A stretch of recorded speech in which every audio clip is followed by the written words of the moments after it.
paid flowers, visits, and captured days. Unconscious investments, now life is rather sweet.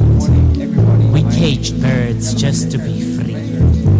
Wandering souls conquered mountains barefoot, chasing after rabbits, after bad habits, made innocent mistakes, and belts were never known for waste. We made Granny run, her back bent like branches reaching out for the sun. Will she ever taste the sweetness of her fruit, the creativity of her juice, her wrinkles, history lines, and remembrance of our youth?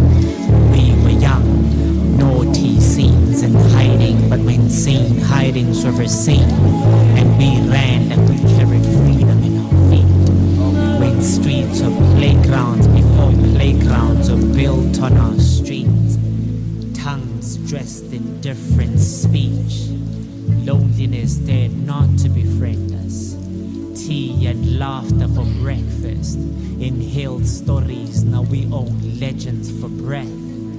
Rich with yesterdays, we inherit age, the past, the master, the future's a present slave.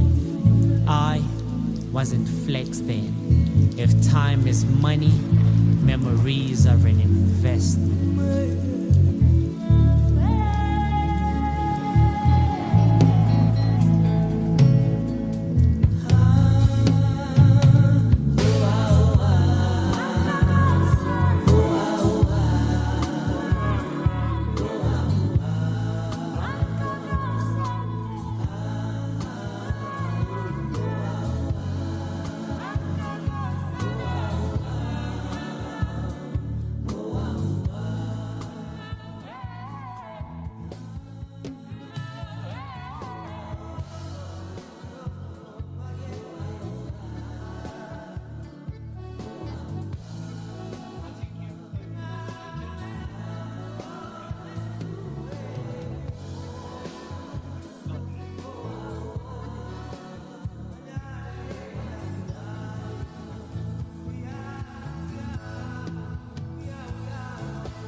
The magic rests within us, descendants of mothers who built from scraps. Now we scrape homes as buildings and skies, esoteric language. Who knew setbacks drawn a design? Sketches of resilience, questions as statements. Who knew setbacks were cheat codes, clean lines from dust, future lended pasts? Went from hearts and thatched roof to building hard to face truths, and now we stand, bricks in hands instead of promises. Do we stop the rot before the rebuild? What use pouring water into baskets? Are buildings not poems on skylines? Heritage on timelines, scraping form from nothing. Descendants of mothers who built from scratch, dependent on no other to build us back. In future cities, what becomes of corners and townships? Sometimes there's marvel in breathing. Mental shacks turn marble ceiling. Whose project do we become? In remote Eastern Cape, Naledi toils for over 10 Ks to access education. In our quest to rebuild, may we also build the courage to meet her halfway. And someday, may the stone that the builder refused rise to construct monuments of equity.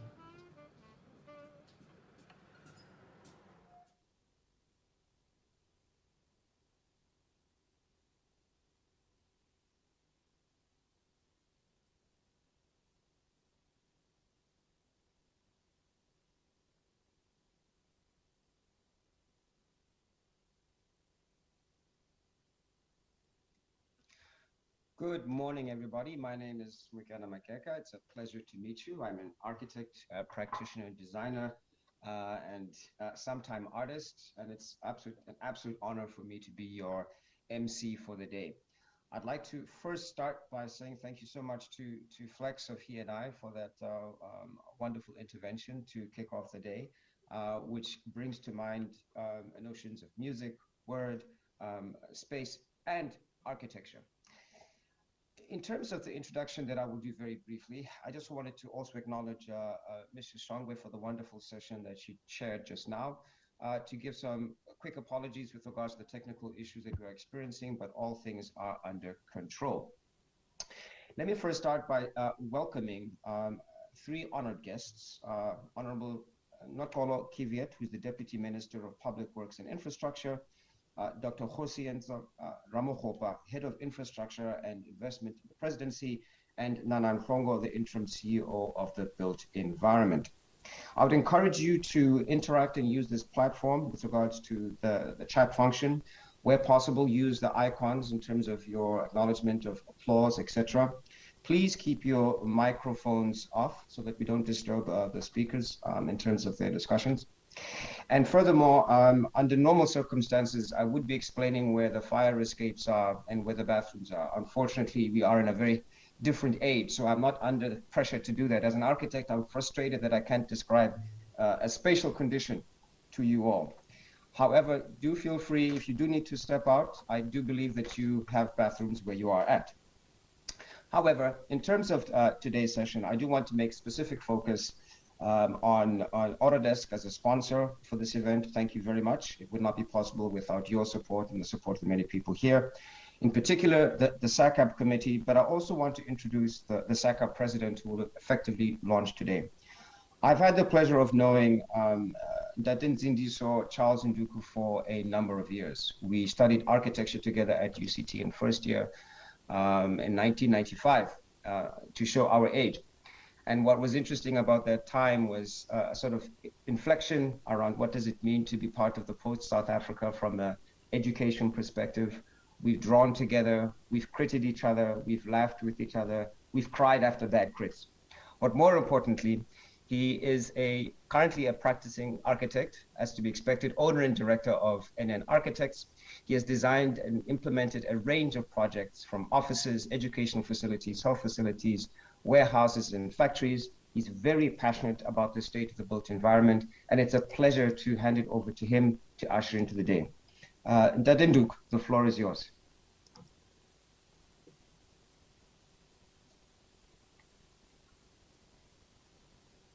I think your microphone, sir.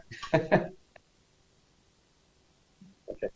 So thank you very much, Makena, for introducing me, for really painting a good picture about myself. Today, it's an important day for us as the architectural profession and the built environment in general. And then I would like to welcome everybody to this convention and officially open this convention. But before I do that, I want to acknowledge the Honorable Deputy Minister, Ms. Nokolo Kiviet. She is amongst ourselves today, and she has been really attending our occasions, and she has never turned down any invitation that we've asked her. I mean, even given her a short notice, but she would step up and come and talk to us. And we appreciate that. We appreciate that the time she's giving to us as a profession. She really takes our profession quite seriously. In those words, I want to welcome all the esteemed guests that are here. Most importantly, all our members that are listening, that have logged in, the public that have managed to log in or listen. This is the convention to talk to our stakeholders. Our stakeholders are big because we are in the built environment. Your sector, the built environment sector, is responsible for actually molding or developing the country. So this is the responsibility that we see as most important to all of us here. And I think, as I say, that my appreciation to Honorable Minister, Deputy Minister Nkolo Kivit, she has really taken this quite seriously, and I've had interactions with her, and she does not like the profession or the built environment which speaks in silence. She likes us to be united, to speak as a group. So I would like to welcome and open the convention officially today. And also, just to move on, just to introduce our guest speaker, Nkolo Kivit. Yes, I would like to just to say something about who Nkolo Kivit is. The period between 1996 and 2003 saw her serving in several strategic positions in her party, including ANC whip, and she has also been previously elected to the PEC in the provincial treasurer of the ANC for 2 consecutive terms, offering much needed financial management expertise to the organization. 2003 to 2004, she was deployed as the chairperson of the portfolio committee in the office of the premier, and was a member of the following committees: Finance and Provincial Expenditure, Economic Affairs, Youth, Gender and People Disability, SCOPA, and member of Advisory Board. 2004 to 2009, Speaker of the Eastern Cape Provincial Legislature. 2009 to 2014, Premier of the Eastern Cape Province. To the 2014 to 2019, Speaker of the Eastern Cape Provincial Legislature. 30 May 2019 to date, she was nominated the Deputy Minister of Public Works and Infrastructure of the Republic of South Africa. Thank you very much. Welcome you, Honorable Deputy Minister Nkolo Kivit.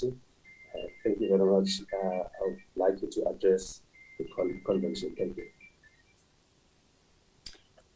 Thank you, Mr. Charles Nduku. Greetings to our esteemed program director, Mr. Makeka, as well as our facilitator or moderator for the session, Dr. Mpahlwa.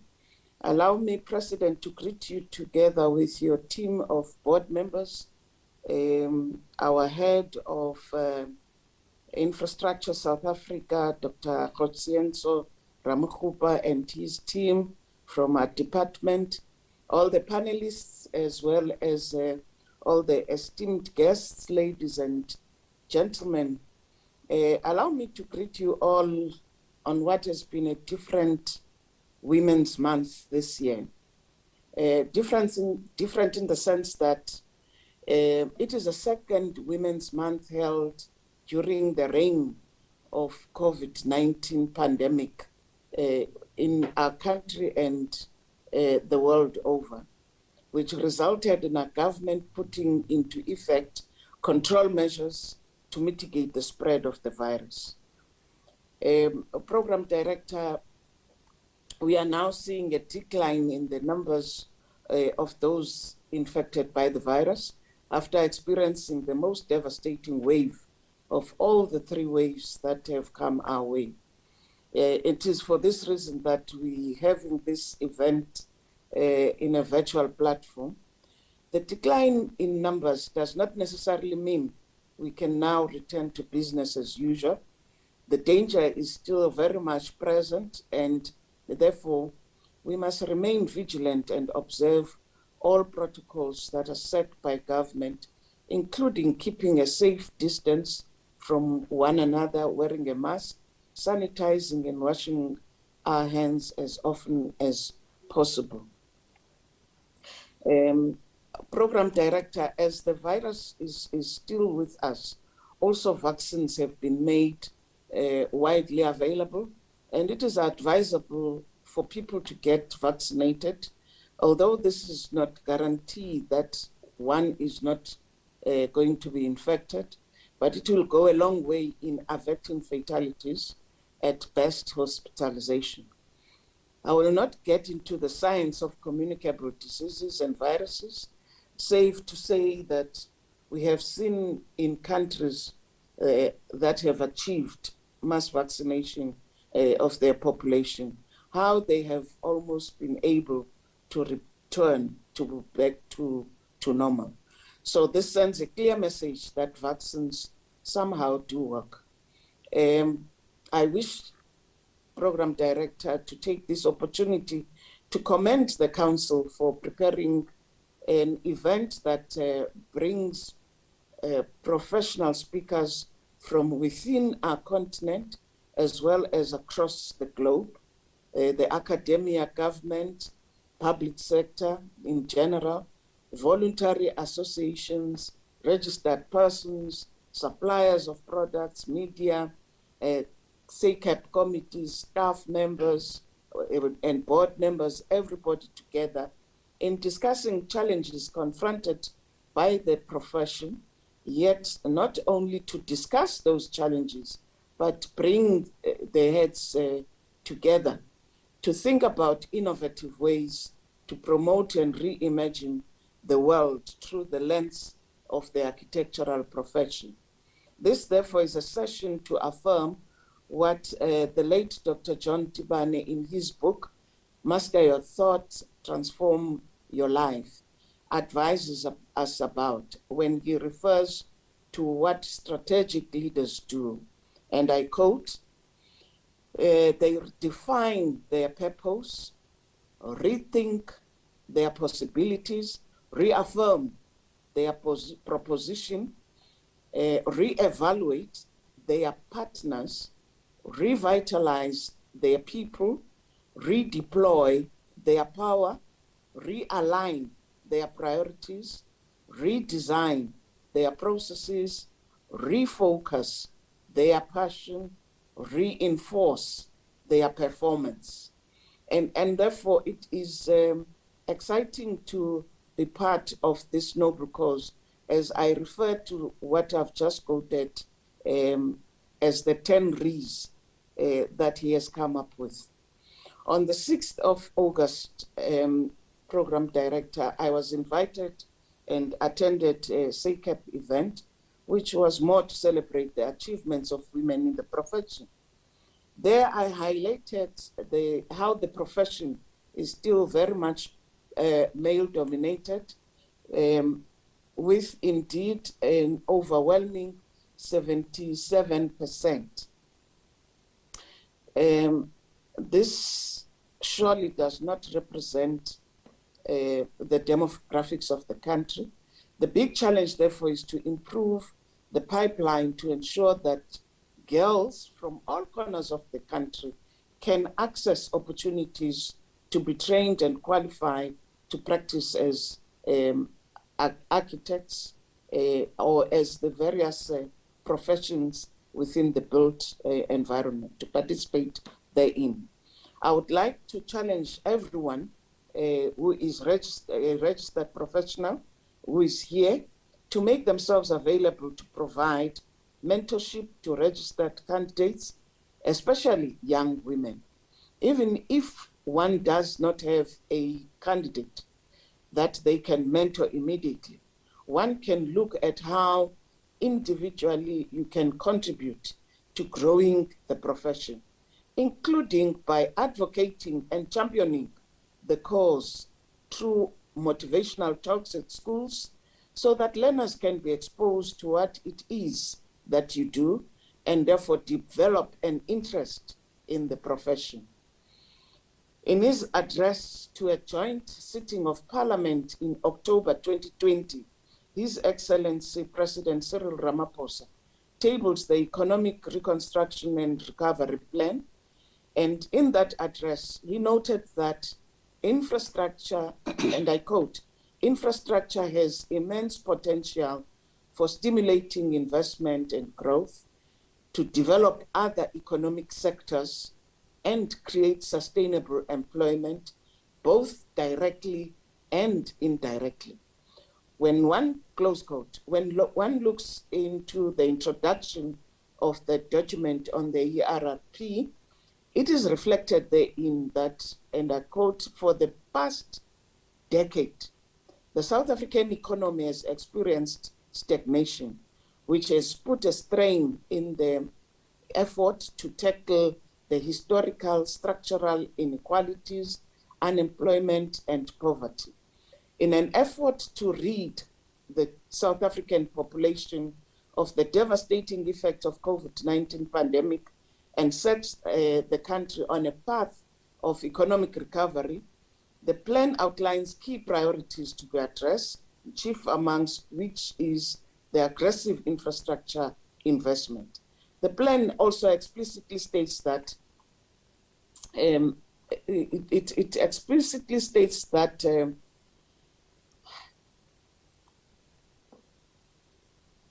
to achieve success in implementation, it will be key to, among others, ensure a capable state and focus on skills development. You will recall program director and esteemed participants that the infrastructure investment plan was approved by cabinet for implementation in May last year. And the IIP provided for, inter alia, the establishment of Infrastructure South Africa as a single point of entry for infrastructure development to ensure that there is consolidated capacity to drive infrastructure-led economic growth through investment and implementation for South Africa, as envisaged in the Infrastructure Development Act.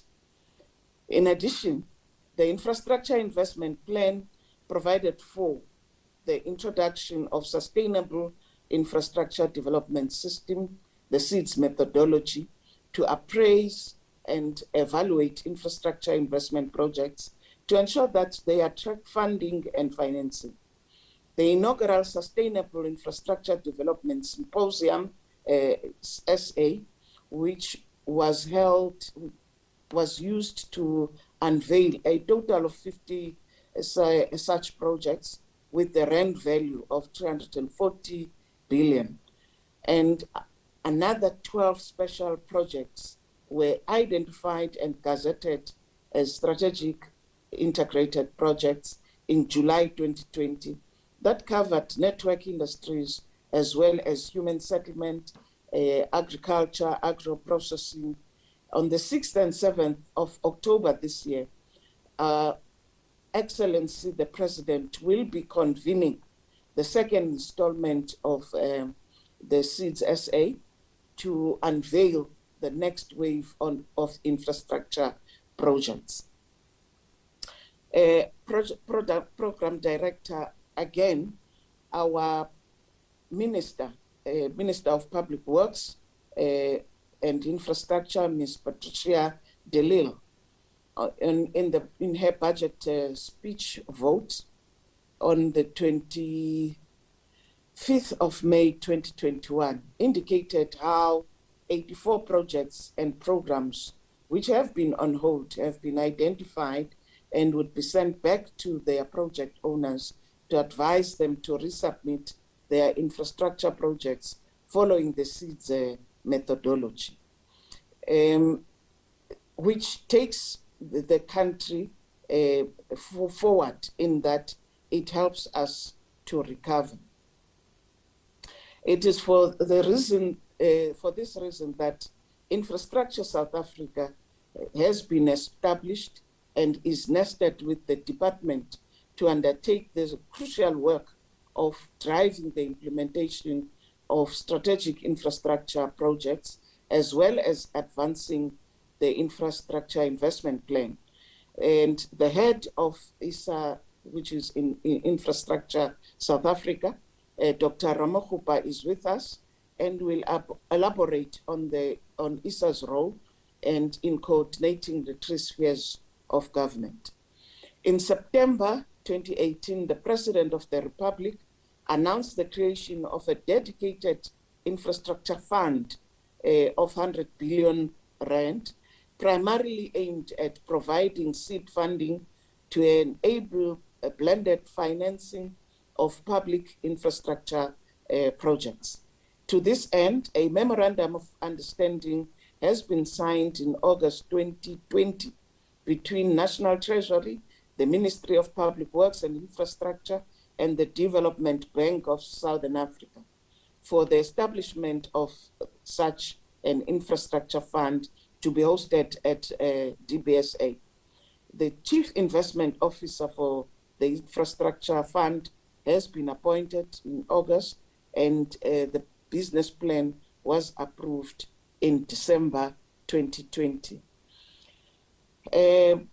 Again, Dr. Mukhupa will further elaborate on this.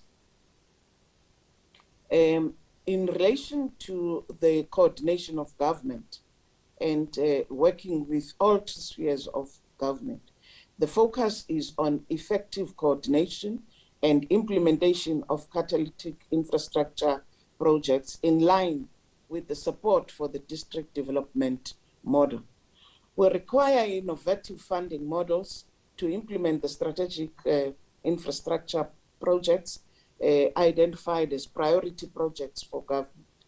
The policy and regulatory reforms are required. However, the private-public partnerships framework has been found to be cumbersome to the delivery of intended projects, and the country is therefore reviewing this.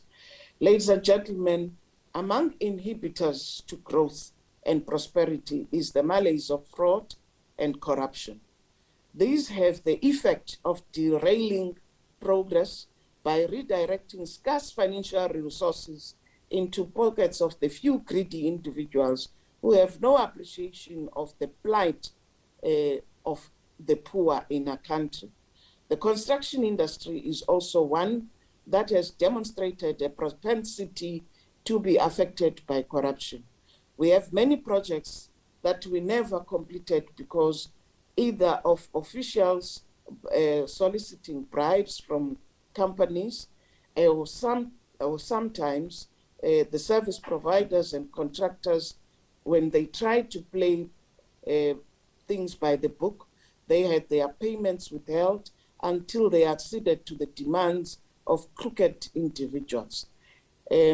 We also have the so-called construction mafias, which you all know, that terrorize construction projects in their territories. They run illegal protection rackets, which are nothing but an excuse to fleece money from the people that have worked hard to build their companies.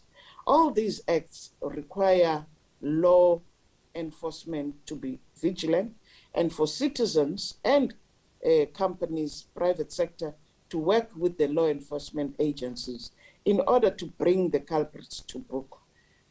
Having noted the manner in which corruption has plagued the construction industry, on the 24th of May, our minister, the Minister of Public Works and Infrastructure, Honorable Dilil, alongside with the SIU, the head of the SIU, Advocate ND Mutipi, and civil society members, launched the new established Infrastructure Build Anti-Corruption Forum. The establishment of this forum seeks to bolster government's work in preventing and acting against corruption in implementation of infrastructure projects. I'm happy that the president of Sacap, Mr. Ndugu, is a member of such a forum, and we expect him to represent the interest of Sacap with the hope that he will plow back his gained knowledge and discoveries to the architectural family through the Sacap website and other effective means of communication. The forum is made up of representatives from public sector, from government, entities, professionals, civil society, and law enforcement agencies. We call on people who are aware of corrupt activities to do the noble thing and report this, so that the forum, as a forum, we can send a clear message that fraud and corruption will not be tolerated. Council President, the department is implementing the skills pipeline, which again I will leave to Dr. Ramokgopa to share with yourselves. In closing, we call on effective partnerships between government, the private sector, the various professions in the built environment to ensure that we develop an infrastructure project pipeline that is able to create a number of jobs on a sustainable basis and invest in projects that will be catalysts to local economic development in the various areas where those projects are located. In the spirit of celebrating the 150th year of Charlotte Maxeke and the rights of women, let me cite the words of intellectual giant of the 20th century, W.E.B. Du Bois, and I quote, "I regard Mrs. Maxeke as a pioneer in one of the greatest human causes, working under extraordinary difficult circumstances to lead a people in the face of prejudice, not only against her race, but against her sex," close quote. I therefore would love to invite all of us to become an army of the Maxekes, to use our intellectual capacity, our diligence, and all our energies to contribute to extricating our country from the downward slippery slope we economically find ourselves in. Through your great African designs that depict the rhythm, the culture, the look and feel of our beautiful land. Program Director, I wish you, the President and the whole team at Sacap, a successful convention, and all the best to all our panelists and our discussant. Thank you very much for the opportunity once more, and all the best. Thank you very much. Honorable Minister, I want to thank you for those wonderful words and well wishes. They are taken to heart. As you were speaking, I picked up 7 key points. They might not be your highlights, but I just wanted to reiterate them for the audience. The one was the importance of public health and understanding the role that vaccines play, but also the intersection between that and the environment. You also raised the question of strategic leadership, and the quote that you gave was really fascinating in terms of giving us insight about the relationship between having a transformative impact in our environment and leadership. You reminded us of the importance of Women's Month, and that resonated throughout your whole discussion. You also brought to the fore the whole role of infrastructure investment as a key tool to transforming nations and economies, and that resonates very strongly within us. And that's how many architects actually see their work. And the implications of that with regards to the infrastructure fund is something that excites our community quite significantly. But you also mentioned 2 other points, which I think is important. The one is the importance of transformation, mentorship, the role that we can play in terms of making sure that youth and women are particularly empowered through the work that we do. But lastly, your call for an army of change and this whole question of governance, I think, is very significant. It's an important statement that resonates not only in terms of how we govern ourselves as institutions, the type of ways that we interact with the professional environment, but also in terms of how we engage with other sectors where that intersectionality with lack of governance can be quite problematic. So those are my 7 key highlights. Just to reiterate that all of those points are very much welcomed. I would like to hand over to the moderator for the next session. He's also a colleague and an architect who I've known for a number of years, Dr. Leander Mpashwa. He's a Cape Town-based architect and urban designer. He obtained his master's in architecture in Berlin, Germany. and was awarded an honorary doctorate in science and technology from Walter Sisulu University for his contribution and thoughts on social change. He's a member of Sacap and SAIA's immediate past president. He was also a member of the organizing committee, technical committee that is, which provided project management for the construction of the World Cup Stadium for the 2010 event. He is a revered and important architect in our community, and we thank him for his contributions and his following moderation. Dr. Mpahla, the floor is yours. Good morning, and thank you to our program director, Mkena Makeka, a colleague and a friend and a fellow traveler in this profession. And I have to acknowledge the Deputy Minister and greet you, ma'am, and say that your reference to us to master our thoughts is really just the right thing that we would like to do today. And I can see that you've gotten the expressions that we love: redesign, revitalize, and all those important things that we love to hear. And especially coming from a woman leader that we respect, and speaking first in this convention is remarkable. And I have to acknowledge also Dr. Ramkhoba as well, because we shall be looking up for him for that infrastructure rollout. We'll be knocking at his door from time to time. Colleagues, friends, participants, the Sacap president, we shall be talking today about how far we have come. And this is a session that really is meant to set the scene for the discussions of the day. But I'd like to summarize just with 3 words or 3 sentences. How far we have come is the main theme, but through the session, I would like to ask the question, where are we going? And I think a related question as well is, how do we get there? So in this session, we've got 3 amazing guests, 2 sector bodies, and 1 who represents the profession architecture. So first up, we've got the acting CEO of the CBE, that being the Council for the Built Environment, Ms. Nana Mhlongo, who was appointed as acting Chief Executive Officer on July 21. She has been with the built environment sector for a while. She has been with the CBE over a decade. And herself, she is a research professional with a background in policy development and has published and presented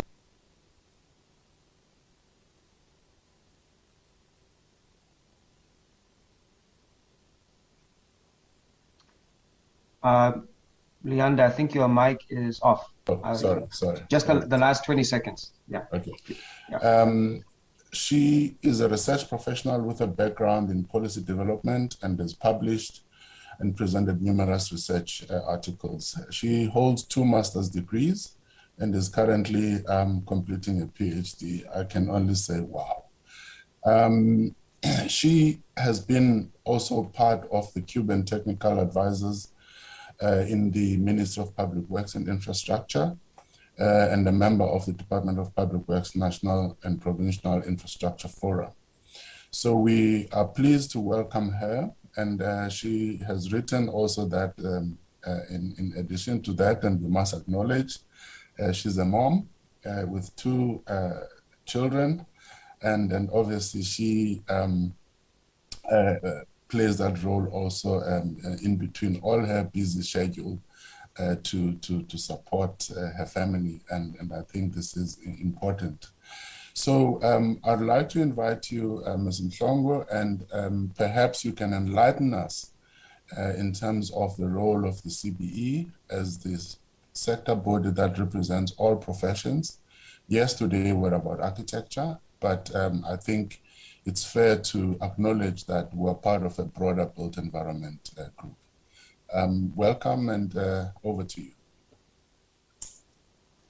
Thank you very much, our moderator. Let me start by greeting our Honorable Deputy Minister, Umam Kivit.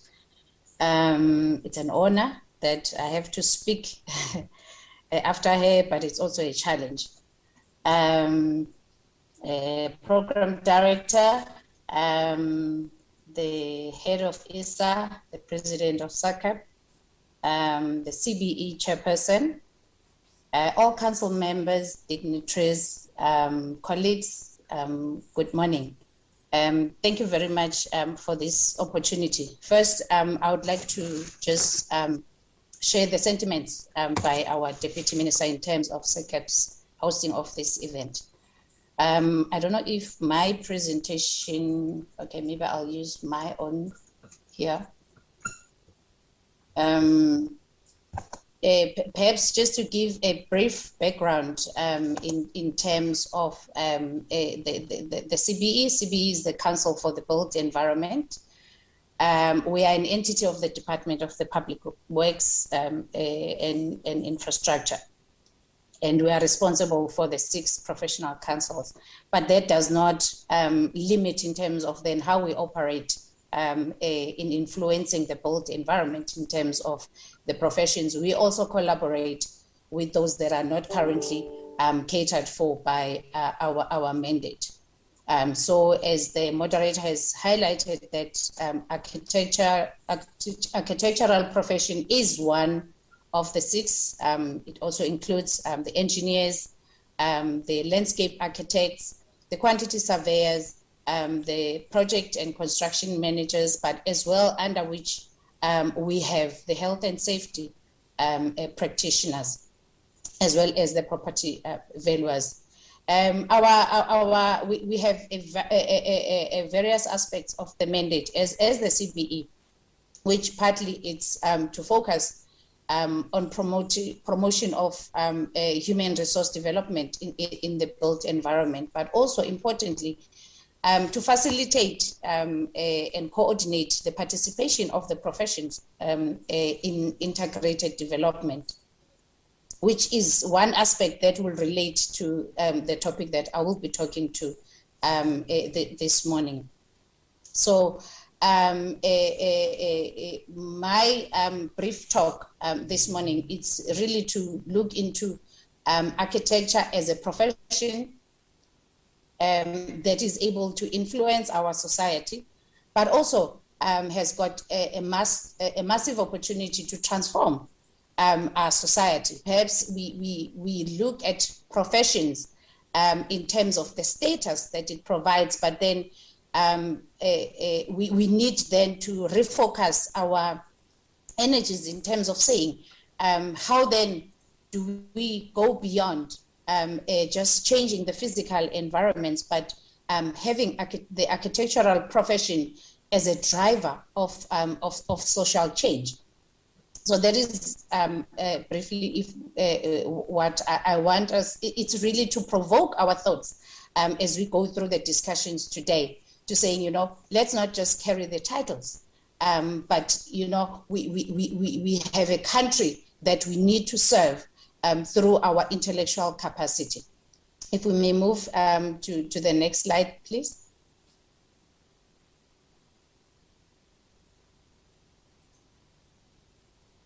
Okay, I don't know whether we have technical glitches, but anyway, the first point that I want to focus on is in terms of broadly how far we've come in terms of the influence of architecture in our broad society. One of the things that I want to highlight is that architecture has got this potential or capability of displaying culture, the values, the status of a community, which then give that personal identity to neighborhoods, but over and above neighborhoods to individuals. Architecture is able to connect society and the physical environment. Architecture has got the capability to translate the ambitions, what we have in our minds, what we aspire into reality. And through that, you realize that each and every building will have a story. to saying why we had to have the windows there, why we had to have this building facing that. And that then gives rise to giving us history as a society. So, and these are the critical aspects perhaps that we need to take into consideration as a profession. And I believe that architecture is able even to influence the future in terms of construction products. And I will elaborate in my next slide in terms of what do I mean this, so that then we can bring it closer to home. As a profession, architecture is able, contributes into the individual, the societal. I think we've had a number of issues coming even from the DM's presentation in terms of the impact of COVID, the health, the safety, as well as just a mere thing as productivity when it comes to human life, and also then ultimately contributing to the improvement of human life in a broader sense. And I believe that architecture as a profession is a propeller of radical transformation of the built environment. I want to talk, if we may move to the next slide, please. I know normally when it presents in terms of the demographics that we have. I requested just to highlight on this aspect, just to focus on the transformative role of architecture as a profession, and focusing on the societal impact. I'm focusing on the professional registration, which highlights in terms of race and gender. I'm not going to go into details because there will be a session later that will be focusing on this, but the picture is really not good. And if then we are to look at the influence of architecture in our communities, in our country, if we retain the status quo of what is presented on this slide, then we are still promoting the imbalances of the past. So then there is that challenge that we need then to rethink, to saying it's just not about the numbers. It's about to saying once we bring balance to this graphical presentation, then we are changing, because then we are saying if Nana is a girl from a village, she will be able then to participate and also be able to relate with the issues and the contextual issues where she comes from, and be able to make a contribution into that regard. So this is the challenge that we have, and I highlight it as a journey. That it's not stopping. There are so many aspects that we can achieve the numbers, but will those numbers enable us to bring societal change that we desire as communities, that we desire as a country? If we may move to the next slide, please.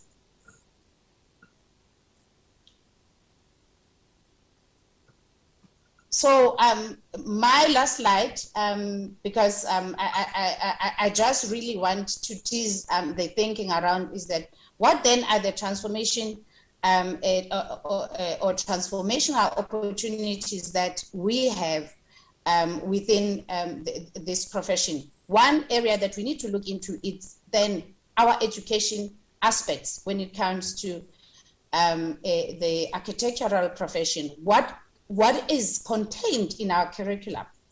Does it take into consideration the challenges that the country is facing? Does it take into consideration that we need to produce graduates that understand, that appreciate the contextual issues that we are faced as a country, so that then when they go into the field and practice, then they bring solutions, and then probably money will be following. And then the other opportunities is that the design nature and the innovation that comes with architecture it can contribute immensely into us rewriting the country's historical imbalances through the physical environment. I take, for instance, when it comes to human settlements, it's one area that is of priority. In defining the built environment space in South Africa and giving that kind of identity. We look at the initiative of government through the Department of Human Settlements to say, you know, we provide dignity to our people. But then architecture as a profession brings that sense of pride, you know, that sense of identity, that sense of belonging, which then indirectly contributes to social cohesion. And we realize that the challenge that we experienced when COVID-19 hit, in terms of saying, even though we have those houses where our people live, you know, it challenged in terms of whether the congestion in those families, you know, what is then the role of this profession, which we so pride ourselves with, the architectural profession, to contribute to, so that then it doesn't only look into the high end, but also into the very lowest end in terms of our society. But also, as we've been looking into how our societies have been responding in terms of challenges facing the country, we've been facing a number of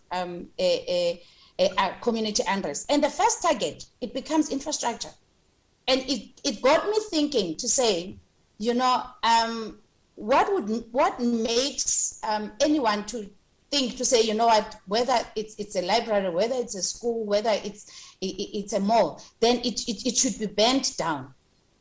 And my question is whether, is it that our people lack that sense of ownership and custodianship of our public infrastructure? Is it because maybe they cannot even relate with those designs? And what is it then that can architecture contribute so that then we have this full ownership, rather than our public infrastructure becoming a target? Then our very same communities become the protectors of those assets because they can relate with it. So that is one area that perhaps then, as we transform our societies, that is the opportunity and the space that perhaps this profession, which we value so much, can bring to light. The other aspect is then the influence of innovation, which I highlighted when it comes to construction products, saying architecture as a profession has the potential to drive innovation towards the design and development of locally based construction products. And our Deputy Minister spoke into the current plan, which is the Economic Reconstruction and Recovery Plan. How then do we contribute into driving that, to say, you know, we need to drive the local economy through even to saying the products that for construction purposes, we can develop our local economy. And I believe,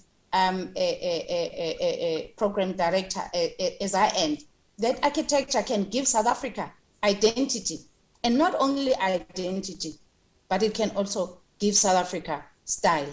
I thank you. Thank you very much, Ms. Mhlongo. I think that has given us a bit of a picture among the three questions that we have of where we are going. I think it kind of sets the scene for us.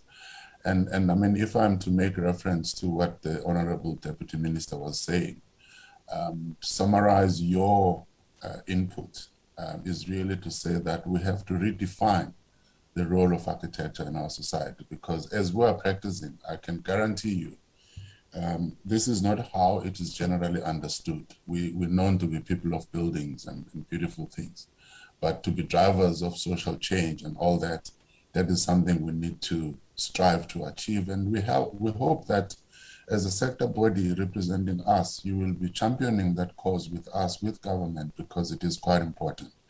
The next segment, colleagues, we've only got about 11 minutes left. And I'm going to really call upon my two colleagues to kind of sum it up, because it's a long day. So some of the talks perhaps can be brought into the next sessions. Next up is the President of the Council, who has already been introduced, Charles Nsindiso Nduku, a colleague with whom, as past president, I worked very closely. And the second one, I'll introduce him immediately as well, is a colleague and incoming president, Ruben Reddy, an internationally acclaimed architect practicing from Durban, who has established himself in sports facilities. In fact, for the World Cup, we worked together as the technical team that was providing oversight for the construction of the World Cup stadia. He has built stadia all over the world, including for the Russian Olympics and the Soccer World Cup. So he has really established himself in that. I'm hoping from him that we'll hear from the point of view of the profession, how they see the process of analyzing how far we've come. But President Charles Nduku, you've been introduced by our esteemed program director, so I'll try and save time and not reintroduce you, but hand over to you.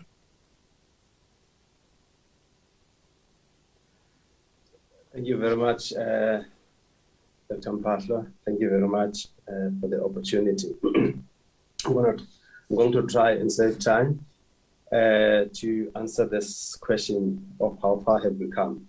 I'm just going to give a broad overview of the role of Sacap when Sacap was started.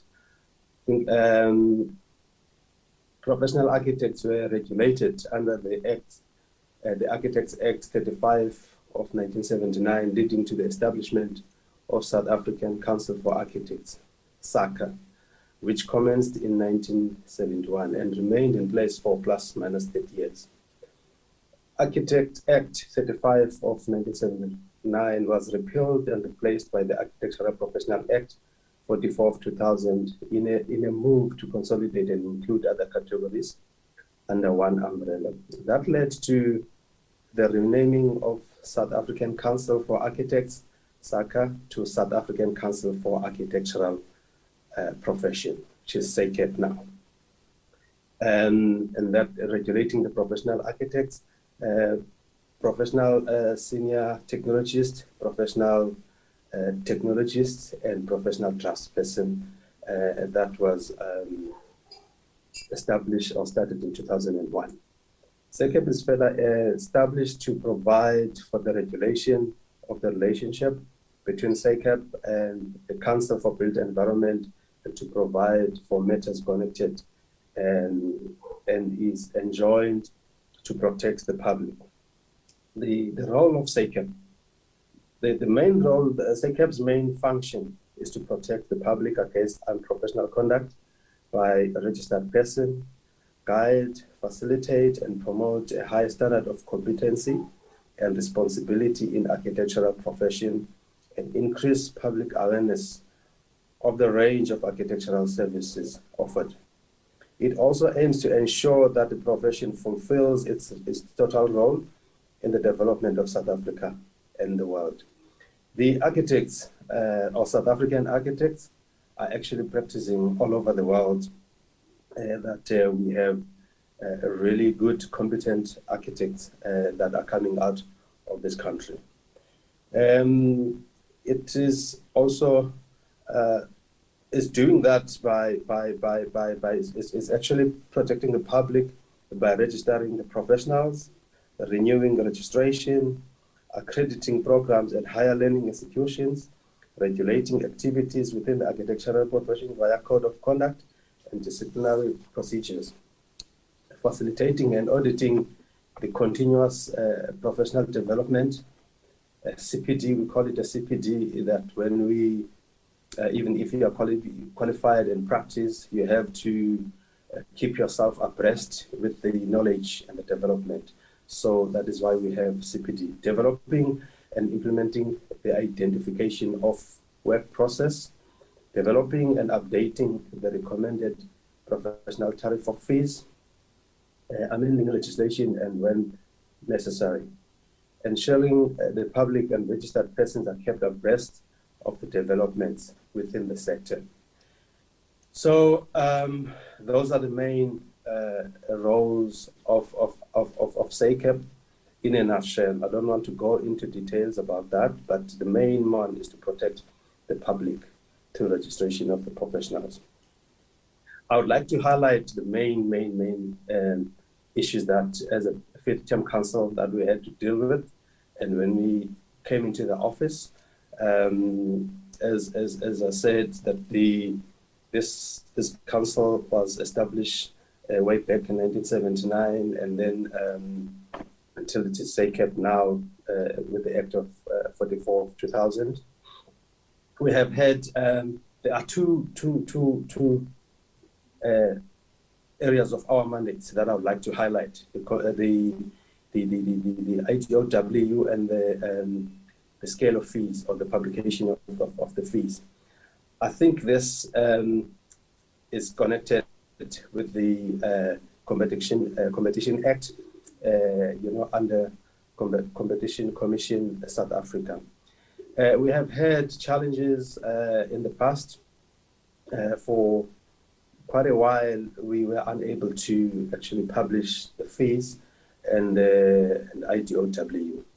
On the identification of work policy, IDOW, the Competition Commission took a view that the restriction imposed by IDOW rules have some element of market allocation in contravention of Section 4(1)(b)(2) of the Competition Act. Before a solution was found on IDOW, the Council for the Built Environment, CBE, submitted exemption application on behalf of the 6 councils for the built environment around 2014 to the Competition Commission. The exemption applications were filed in terms of Schedule 1, Part 1, read with Part B of the Competition Act 89 of 1998. Sacap withdrew its exemption application before it was assessed by CCSA with the intention to review it to ensure that it is not exclusionary and that it does not restrict competition in any manner in the architectural profession. Consequently, the Competition Commission did not get an opportunity to assess the exemption application for the architectural profession and make a decision. However, the Competition Commission assessed the Engineering Council of South African application for exemption, rejected it, and provided reasons for the rejection. On the guideline of professional fees, on 4th February 2014, Sacap filed an exemption application with the Competition Commission for the publication of guideline professional fees in terms of Schedule 1, Part A of the Competition Act. The basis of the application was that the guidelines professional fees are necessary to maintain professional standards or the ordinary function of the profession as alluded to by the Competition Act. The Competition Commission took a view that the publication of guidelines professional fee amounts to indirect price fixing in contravention of Section 4.1 B, subsection B1 of the Competition Act. Professionals offering their services within the built environment will make use of the fee guideline as benchmarks when negotiating their fees with the consumers. This reduces the price competition and could also result in higher prices to detriment of the consumers. Therefore, on the 10th of February 2016, the Competition Commission declined to grant the exemption by application in terms paragraph 4A to C of the Schedule 1 of the Competition Act. Furthermore, the Competition Commission indicated that they have conducted a review of international best practices and found that building industries in other countries are moving away from the practice of publishing fee guidelines as an attempt to increase price competition in the market. However, following extensive consultation and submissions of documents, Sacap and the Competition Commission reached a common ground with which culminated to publication of IDOW. I think around July. Guidelines of professional fees were published in 2020 around August, and this has culminated in the signing of MOU between ourselves and Sacap and Competition Commission after extensive consultation, where we sat around the table, explain how the profession works, how we use these two elements, how we need these two mandates to actually regulate the profession. Because without the ITOW, it has been a problem for quite a while to regulate the profession properly. And also without fees, the public does not necessarily know exactly what is expected to be charged. So we have had an understanding, and as a result of that, we've published both documents, and we have signed an MOU with the Competition Commission. And I would also like to highlight the fact that there has been an outcry from our members, the RPs, our stakeholders, the profession at large, around the issue of the MOU, where it actually talks about the practicing, allowing unregistered practice to professionals to practice, unregistered persons to practice. That we are busy, we are consulting, we are talking to our stakeholders just to make them aware where this comes from. What I would like to actually put across is the fact that whatever we do as Sacap, we do it in line with the Act and the Code of Conduct. Those are the two documents that are guiding the practicing of architecture. Just to close, President, you owe me. President, you owe me time. All right. No, thank you very much. Let me. I'm just closing. Yeah. Basically, I'm saying now that we've got all our mandates, I think we will focus in improving the profession to the direction that is needed. Thank you very much. Thank you very much, President Duku. We are over time, but I will allow Ruben, the incoming president of SAIA, to perhaps maybe enlighten us more on how far we've come and perhaps where we're going. And in a few words, if you can, I can hand over to you, Ruben. Thanks very much, Leander. It's probably more about when I'm going to go than about coming. Where's SAIA currently? As the largest and only national institute of architects, we are shrinking rapidly. From just under, we currently have under 2,000 architects of the 4,000 registered with Sacap. Our institute, as for some time long ago, had about 8,000. As a country, we are paying people for the globe. And that is the sense of where we start at this moment. We're in a diminished industry, and we're trying to build it from scratch. And within all of that, we have a membership that includes a profile of 23% of women, 12% are Black men and women, and less than 3% of that are Black women. And we've tried to take our charge of actually developing our organization going forward. I'm going to expand on this in the next session because I'll probably have a little bit more time. And talk to you about how, as an organization, we are starting to make this thing, make the institute grow, and also to provide this country with the correct resources in order to roll out our kind of like rock bottom economy coming out of this pandemic. And I think all of this started before my time, around reimagining the way that the institute needs to operate. And it's actually under the leadership of our moderator here that it started, where one looks at how the institute needed to transform in order to attract the younger graduates coming through. A masterstroke, of course, was actually to bring in Mtembeni to begin that process. And he's a major loss to us. And then we've had Kate Otten coming in as president and introduced many voices. And in our monthly webinars, you can see these being projected through both our transformation as well as our professional practice committee.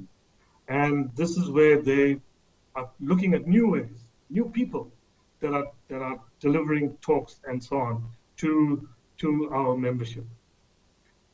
I think the highlight probably was the fact that we had the 100th publication under our watch.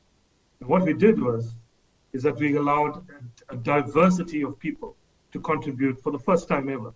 And if one looks at that journal, it has a cross-section of South African society and a cross-section of gender representation and a cross-section of thought around how architecture needs to unfold here. I'm running through things quickly, but I think one needs to just have a sense of where we are as a country located within the global economy. I mean, in the last decade, the global economy has grown at 20% across all countries, 60% faster in the year starting the 1990s, and 5 times more than the 4 decades before that. The UN states that the poverty has reduced more in the last 50 years than it has in the previous 500 years, with the bulk of the reduction in the last 20. Global university graduates grew 4 times in 40 years for men and 7 times for women. So if all of these things have happened in the rest of the world, where have we been as South Africans? And it's about the fact that we are the most unequal society in the world. We have the unenviable role of being number 1 in the world in terms of the Gini coefficient, which measures equality.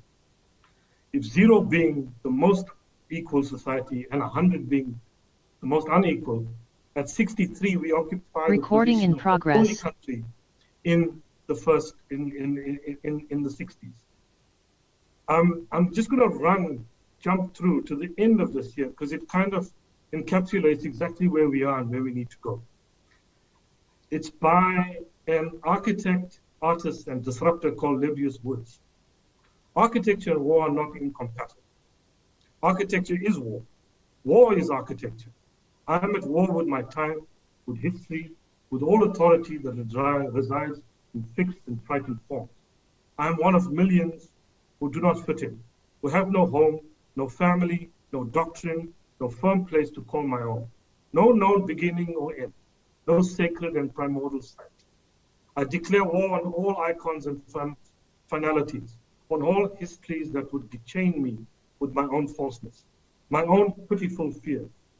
I know only moments and lifetimes that are as moments, and forms that appear with infinite strength and then melt into air. I'm an architect, a constructor of worlds, a sensualist who worships the flesh, the melody, the silhouette against the darkening sky.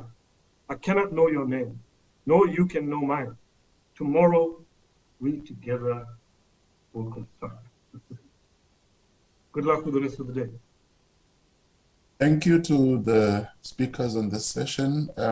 Actually, we've been at war with time here, and we've not been able to make it within the allocated, but as everyone is speaking, as everyone was speaking, Program Director Mukena, I actually realized that this is actually the first public convention of this kind where architects and policymakers have actually come together in a public platform to address these issues. And you can see from the time that it is not doing justice to what actually needs to be done in terms of understanding the role of architecture.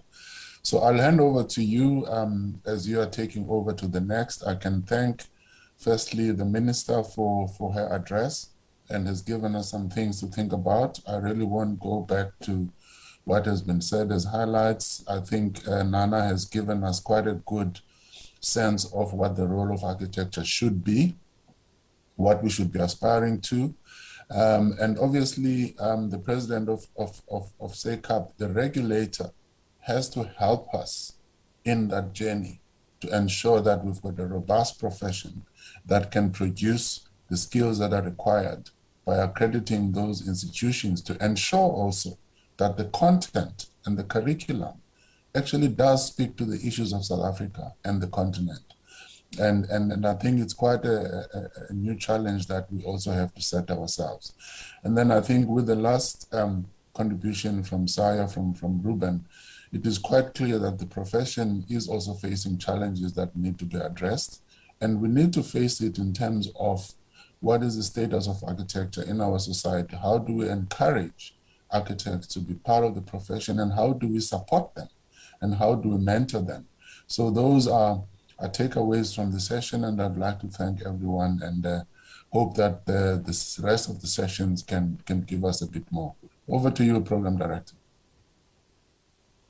Thank you very much, Dr. Mpashwa. I will be fairly swift and just also acknowledge the role that you've played in terms of steering the last session. Thank you so much. Thank you to the speakers.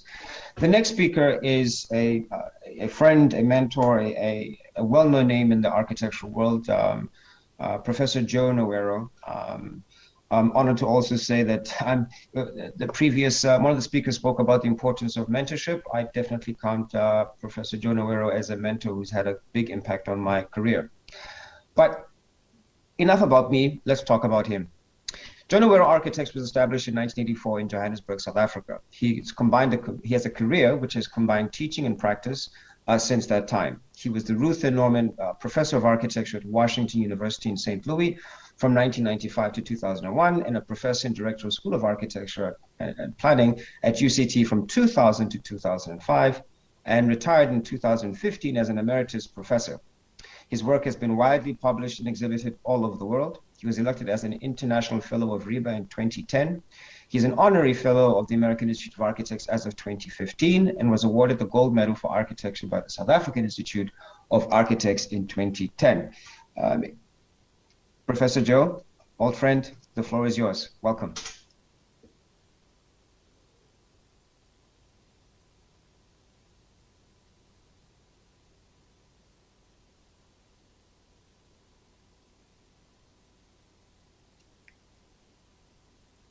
Do we have Joe present? There might be some slight technical issues. Just bear with us, audience, as we make the connection.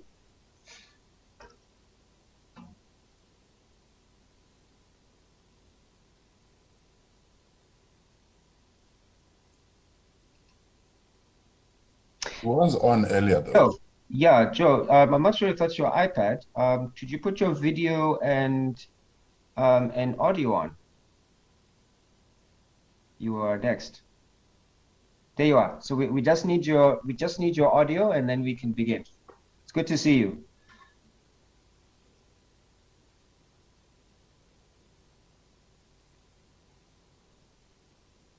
Right. Thank you very much, McKenna. And I'm honored that you include me as a mentor of yours, because you've had an illustrious career in our country, and it's lovely to see people like you doing so well. Thank you very much for what you said. I'm going to talk today about, now I imagine my PowerPoint should be up on the screen. Is that correct? Which is going to be organized by the IT people. And I'm just simply waiting for it. IT people, can you please put up my PowerPoint? Hello, team. Could we get the slides up, please? I was told I do nothing, McKenna. Just sit there and look at you. It comes on the screen. There we are. It is on. You can go. Okay, but I can't see it. Okay, one moment. Let's see how we can fix it. I can see you, but I can't see my PowerPoint. Wow. Okay, that's not ideal. I'm definitely not your presentation. Colleagues, how do we solve this, or do we give rights to Joe? Apparently, must look in the studio top left. I'm not sure if that's helpful. So on the top left of your screen, you've got. Yeah. No. Can't get that. Let's try. It's okay. No worries. Are you in gallery mode right now? On your top right hand side is the little button that says view. Are you in gallery mode? So yeah. There's participants more. Because I think it's on the, if you scroll to the left, there should be a button which allows you to pan to the different screens, and then you should be able to see studio. It says ethics and the everyday. That's what I see it. Yeah. Switch to that. Okay, great. All right. Thank you very much. Thank you. I start off with the first one. I go to the second. Can you change to the second one, please? Apparently, yeah. Thank you very much. Yeah, that's it. Thank you. What I really wanted to do is just start off my talk today, and I'll be quick because I know I've got to catch up time. But what I wanted to do was to talk to you about how it is that we practice as architects. And one of the things that I thought would be very important would be to talk to you about the fundamental underlying principle of architecture, which is that architecture is a practical art and it's brought into being in order to satisfy purpose or purposes. And without purpose, architecture has no meaning. So I think we need to really unpack what this word purpose means. And for me, there are two dimensions to the question of purpose. The first one is an ethical issue, which I think sadly, and I'm going to take Sacap on this, is lacking in any of Sacap's work. That how do you measure the ethical work of architects? And I think it is an important thing to do. I think that, doctors have ethical codes of conduct. We don't. Lawyers have it. We don't. And yet we're supposed to be a professional class in our country, constituted by an act of parliament. And for me, ethics is most beautifully encapsulated by Ludwig Wittgenstein, who started off life as a philosopher, became an architect, worked with Adolf Loos in Vienna, and then gave up architecture and spent the rest of his life traveling around the world, studying philosophy and writing about language and architecture, who said that ethics is about the right way of living. It's about the good life. It's about the good life lived by people. And I think that's what the aim of our work should be. And can you imagine a world where, if as architects, every time we made a building, every time we contributed something to the built environment, our work was measured in that kind of way? I think that our work would become that much more valuable. Unfortunately, that doesn't happen today. Our excuse is always that matters are beyond our control. We work for client bodies. We work for all kinds of people who force us to do things which we don't want to do, and that's a huge pity. The second issue is the issue of poetics. And I think that one of the difficulties that architects have is that whilst we act as artists, we want to make beautiful things on the world, we have a different relationship with the work that we make from that of the fine artist, because what we do is we're asked to act poetically or artistically on the world by making beautiful buildings, but we don't do it for ourselves, we do it for other people. And that sets up a tension, which I think, again, is very poorly resolved by the architectural profession. If you look at the production of work that's been made in the world today, much of it is autonomous, much of it is self-centered. And in fact, I would imagine the people who use the buildings are really regarded in terms of the work that's made. For example, the people who have to clean the windows of the glass buildings that we make, the people who have to make the security, to make the buildings secure, the people who clean the buildings on the inside are never people who are considered in terms of the work that we make. So you have those two things. You have ethics and poetics, and it's the tension between the two that I think is unresolved. The second range of issues is how do we make our work? And can I have the next slide, please? Audio people? Next slide. I'm told that I've got to tell you to change the slide and then you'll change it.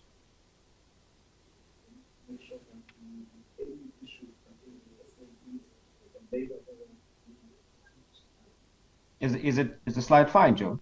I'm just. The next slide is, yeah, that's right. That's the next slide. The next slide has to do with how do we engage in the work that we do. And I think that our way of dealing with it in South Africa, which is a very difficult world in which to work because of our very fraught history, is to look at ideas of the everyday. And I think that for us, what we try to do is we try to look at the world that we live in, and we try to understand and interpret that world in the best way that we can. But when I talk about the everyday, I'm not talking about the everyday world of high art or high culture. I'm talking about the ordinary life that surrounds us and the conduct of our lives as citizens of our cities, and looking at how people use the spaces in our cities, and then trying to find ways and means of accommodating those kinds of ideas in the work that we do. I've listed 6 or 7 issues on the screen. I'm not going to read them through, but there are issues like maybe the architecture of the everyday should be banal, maybe it should be crude, maybe it should be common, maybe it should be buildable. It should reflect the way of life of the people who surround us. I think as an architectural profession, we tend to occupy an elite sphere in which we presume to have the taste and the understanding to make the world a better place. But it seems to me curious that when you speak to many people who are part of the public, they don't understand the work that most architects do. When they see a strange building that appears on the cityscape, they look at it and they say, oh, that's done by an architect, as if it's something quite different from the way in which they live in the city. And I think we need to overcome those kinds of differences, because until we do, I think architecture will remain, as Ruben Reddy said in his previous discussion, we're going to become increasingly marginalized in the world and increasingly distant from actually making a contribution to the world that we live in.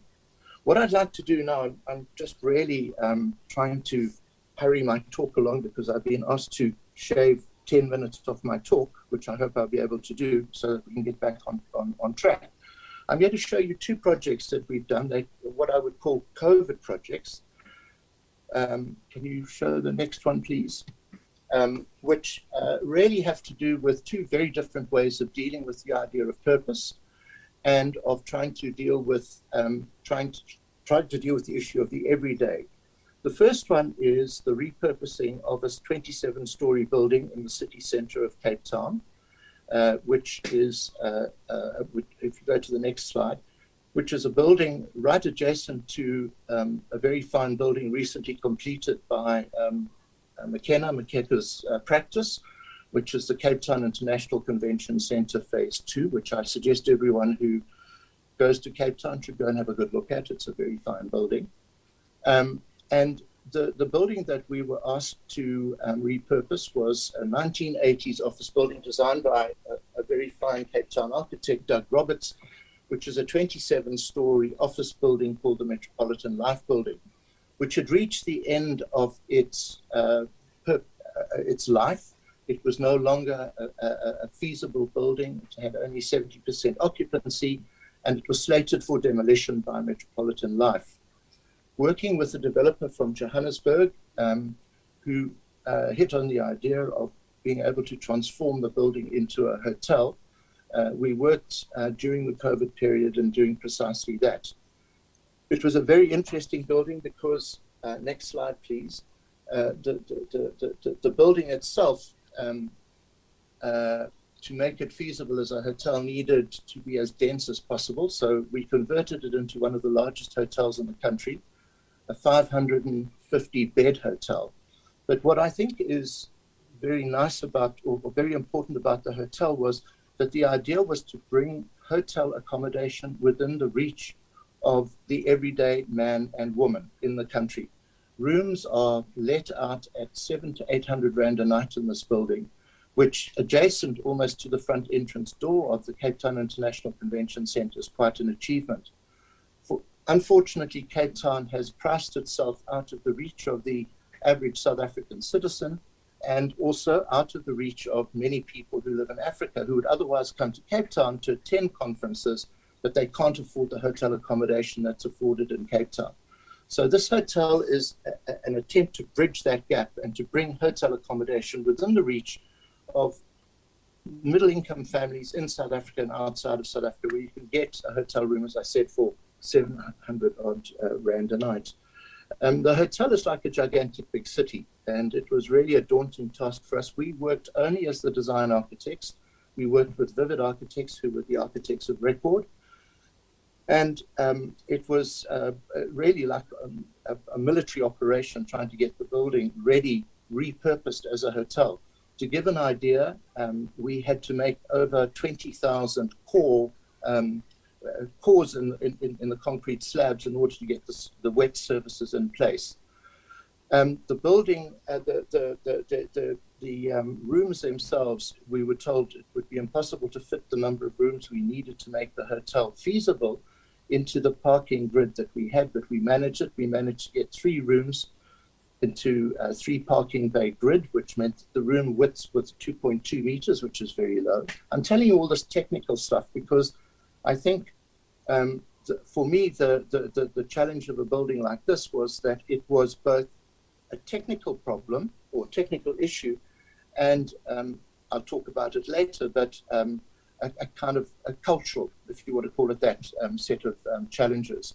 Anyhow, we managed to achieve what we did, and as you can see there, it's a building that is like a mini city with a whole variety of different activities contained within the shop. Next building, next slide, please. Just gives an idea of those tiny rooms that we managed to achieve. If you go to the next slide, please.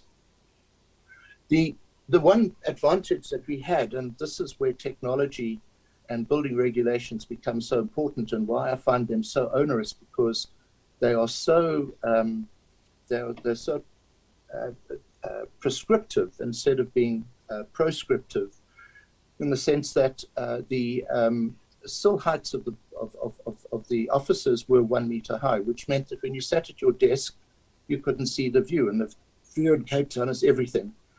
And the reason for that were fire regulations. But what it did is it gave us the opportunity to make hotel rooms where we managed to place the hotel bed on a timber deck and lift it up so that the bed was in line with the sill and you could enjoy the view. So not only do you get a reasonably priced room, but you get an extraordinary view of the city and of Table Mountain and the City Bowl.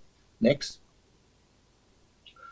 The next slide shows the kind of density of this building, which again, I think is an achievement. And one of the things I wanted to say is that I'm renowned in South Africa for being quite opposed to digital technology, in the sense that I think that drawing is the fundamental action of the architect, that when you draw, you connect your arm as an apparatus that is part of the whole thought process that you go through as an architect. But this building would have not been possible without digital technology. We used Revit, the Revit program for modeling the building rooms, and we used BIM as a way and means of talking across the disciplinary, across the different disciplines.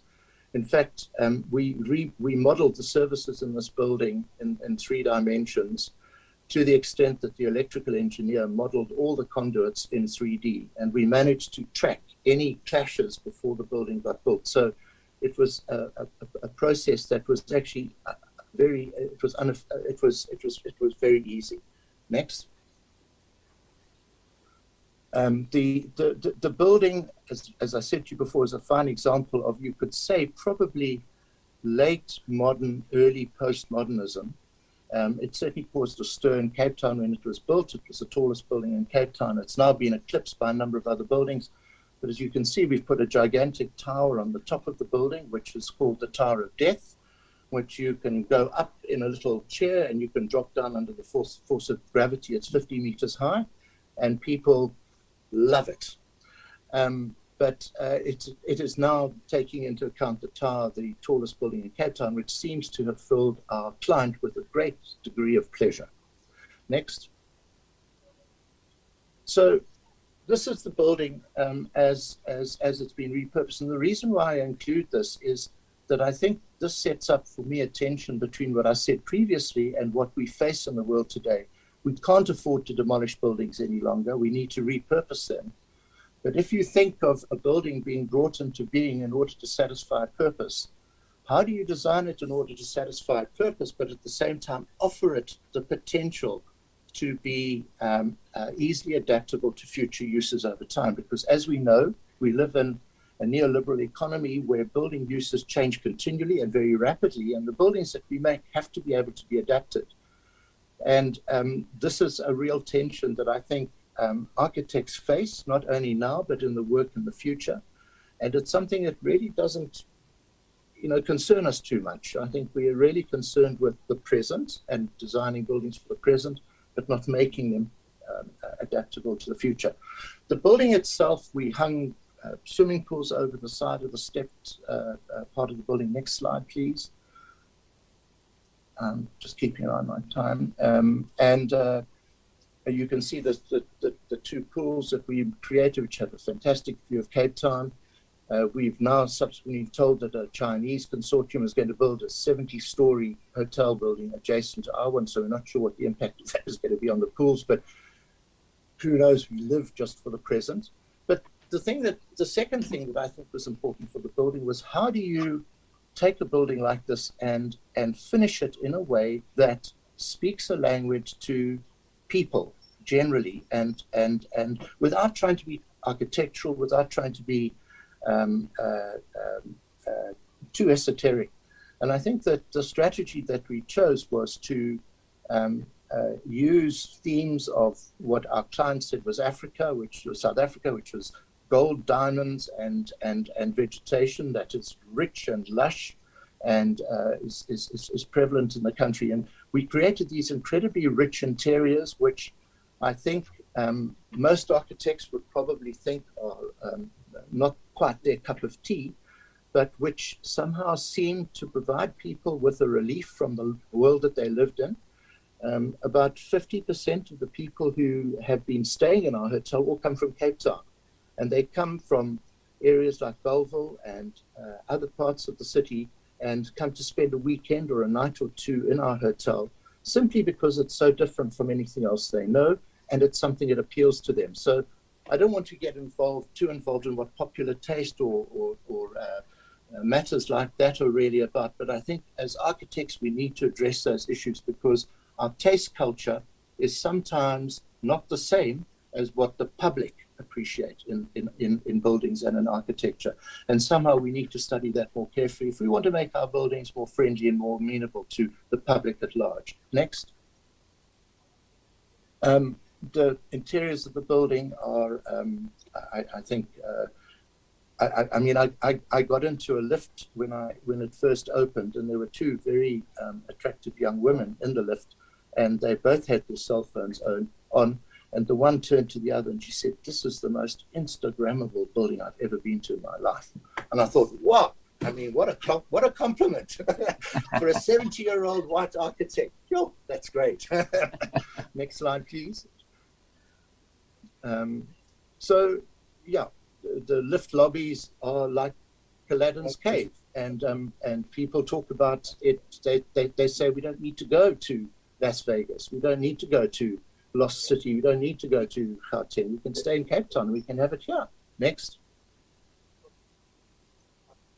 The bedrooms are, I think, very nice and very calm and very small. But again, I think the comfort level is great. So in a way, we're now dealing with every man and woman. Next. And the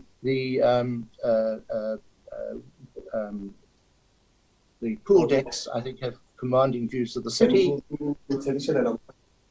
Sorry? Sorry? Please proceed. Somebody else, please proceed. Okay, no, that's fine. Okay, next. And the final image is of the tower, the tower itself, what we call the Tower of Death, which means that you get into one of those yellow seats and you go right up to the top of the tower, and then you drop down under the force of gravity. And it's recommended that you have your restaurant meal after the trip and not before.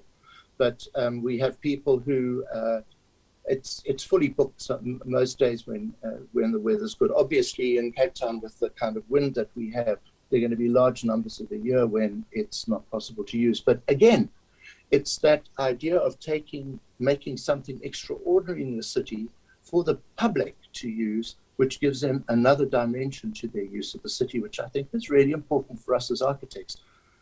Okay, so that's the first project. The second project, which I'm going to talk about, is completely different, and it's a small project that is designed around the interests of a wonderful man who lived in our country and died recently, Dennis Goldberg, who was one of the original Rivonia trialists and was sentenced to life imprisonment with Mr. Mandela and others.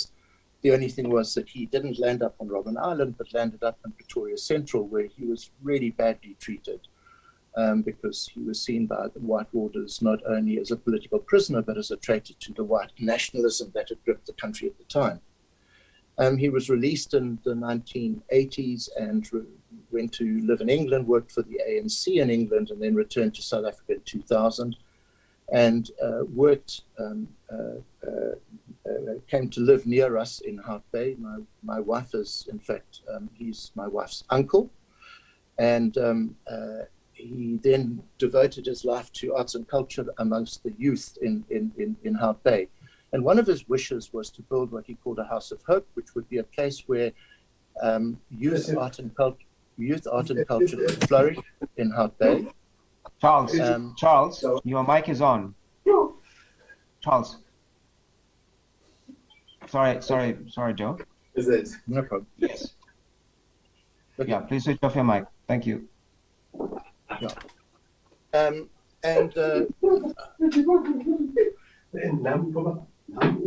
Charles, sorry for this joke. Charles, I can see your mic is on, please. Oh, sorry. Apologies. Continue. No problem. And Dennis wanted to build a small art center for the youth of Hout Bay. I was charged with the design of it. I worked with him for a year on the project. And unfortunately, he died just before we started construction. So in terms of purpose, I had this very difficult task of having to keep alive the idea that he had about the building in his absence. And it's taken us a year to complete the building. It's now almost complete. Unfortunately, the images I'm going to show you are not of the completed building. Let's go to the next slide, please. But this is a special ceremony that we organized for Dennis just before he died, where even though we had not yet got approval for the building for construction, we enacted the process of having a sod turning ceremony on the site, which I think made him very happy. And he died a few days after this event. Next. The building is on a beautiful site in Hout Bay. It's full of heritage buildings. It's also the site of the Hout Bay Museum. And we were given the tennis court by the Western Cape Regional Government to build the House of Hope on. Next. The building itself, what Dennis wanted, which is really interesting, again, this has to do with purpose, but Dennis he wanted what he called an open building. He didn't want a closed building. He didn't want a building with a corridor and a series of spaces off the corridor like cells. And I think you can understand the analogy that makes with his terms of imprisonment in Pretoria Central. But he wanted a building where you could move easily between inside and outside, and that each space would be its own building and have its own entrance from the outside to go into the inside, which was quite a difficult thing to manage. But as you can see over here, this is what we've done. We've got a horizontal circulation spine, which is open to the outside, and a series of buildings that lead off it. One of the other things that Dennis wanted was he wanted to dissolve the distinction between teaching and exhibiting. And he wanted one space where kids could have a class, the public could be coming to visit and look at the artworks, and could also have a look at the exhibition of Dennis's exemplary life, which could act as a model for young people to think about how they might choose to serve the public at large. Next. The building on the site, and as you can see, it's a fragmented building. Next. So I'm really just going through this. axonometric of the building. Next one. What was quite difficult, this section shows the strategy, and it was quite interesting for us because, again, Dennis asked difficult questions of us. He wanted to make one space that could be many different things. So as you can see here, there's a teaching space, exhibition space, there's a mezzanine space, which is a library and archive, and he wanted it to be in one single space.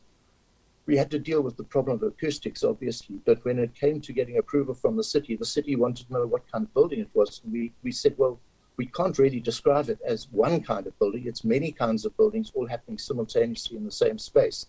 And it took us months to get them to understand exactly what that was. In fact, it took a year and a bit before we could get them to understand and approve it. Next. But one of the things that really was quite complicated with the building was, again, to be purposeful, how do you make a space which has got a variety of different activities taking place in it simultaneously? And what we did was we modeled the ceiling areas, the ceiling spaces, and the roof in order to be able to achieve that. And these drawings are the only drawings that I could make, which could show us the next one, please, which are upside down axonometrics of the building as it was built. Next. And then a series of images of the building as it's now. It's not yet quite complete, but the entrance on the right-hand side, you see a view from the museum into the main courtyard at the back with a little yellow temporary building, which is a tea kitchen for kids. They come after school for enrichment projects, and they get food and a drink, milk, or whatever it might be that's available, and then they take part in enrichment art projects. Next. The fragmented nature of the building and the relationship between new and old. Next. I think this is entrances and so on. Next. I think the next image is very important for me, which really demonstrates Dennis's intention. Lalela, an art project. I'm not sure if someone can tell me how I'm doing with time. I think I'm almost finished. There's a Lalela art project that is run from Hout Bay. And what they do is they offer art enrichment projects for kids at school who want to study art, but there's no art teacher.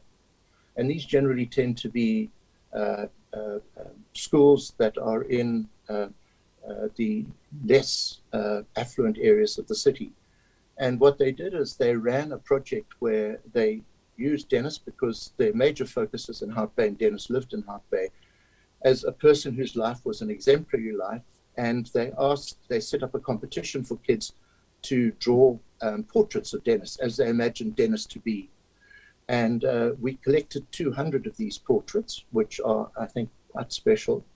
And we made a gigantic big mural of all these portraits, which sits in the front foyer of the building. If you go to the next slide.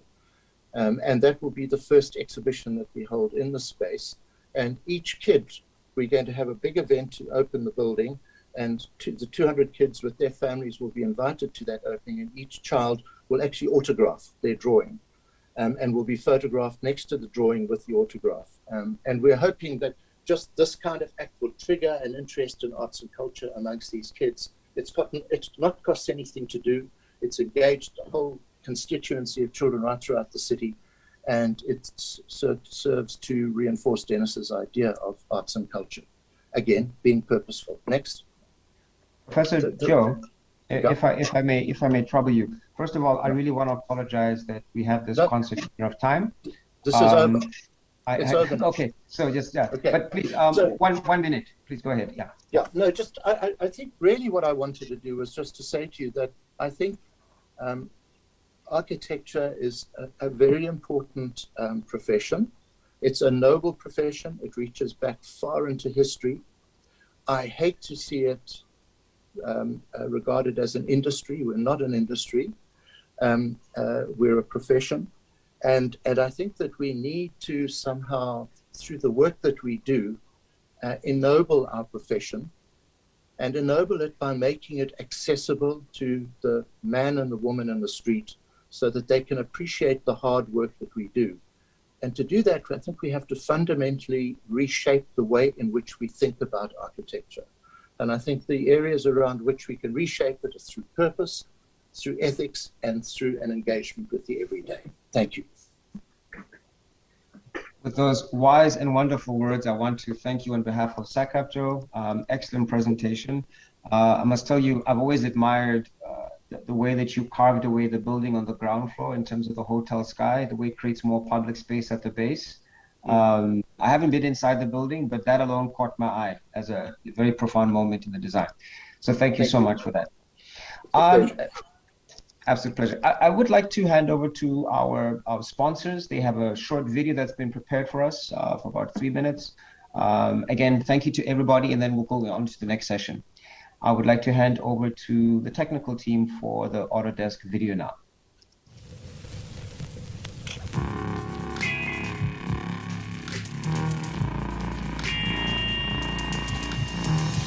Is there audio?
Thank you.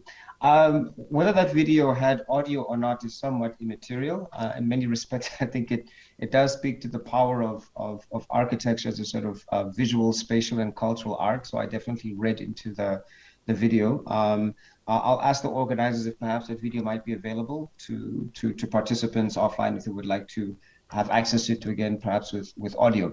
Without any further ado, I would like to make an introduction for our next moderator for the next session, Dr. Sithabo Dlamini. An accomplished academic and industry expert of vision, he's established himself as a reputable professional creativity, conviction, and tireless devotion to best practice in the architectural profession. He holds a PhD in political economics from the University of Reading in the UK. Dr. Dlamini actively participates in issues that affect the architectural profession and regularly attends regional and international conferences and presents papers. He's published 4 books and several conference and journal papers. His research interests encompass infrastructure development, political economics, and energy efficiency. Dr. Dlamini, welcome to this platform. Over to you.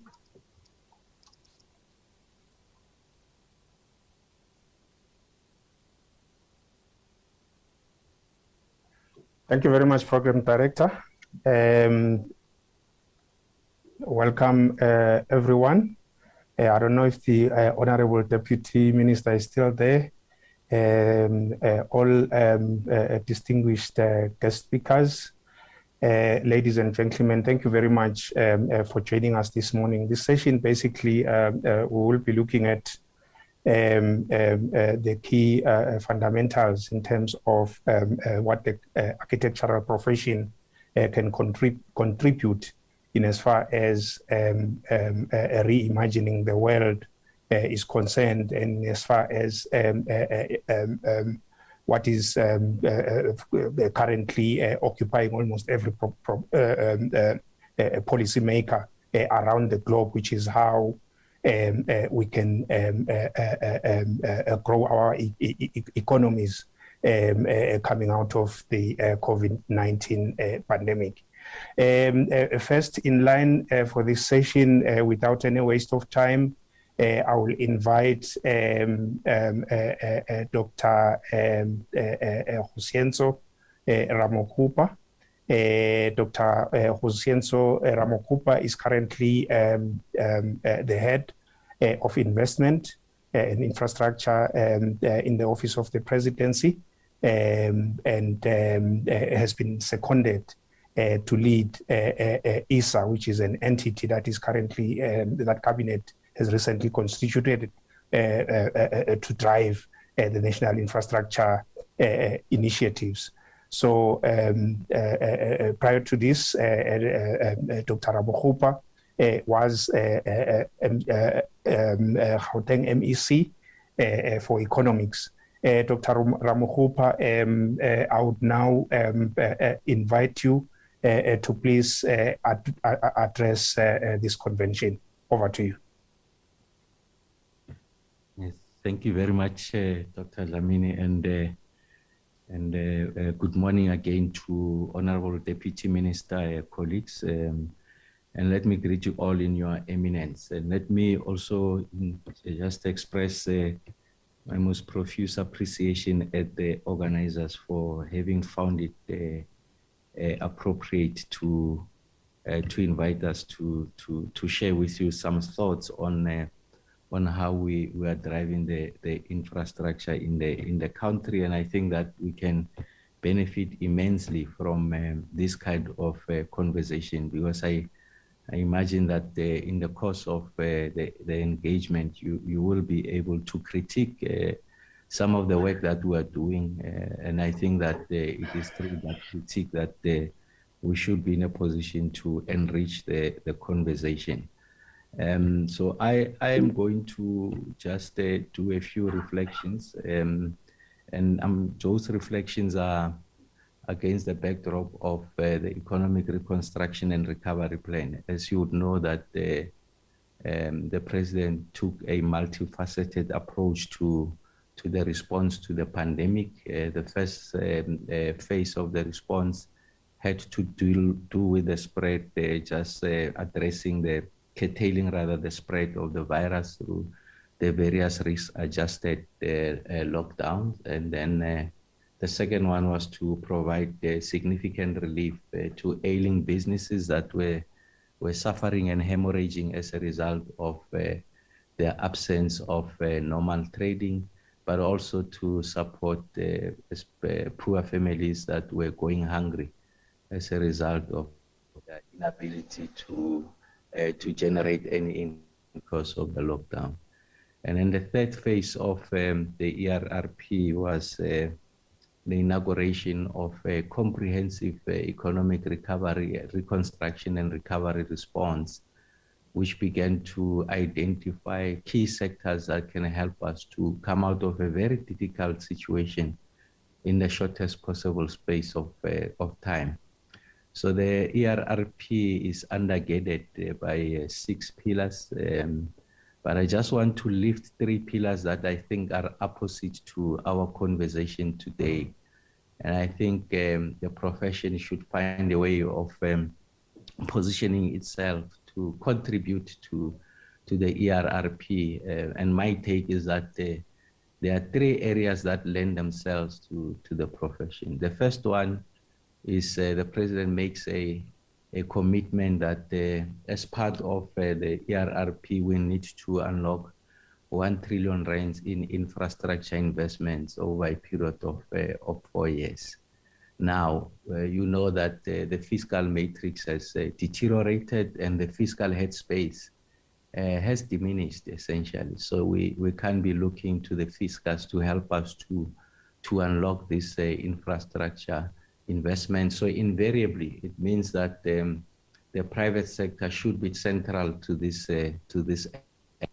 Now, if you put it into context, those of you familiar with the National Development Plan, which is our overarching document on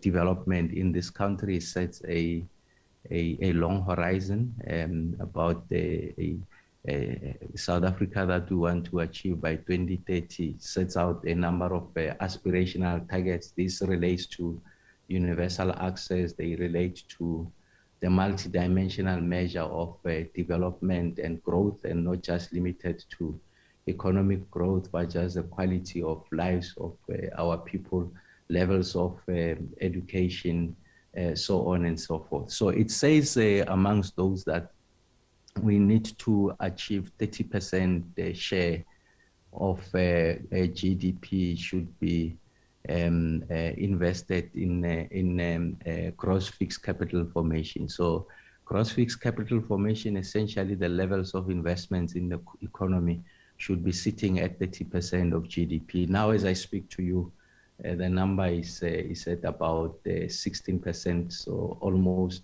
just above half of what is our intended target. And if you read the plan, it assumes that for us to be able to achieve those aspirational targets of 2030, and you know that we are missing those targets by a long shot. I mean, levels of unemployment just the other day, we have breached the 34% mark if you use the narrow definition, whilst in the NDP we're envisaging by 2030 to have those levels to sub 6%. So we're sitting at the 60% of that GCF, so gross fixed capital formation. So there's a lot that needs to happen. So we need to galvanize the private sector to come into this space. And our argument in the office is that there has to be a multi-dimensional approach to attracting these investments. The first one is that we should be able to access the big pool of global liquidity that is directed at what we call impact investing. So essentially, it looks at the three elements of environment, social, and the governance framework of projects. And we think that the profession has got a contribution to make, an immense contribution to make in this instance, because our orientation in how we design a lot of infrastructure projects doesn't necessarily take into account our commitment to a green transition, reducing the greenhouse gas emissions, ensuring that our nationally determined contributions and our net zero emissions goal gets to be realized. So we think that you have to do something significant to ensure that in the design of this infrastructure, we take into account the environmental components. And in that way, it's going to help us to access the big pool of global liquidity. And in this way, we should be able to galvanize a significant contribution of this 1 trillion rand. And then the second one has to do with the degree to which we are able to industrialize, essentially broaden the manufacturing base. If you look at the current economic trajectory, you'll realize that the two sectors that have been affected the most adversely is construction and manufacturing. And those two secondary sectors are key to absorbing the supply side, essentially creating jobs, if you like, for a great majority of our people in this country. I think the second contribution that the profession can make is to ensure that in the design of these infrastructure interventions, you are able to build in solutions that essentially lend themselves to mass employment. So essentially in the construction of this infrastructure, it must be such that even the semi-skilled, the unskilled are able to participate meaningfully in the delivery of those assets. So I think we need to ensure that there's we meet that delicate balance. Of course, this mechanization speaks to agility, it speaks to speed, the cost of construction. But I think we have to take into account our own local condition and the desire for us to create employment. So I think the profession owes it to the country to ensure that in the design of this infrastructure, it lends itself to accommodating the poor and ensuring that there's some degree of mass participation. And again, part of the work that we are doing here is to ensure that to the extent that is possible, we need to be using local materials in the construction of these assets. I'll share with you the geographic spread of investments in the country at the sovereign level, and you'll see that there's a concentration of investments in a more urban, affluent metropolitan area at the exclusion of very poor parts of our country. And that explains the levels of urbanization. So it's important that when you roll out that infrastructure in those spaces, we look to exploit the local materials there. So it can be if you like, invasive species that are there. When you cut them down, you can, the biomass or the byproduct that gets to be generated as a result of that exercise can be converted into panels, and we're able to build schools, classrooms, we're able to build clinics, hospitals, so on and so forth. So I think there's a need for the profession to invest a lot of their energy and intellect, expertise to finding solutions, unique South African solutions that helps us to ensure that we draw on the local materials when we do this. And in so doing, we are able to bring the levels of industrialization closer to the source material. And as you do that, you are going to revitalize economies of those spaces. And then the other one is a point that Joe was raising earlier on. So we have a very big real estate portfolio in the country. I'm sure you can, when you go to many parts of the country, especially the CBDs in your more established metropolitan areas, you can see that a lot of these buildings are derelict, they are deserted, they are abandoned. So what we are looking to do is to repurpose this building to address issues such as low-income housing, to address issues such as the demand for student accommodation. So you have seen what Joe has done with the Hotel Sky. I didn't know that he's one of the architects there. We went to unveil that project with the Minister of Tourism. And I must say that they've done exceptionally well. And by the way, for the record, our team, when we go to Cape Town, that's our place of stay now going forward, because it's affordable, like Joyce indicated. But I think that the design and the experience is spectacular. But what is the point I'm making is that that's an excellent illustration of repurposing a building to meet demand. Of course, hospitality is going through a phase, but I think we're going to recover post-COVID. So we think that there's this real estate that is sitting on the balance sheet of the state can be used to put to good use to address, as an example, primary uses essentially. So the bulk infrastructure is in place. So essentially just the reconfiguration of these buildings. And in many of these, I mean, the floor plate allows you to design it in such a manner that we can convert it to residential accommodation. I mean, student accommodation, low income housing, I mean, that's residential really. And that's what we are looking to do. There's one building just across, diagonally across the building that Joe was referring to. It's called Custom House. It's one of those projects that is before us. And I think we'll be, having concluded the internal processes, want to go out to market and invite the profession like yourself, so that we were able to repurpose that building and provide the necessary accommodation. And of course, the fourth area is around creating the third area that I want to lift out of these key pillars is around the 800,000 work opportunities. So I've spoken in part around how you design this infrastructure to allow for mass participation. So we'll rely on the profession to do that. Obviously, we can occasion another conversation to see how we can partner to ensure that we are able to achieve the kind of results that we desire. So what this slide begins to tell you really, on your right, it talks to the level of spending and public infrastructure, capital spending in the public space. So the point that the slide is communicating is that essentially we are not sitting with a money problem, we're sitting with a spending problem.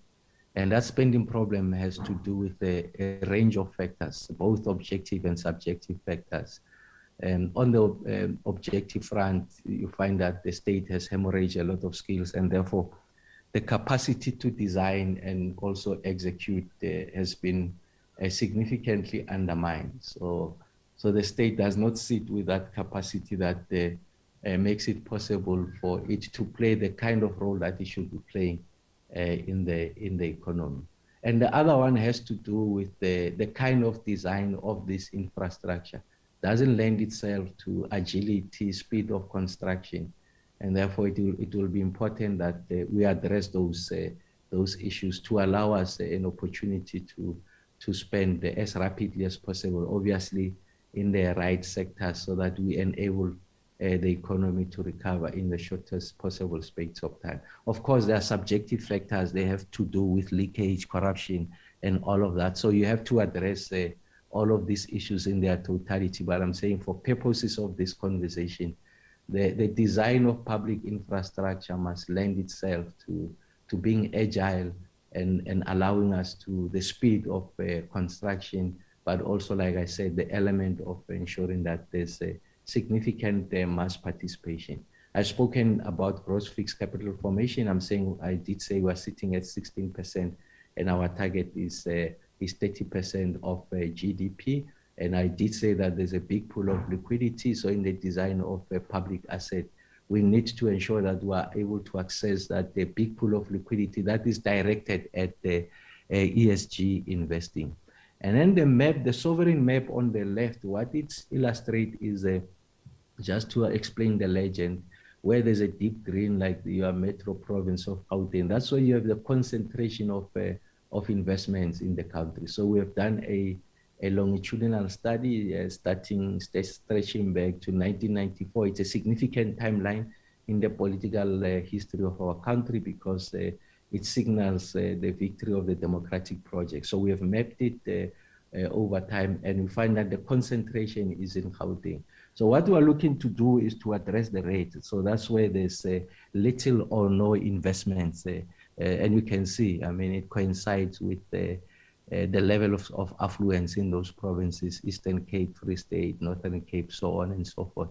So it's important that we invest in those spaces, and our view is that we should focus on what we call the network industries, energy, water, transport, ICT infrastructure. Once we have those in place, then the private sector is likely going to be attracted to those spaces. Obviously, we must also design an additional suite of incentives to bring them into those spaces. So the point, the contribution of the profession in this instance, like I said, when we design the roads there, we should make sure that the kind of aggregate that comes into that space, of course, doesn't necessarily lend it to architecture in the classical sense, because this is more engineering design. But all I'm saying is that the profession in its totality, the built environment, not just the architecture profession, must make that the contribution, the reuse of materials to ensure that there's a significant beneficiation in those spaces, and then we get the economy of those spaces going. This really is just to try to illustrate the work that we are doing in the office. So the first one is to ensure that we resuscitate we stimulate demand and so. And in the course of doing that, as classic economic theory will put it, you are likely going to resuscitate the supply side. So those secondary industries of manufacturing and construction will benefit from the stimulation of demand. And I did explain how we see the role of the profession in ensuring that we broaden manufacturing, in ensuring that we access pools of liquidity. And then in the course of this, we want from time to time to continue to replenish the pipeline of this infrastructure. Like I said, we have a significant real estate portfolio, and we think we should start there also in repurposing this to ensure that it meets the current demands. And I did make examples of low-cost income housing, and then also student accommodation. And the nice thing about this kind of real estate is that it's in your traditional CBD. So essentially people can walk to opportunities You don't have to, those spaces already have bulk infrastructure, the significant sunk cost there. So essentially still is a bit, it's value for money to deliver this unit in those spaces because you don't have to finance the bulk infrastructure. Of course, there has to be a rethink, a reconfiguration around the use of space to allow for amenities so that the people can play in those spaces, because the design of CBDs as, in apartheid South Africa was not meant for accommodation and habituation. And then we're working on the national infrastructure plan. Like I said, I think it's important that we bring green elements in the design of this infrastructure going forward. You are experts in that, and I think we should be working together. You can define what are global best practices around green elements, of course, to meet the current demand in the country, but also to position ourselves to contribute significantly to a green transition. And I've spoken to the issues of infrastructure financing. And in this instance, I'm talking about the need for us to design the infrastructure to use the local materials so that and also illustrate that it reduces the footprint of fossil fuels. And then in this way, we should be in a position to attract greater levels of investment. And then in conclusion, we thought we must just elevate some of the work that we are doing. So there's something that we call high value infrastructure investments initiative. So we have defined what we call frequently constructed public assets. So the state is building schools almost on a daily basis. It's building clinics, it's building hospitals. So we think, one, there has to be a standard design so that as you move from one province to the other, the look and feel is almost the same. And two is that is going to help us to reduce the professional fees, and essentially you're stretching the rent, you're spending the money in rolling out the infrastructure, and therefore you are able to do more. And then you are able to incorporate these green elements and ensuring that in the rollout of these assets, there's a mass participation. So you can help us to do that in designing those schools going forward. I think we are working on that so that there's a common template, if you like, on what we mean by public school. Of course, there will be, I'm talking from an infrastructure point of view. Of course, we still need to resolve the issues of learner-teacher ratio and many other issues. There has to be a library, it must be stocked and all of that.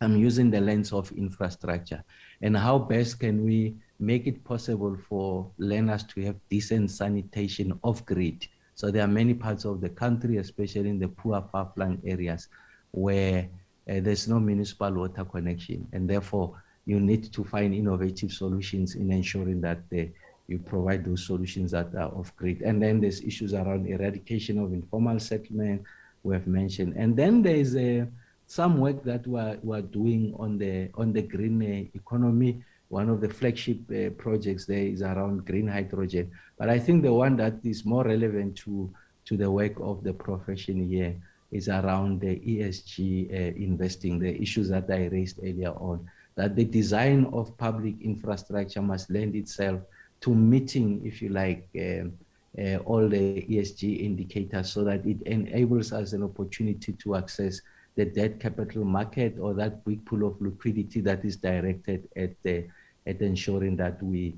were able to meet the issues related to reduction of greenhouse gas emissions. And then we're working on a financing solution for social infrastructure. As you know that the president announced a 100 billion rand facility for the infrastructure fund.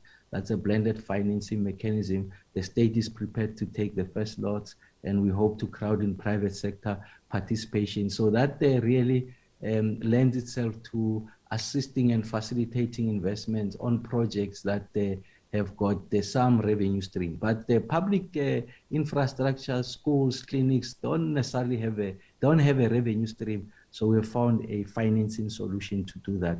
But in finding the financing solution is one leg.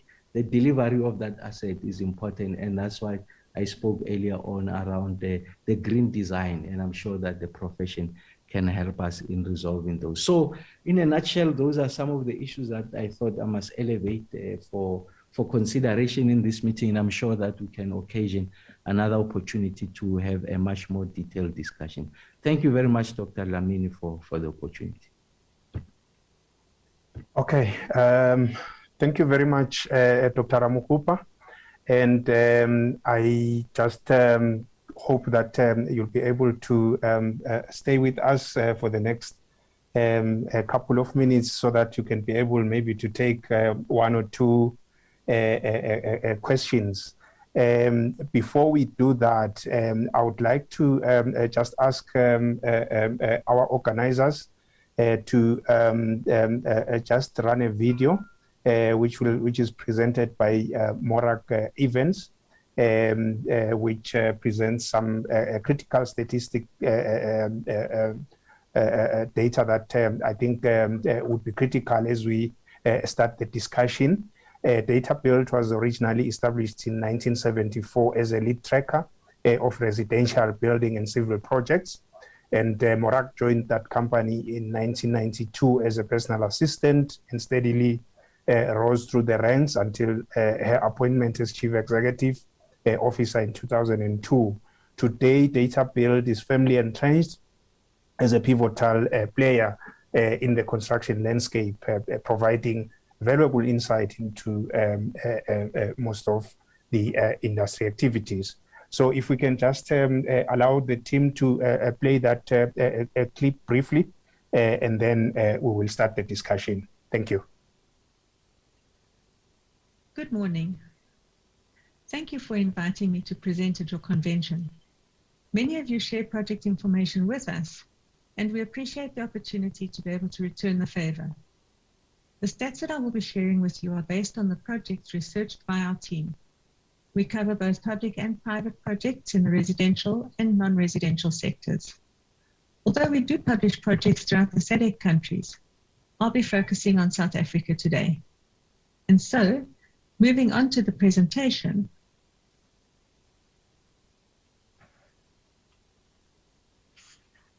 I thought we could take a look at the awarded values over the last few years first. As you can see, the values have been dropping since 2016, as well as the number of projects that have been awarded. Although the values appear to recover in 2019, there are a couple of larger projects included in these numbers. There are two megacities in Gauteng, the first phase of Danflume megacity at 17 billion rand, and the John Dube megacity at a cost of 35 billion. The 2020 value has been impacted by the second phase of Danflume, also at 17 billion rand, and the Harbour Arch mixed-use development in the Western Cape at 14 billion rand. This is the effect of the mixed-use development in the Western Cape and the effect of the megacities on Gauteng's values. This is what the graphs would look like without those large developments.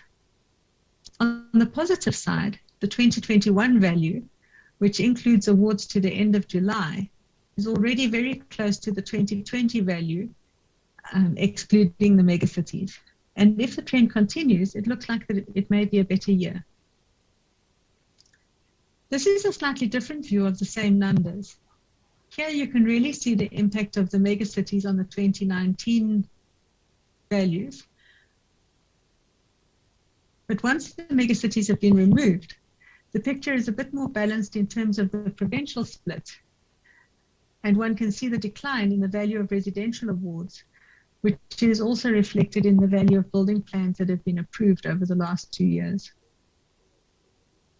Looking closer at the residential awards, the numbers are mainly made up by the megacities and by multi-residential developments. Information on low-cost and affordable housing is difficult for us to obtain, as those projects are generally handled by municipalities, who often don't advertise the tenders and are reluctant to disclose any information, either regarding the tenders or who the successful contractors are. In terms of the non-residential numbers, retail and commercial have declined fairly significantly, although we should bear in mind that the 2021 numbers only reflect up to July. Renovations to hospitals and clinics related to the COVID pandemic have contributed largely to the increase in the value of awards in the health sector. Looking at the number of projects awarded with a value of over 100 million rand, we can see that 2020 did not fare badly, especially considering the pandemic. The number of projects awarded over 100 million rand in 2021 is also comparing favorably for the first 7 months of the year.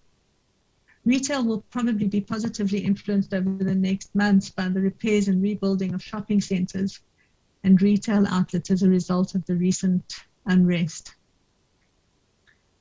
From a planning point of view, the last 3 years have seen a drop in the number of planning projects overall, although interestingly, the numbers were marginally higher in 2020 than in 2019, suggesting that if the pandemic had not hit, it may have been a better year.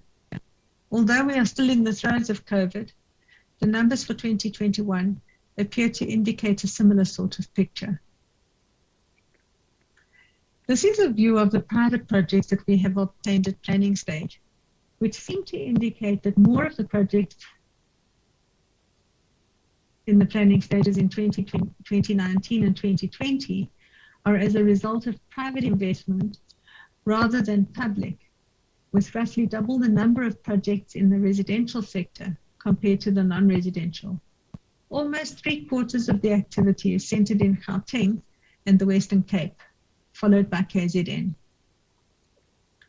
Looking at the public projects at planning stage, one can see the marked reduction of projects over the last 3 years.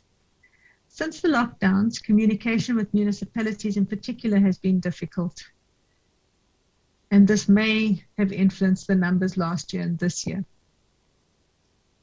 This is the total number of projects in the planning stage on our system for residential and non-residential projects, both public and private. As you can see, the 4 larger provinces account for almost 3/4 of the projects, while the remaining 5 provinces account for the last 25% or so.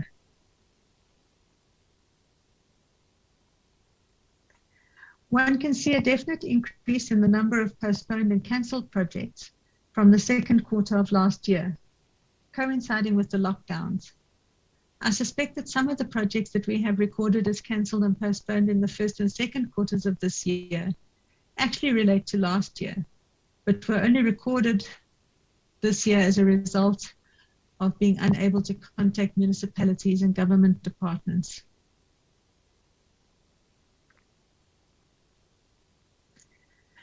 Much has been spoken of about the so-called SIPS projects. Many of these were already on our system before they were publicized in July last year, meaning that these were not necessarily brand new projects being planned and implemented.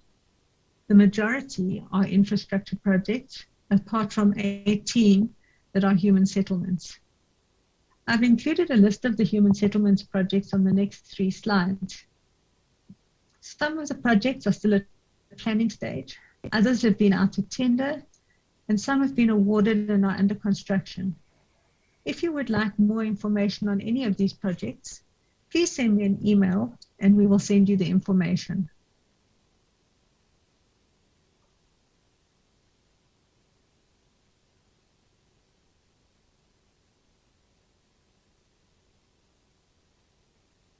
Okay. I guess Our research that's... team conducted an informal survey of how architects are feeling at the moment. Many said that they were already finding the situation difficult before the lockdowns and felt that they were lucky to have survived or to have weathered the storm. A number said that they are finding business slow, but are hopeful that things will improve. Some are more cautiously hopeful than others. Some of the challenges that are being experienced are projects being cancelled or put on hold, manufacturing delays and material shortages, and slow movement on municipal projects. We have all witnessed how our world has changed since the beginning of last year. Working from home has become far more commonplace, and we have all to a greater or lesser degree taken to online shopping. I can't remember when last I was in a shopping centre. The increase in e-commerce as a result of the pandemic has resulted in a need for last-mile logistic facilities and an increased demand for warehousing. We have a couple of warehouses on our system for e-commerce companies, as well as companies that operate in retail stores as well as online shopping. Takeholder are building a new warehouse in Cape Town and another in Kempton Park, and Cotton On are building a new warehouse in Midrand. Although not a warehouse, Amazon are building a new HQ in Cape Town, which has just been awarded to WHO. A number of data centers are being planned or are under construction to cater for an increased number of people working from home, as well as businesses migrating to cloud-based solutions. The effect of the pandemic has affected our industry in many ways. Many professionals are working from home, having reduced their office space. Some have started their own practices after being retrenched or having downsized. Resources are tight, with many of us trying to cope with doing far more than we used to, with the same 24 hours in each day. Like so many companies, we have been examining our role in the industry, trying to see where we can fill a gap. We have formed a new division called Build Connect, which seeks to assist architects with writing specifications. If you are interested in making use of this free service, our product specialists will meet with you, either online or in person, to hear what products you are looking for, source them, and write the specifications for you. The intention is to assist in ensuring that products specified have not been discontinued, and that the manufacturer will ensure that there is stock of the product when it is required. Product specialists will also review specifications already written to confirm that products have not been discontinued. Please contact us if you would like us to assist when you have projects that are ready for specification. Okay. Thank you very much. I think that's the end of that presentation on data build. Maybe just to check, Dr. Ramukupa, are you still online?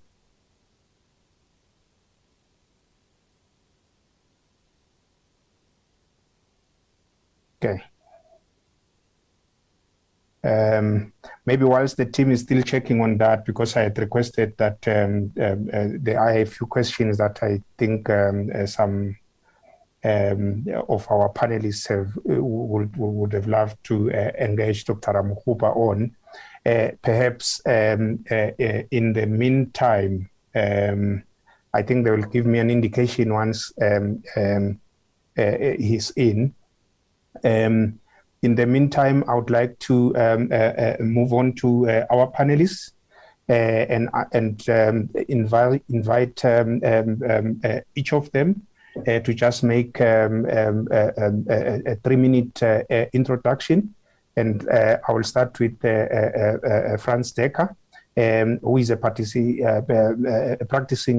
senior architectural technologist in KZN. He's a past president of the South African Institute of the Architectural Technologies and is currently the MD of the Institute, the Natal, the NPC. Mr. Franz Decker, are you available?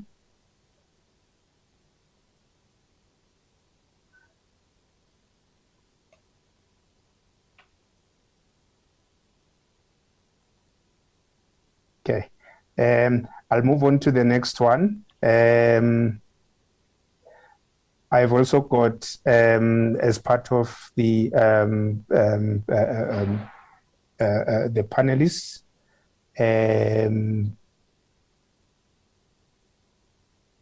just open that.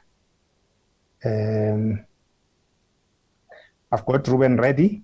I can see him on the screen. Mr. Reddy is an internationally recognized professional architect with 29 years of experience. His practice is based in Devon and has worked on projects around the globe. He's a keen sportsman. I've heard of that before already. Yes, he's a key. The first session. So. Okay. Yeah. No, wonderful. So without any waste of time, then I will ask Mr. Reddy to just make a 3-minute intro, and then we move on. Not so much as an introduction. I think as the incoming president of the Institute of Architects, I mean, our members are concerned about their livelihoods, concerned about access to the economy, concerned about pipeline projects and all of these things that is affecting a dwindling profession. And if there's interventions not done urgently, this country will be left without any architects at all. And I've spoken about just how the numbers have shrunk dramatically. And I think from the time that I graduated, we're probably down to 25% of the number of architects that used to be in South Africa. So we in deep trouble. I mean, I think the big thing for me is it was great having Dr. Ramakgopa on the session talking about yet another policy. We're probably the world champions in policy formulations in the world. But before we've actually gone through the first one, we're ready to write the next one and the next one and the next one. I mean, I was going to point out that he was referring to the National Infrastructure Plan, which was done in 2012. Before we even hit the SIPs, the first 18 SIPs that are listed in that document, we've already done another National Infrastructure Plan and calling it National Infrastructure Plan 2050. And we've added to the SIPs without even considering the ones that we've already got on the list. So there in itself, we've got a problem. And somehow we need to hit the ground here and operationalizing democracy in some kind of meaningful way. Latching onto projects as we find them is not good enough for us. We need to have a process of how we roll out these things in a fundamental way. As far as architects are concerned, we are also concerned about the way that the National Infrastructure Plan is being drawn up. It is extremely engineering biased. And the 4 sectors which have been identified as the primary sectors of development has been energy, freight transportation, digital communication, and energy. Did I say energy? And those are the ones where we are the concentration of the infrastructure spending. If you look at page 10 of the latest, dated the 10th of August, so it's like a 11-day-old document. It's bizarre that on the page 10 it says that there's 6 trillion of infrastructure spend that's been earmarked for between 2016, that's gone, to 2040.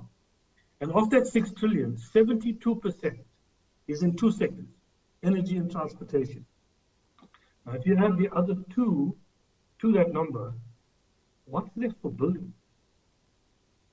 And we just need to understand where is all this coming from, because if you engage with a profession that actually builds and contributes towards the rollout of infrastructure, these sort of questions can be answered. Repurposing buildings, architects have been talking for decades about repurposing buildings owned by the state and owned by others. And it accounted for the basic demise of our CBDs because we didn't act quick enough. And that is the issue that we get caught up in, is that we say these, as a country, we say a lot of things. We say things like industry is allowed to produce 100 megawatts of power. Great statement. But yet, the Department of Mineral and Energy Affairs have done nothing. They're silent about how this is going to be rolled out. We just continue, and we talk about hemorrhaging capacity when we have architects and in South Africa without work. Okay. So how is it? Where are we getting this information from? And it's always a problem when these statements are made, and we as those that sit in the profession actually just are dumbfounded as how one actually comes up with these things. This mentions about standardization of buildings. Of course, we want a more efficient way in which we roll out mass infrastructure, particularly building infrastructure, but not a kind of like similar one-size-fits-all environment. No, we don't want that. And that's why we're talking about local economic development. We talk about those things, but we never understand how to operationalize it. And thus somehow we need to start looking at those things. We as the profession of architects are crying out to government and to the industry at large. We know that the private sector is literally standing back and waiting with the various levels of government who are essentially paralyzed at this point in time. Okay. And we know that. So we are waiting for somebody to make a decision. Help us to help you. Thank you very much, Mr. Reddy. Without any waste of time, I would like to also ask Mr. Videsh Pudu to make just a 3 minutes intro. Videsh Pudu is a built environment industry professional with a keen interest in understanding, researching, and educating others about the profession and the industry at large. Mr. Videsh Pudu, are you still available? Thank you, Dr. Shlamini. Yes, I am. So I think I'm going to start off bouncing off Ruben Reddy's discussion or introduction, should I say, and policy. South Africa actually, when I look at policy, and for those that know me, I engage or research policy and implement policy and comment on it a lot. We have some really, really good policy in this country. Compared to other countries, I think our policies, standards, the vision that went into making that policy is ideal. Has all the good ethical and moral values required. The problem statement is monitoring, evaluation, and implementation. So I think the point being is that the administrators, especially in our industry, here in the built environment, the way it's administered creates gatekeeping, should I say? A simple thing, plan approval. In terms of a very old act, our act is in 1977. But most people, even the administrators sometimes, don't understand how to implement.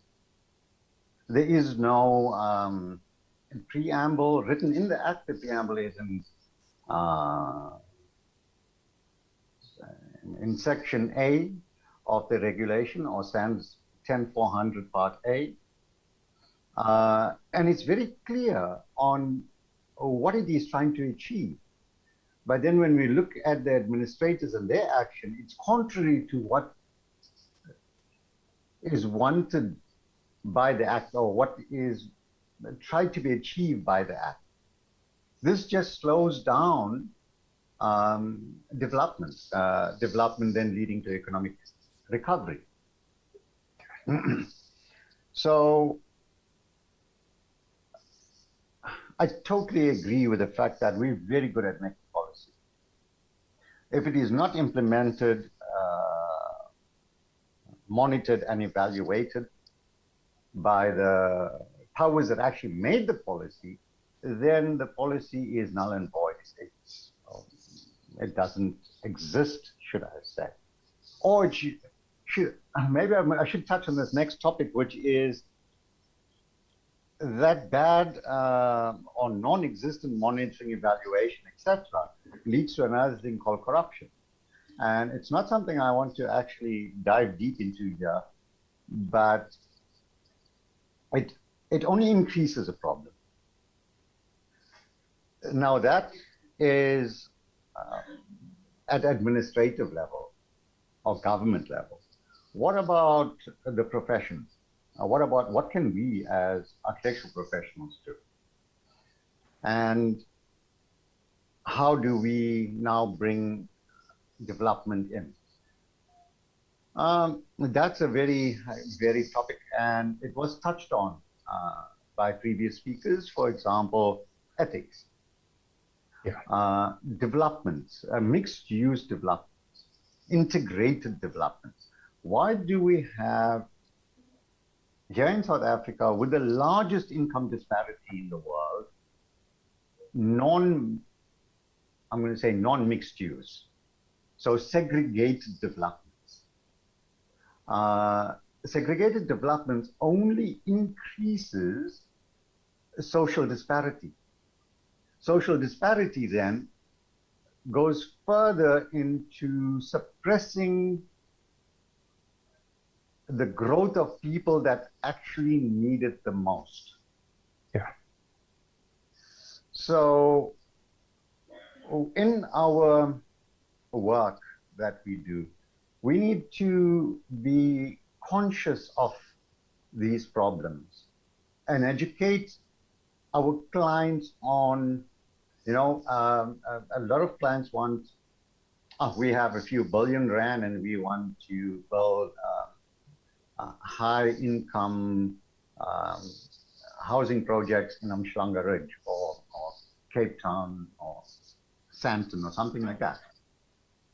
Where do the workers that, after the building is built, where do those workers come from?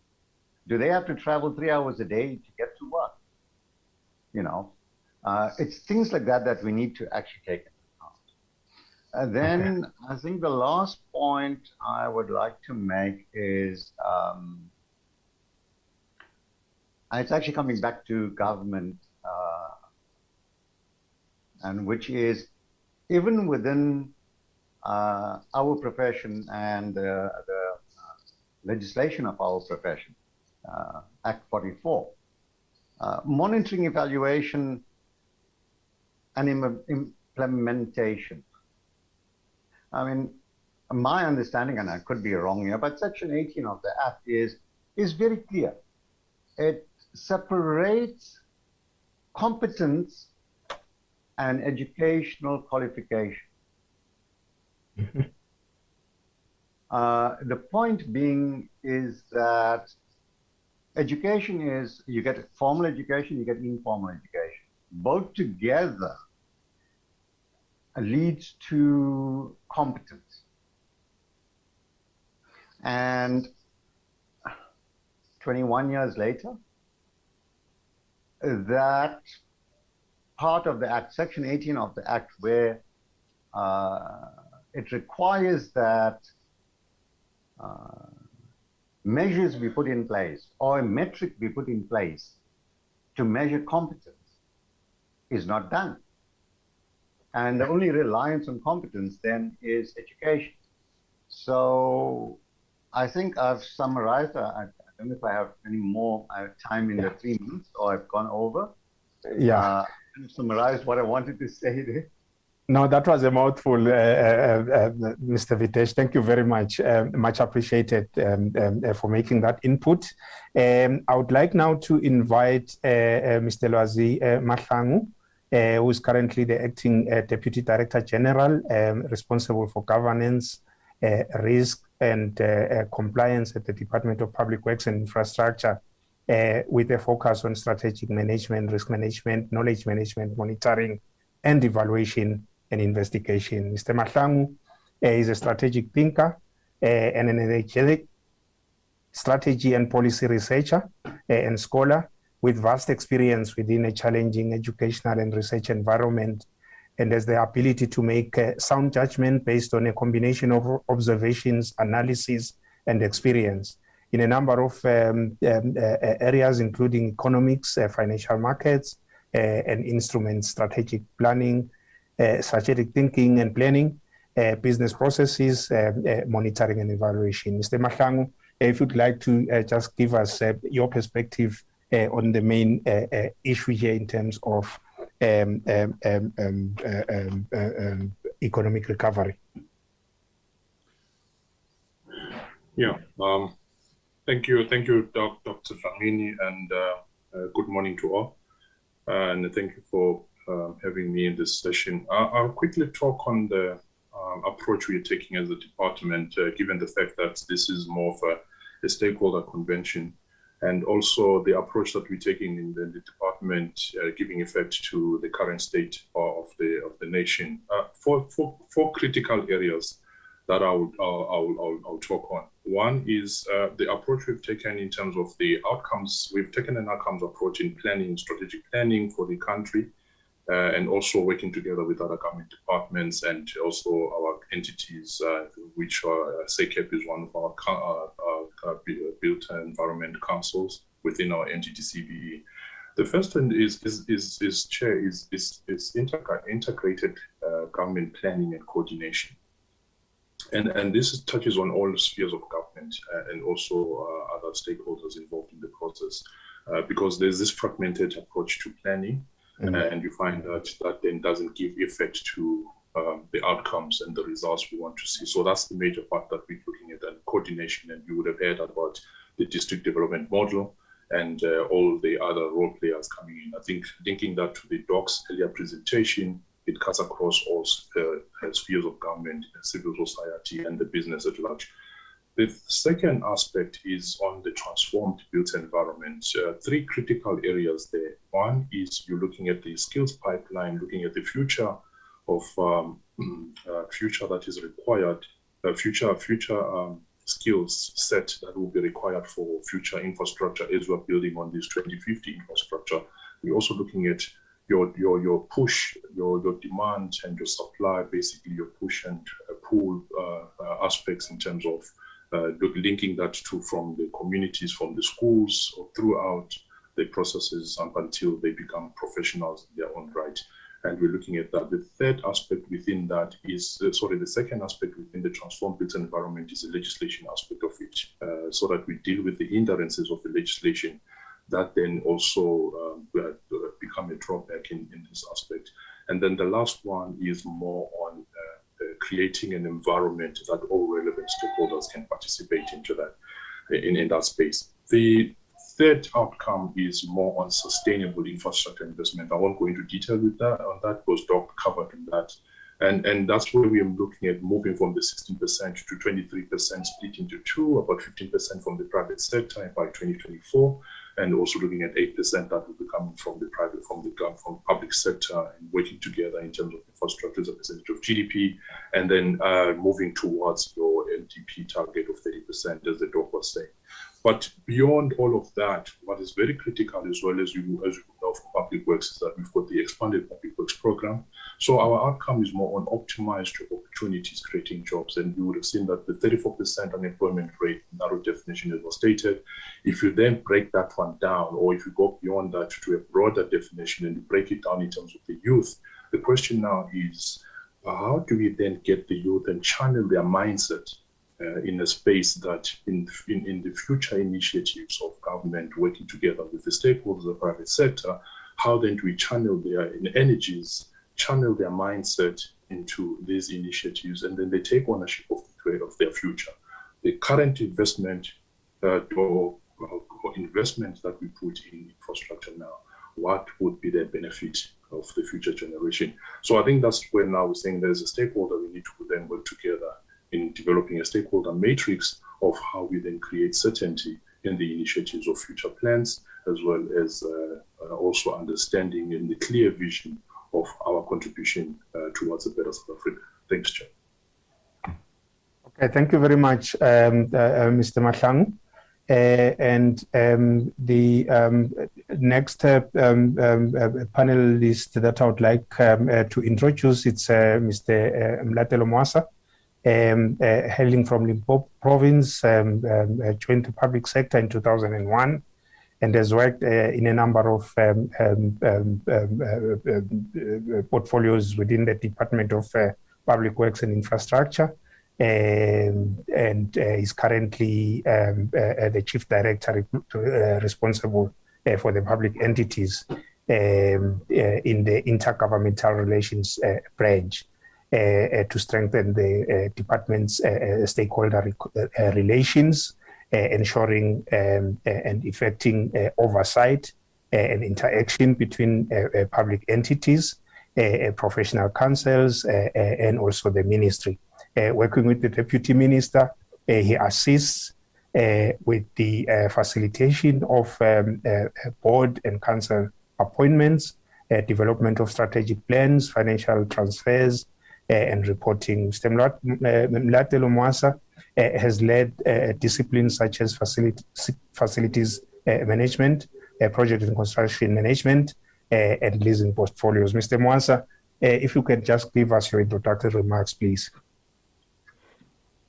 Thank you very much, Dr. Dlamini. And I realize that I only have 2 minutes, so I'll try to be as quick as possible. Yes. And thanks for the introduction. Let me first acknowledge the presence of the Deputy Minister and appreciate the presence of the doc, actually, to give us the high-level view of the infrastructure plan.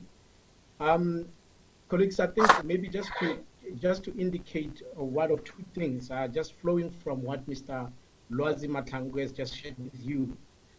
The critical thing is that for us, I actually head a unit that is responsible to assist the ministry, the minister and deputy minister, in terms of establishing the boards and the councils, and ensuring that those councils are actually developing strategic plans and annual plans that are sufficiently financed and actually aligned to the government priorities. I think you would agree with me that you need people that have passion, that understand the profession, and that are really ready to contribute to the socio-economic priorities of government and programs of government. So we need people who understand the profession so that we can effectively and efficiently deliver service to the people. Now, with that being said, what we do, we really create a platform in the department by making sure that we are we create a platform for the built environment stakeholders to connect with the department and to connect with ministry, all right? But most of all, we also assist in ensuring that there is accountability in the boards, in the professional councils, especially with regards to what Mr. I think it's already, or Vinesh, spoke about, the issue of monitoring and evaluation. So when you have set targets for yourselves, we have to check that, monitor and evaluate that you're actually achieving those targets. So we assist the department or ministry in terms of those, and to ensure that when required from Parliament to report achievement of those targets, really that report is provided. Now, just coming to the speech by the doc, I think colleagues, you will understand that is nested in the department. I think the DM has indicated that already. It's nested within the Department of Public Works and Infrastructure. It's a single entry point of infrastructure coordination and development. So we are therefore giving them support and ensuring that we, the targets that they've set for themselves are really achieved working together with us. But I think I need to just mention one or two things that comes from the panelists. The first one was I would say, Vinesh decrying the fact that, if you look at the projects that are there, we seem to be looking at only energy and water and projects, and we're not really focusing on building sector, and whereas the architectural profession focuses more on the building sector. I think this really creates a platform for us to actually do that. We are here as the department, and ISA has been invited so that we can really listen to your inputs. And we are giving you, as the doc has done, has given you really an overall plan. And we all know that the infrastructure plan has been gazetted. So it allows you to really look at the gaps that are there. So we really need people that will be able to identify the gaps. And we create a platform so that you can come and then indicate the gaps that needs to be plugged so that we can work together. What we need out of this convention is people who now understand the programs of government, the priorities of government, and the Department of Public Works outcomes in terms of supporting those programs.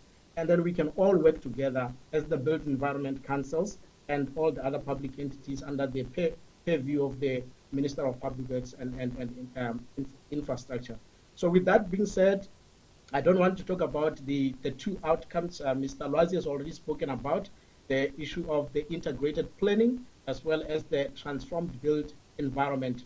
But just on the transformed built environment, I just wanted to focus on, I think we know that a lot of our challenges are really revolving around the prescripts, supply chain management prescripts, the SCM prescripts, and procurement reforms that are required.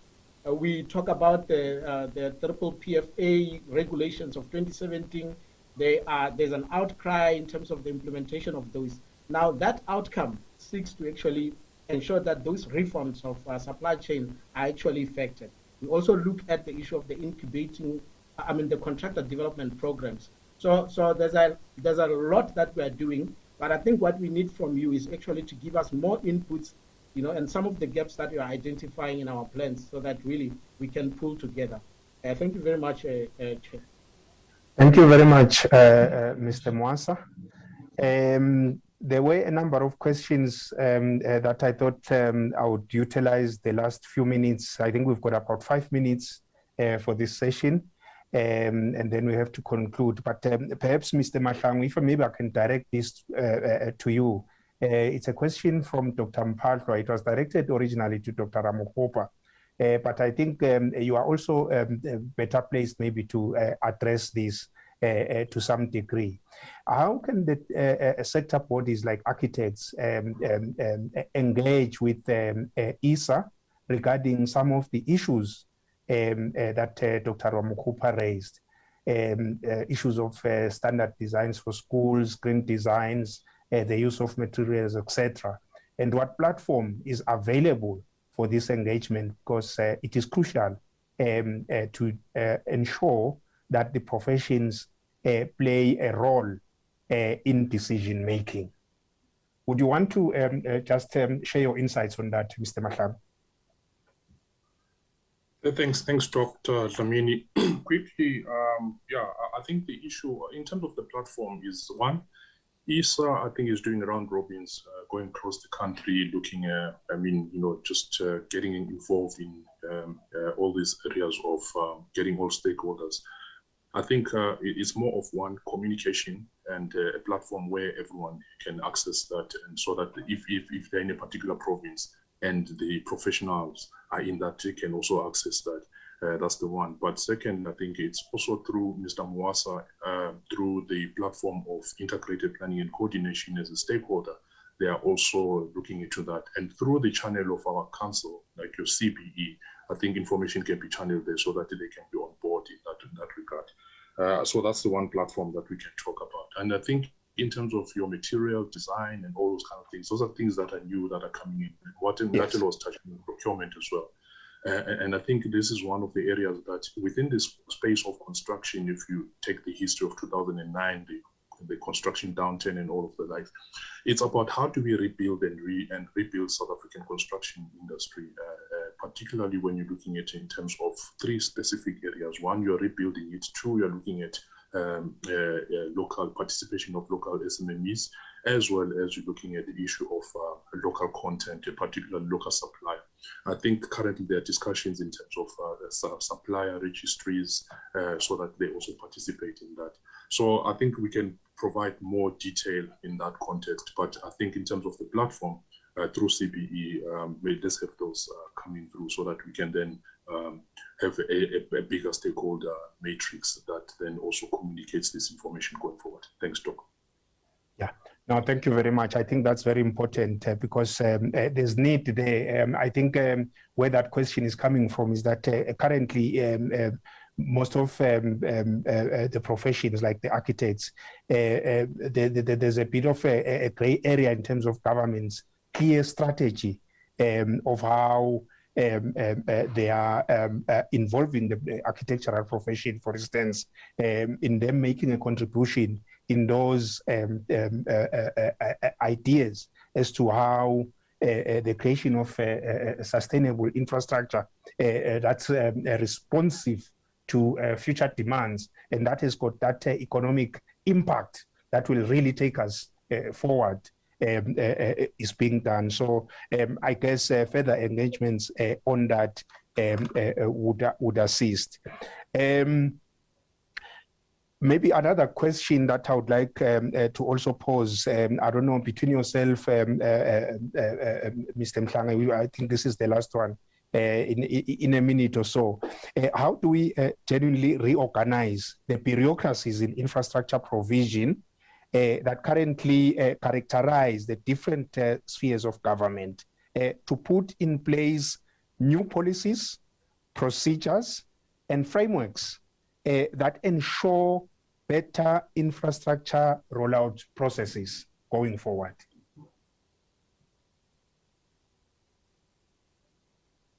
Yeah, thank you for that as well. Yeah, part of the outcome we're talking about integrated planning and coordination, I think this is largely more on the coordination aspect of it, is that if you look at infrastructure now, as pronounced by the president, putting the I in the DPWI, Department of Public Works and Infrastructure, it's more of saying, let's have a single entry point of infrastructure in the country. And that means that you've got the planners, you've got the implementers of infrastructure, and then you put them together in a platform where now there is an agreement and a discussion of the bankable projects that can then flow into an infrastructure plan, as was the presentation by Doc. That also through the DDM district development module, looking at bulk infrastructure, looking at provincial competence in terms of social infrastructure, and looking at national in terms of guidance policies and the monitoring mechanism. You all then build a structure that then looks at a single idea and a single strategy and a common understanding of the infrastructure that is required by in the country, and then that then spells out the different role players, and then also it becomes manageable in terms of the kind of infrastructure. I think the idea is to avoid conflicts as well as avoiding white elephants, and that is the platform that through these round robins by ISA is basically trying to do to get that. And also looking at a model of removing bureaucracy by looking at different angles of how. I think part of it is also the issue of the Infrastructure Development Act, the review that is currently going, so that there is that aspect of understanding the role and the speed at which we then deliver infrastructure towards the much needed recovery for the country. Thanks, Doc. Okay. No, thank you very much. Time, unfortunately, it's against us, but I guess this will be, we would really appreciate, especially with your office and Dr. Mwasa and Mr. Mahlangu, as well as Dr. Ramohupa, to have further engagements on some of these issues, because as you would all know, the world is changing so rapidly, and in ways that over the past have left many people behind. And what is of key interest to the architectural professions is that advances in technology over the recent years have suggested that interventions that probably certain spheres of government have tried to roll out have come with a progress, a promise to make everybody's life better off. But has that been achieved? Those are some of the questions that we need to be grappling with.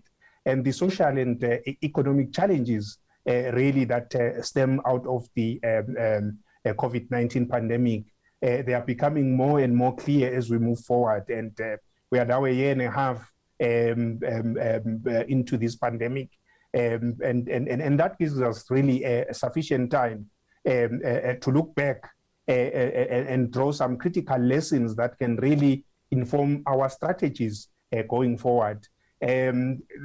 Obviously, no one can claim to be knowledgeable of a meticulous course of action as different economies around the globe navigate their way out of this economic quagmire. But the consideration of all voices that matter, including the architectural profession, it's a significant imperative as difficult decisions are made as to how we will reimagine our world. And those making those decisions need to show empathy for all communities that have been affected, and more so for those in society whose lives may have been turned upside down by the pandemic, not least professional practices that have had to shut their doors as a result of the pandemic. And as leaders of the built environment space, as the architectural profession, we believe that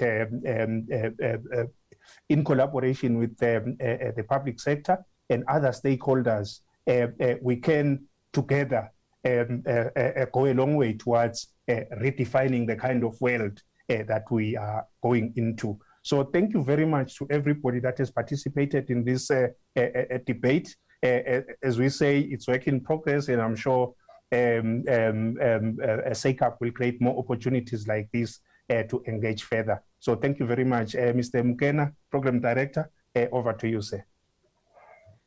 Thank you so much, Dr. Dlamini, and bearing with us as we grapple with time. Thank you also to all of the panelists and the speakers who have given us some very powerful insights into the context and what lies ahead. I want to take 30 seconds to just make a bit of a reflection, which I hope will be taken in the spirit that it's given. I would argue, based on my experience as well as just the last discussion, is there is a schism between the idea of what is value and what is cost. And what I mean by that is the danger of looking at the contribution of architectural projects in terms of their fees, in terms of costs, in terms of them maybe reducing the amount of units you can deliver. The import of what architecture does is a value proposition, because it actually has a huge impact on the quality of spaces and the environments in which people learn, practice medicine, make political decisions, teach others, and live their lives out.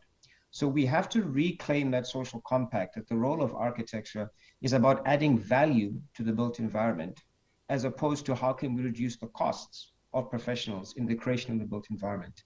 For so long as we have a cost-based mentality, we will have a spiraling and declining quality of the built environment.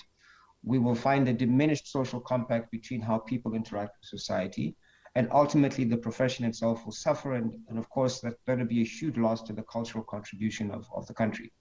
So how do we reclaim a value-based discourse around what does it mean to live, what does it mean to be a participant in the built environment, and what does architecture do there, and what is the role of the state in enabling convivial living environments? But I will leave that to the more learned scholars here to respond to that. I would like to introduce Flex. He will be doing a short presentation for us. Afterwards, there will be a short morning break. We are slightly delayed. We will be reconvening at 12 o'clock sharp. Please use the moment after Flex's presentation for a body break, stretch your legs, grab a cup of coffee if you can, and let's come back and reconvene and go on into the next portion of the day. Thank you so much. Flex, over to you.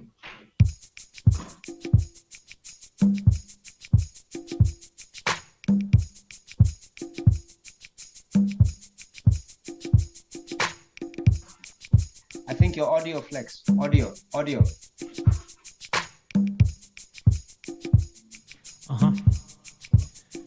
Hey, I do this for the wooden floors, I do this for the slow brew. Do this like a connoisseur and taste life in full view.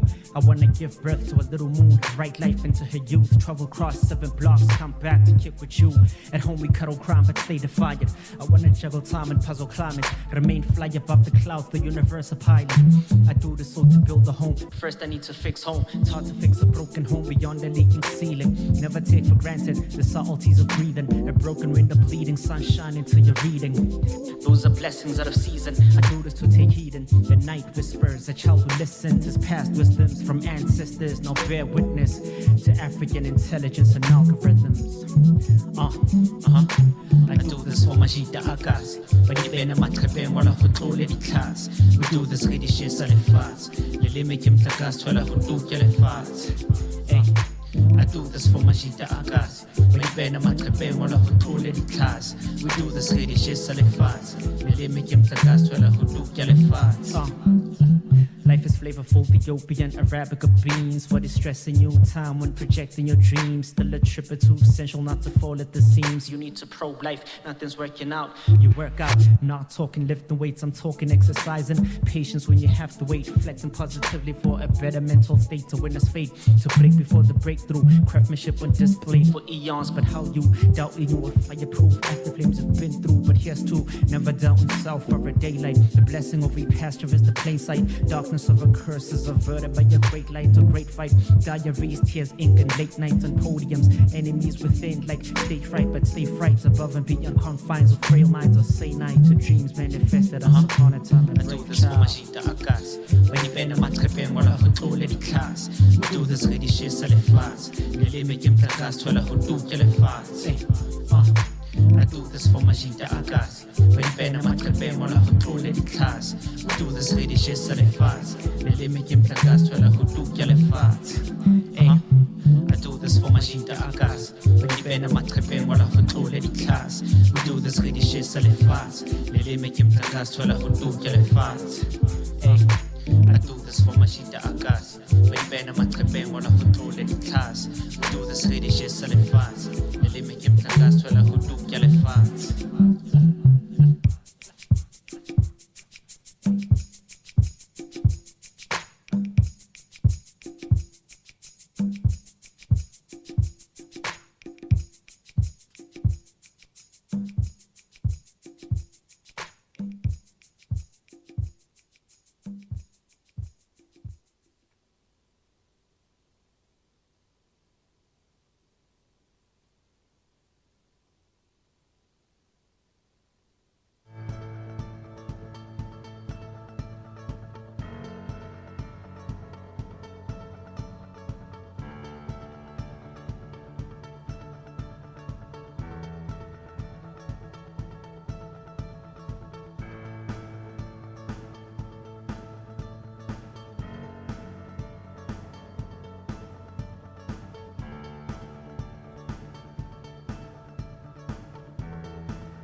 Welcome back, everybody, and thank you so much for that great video. Thank you. I hope you all managed to snatch a little bit of time in between these sessions, going fast and furious. The next moderator of the session is also a good friend of mine and colleague, Kevin Bingham. I've had the pleasure of actually judging some architectural awards with him and had some coffees and debated about junctions. A really fantastic and stand-up fellow. It's a real honor to have him here. Kevin is the managing director of the award-winning FGG Architects based in Durban. He serves on the South African Council of the Architectural Profession, where he chairs the education and RPL committees, and he's a representative of the International Canberra Accord. Kevin is a former president of SAIA and SAIA KZN, and has represented South Africa on the International Union of Architects Council, and has assisted on its Professional Practice Commission, as well as being Africa's representative on the Public Health Group. He's an amazing architect of hospitals, by the way. Do check out their portfolio. And he has facilitated and continues to facilitate work in relation to UIA's COVID-19 Information Hub. He's the co-founder of SAIA's Open Architecture Setup. And I may also add, he's been also an incredible mentor in terms of architectural education to me. Kevin, I'm not going to introduce the panelists. I will leave that up to you, but welcome, and the floor is yours. Thanks very much, McKenna, and lovely to see you again. Thank you for the kind intro. And for the others that don't know you, and as you said, having spent a lot of engaging time with you, I rate you as one of the greatest thinkers of our time, and would well be suited to speak on this topic that we're having to speak on today, harnessing the creative powers of youth. McKenna, I'm also honored to be a part of this event amongst all these great speakers that you've had thus far today. And I'm overjoyed to realize that my wife's Christmas gift of 2 years ago, Clinique for Men, is paying dividends and afforded me inclusion in the topic of youth. So under the topic, harnessing the creative powers of youth, the agenda that we're given shows 3 pointers for our session, and I'll read them out to you. One is turning limitations into opportunities, designing for the future. Point 2 is future-proofing the profession, skills development, transforming the workplace, learning and candidacy support. And 4 are emerging technologies. In what ways are they impacting education in South Africa? If we look at the key words there, they, I think, are opportunity, the future, skills, transforming, learning, candidacy support, emerging technologies, and education. My own passion lies in education, and I'm blessed through my work with Sacap to be involved in both architecture education and in upliftment through the recognition of prior learning.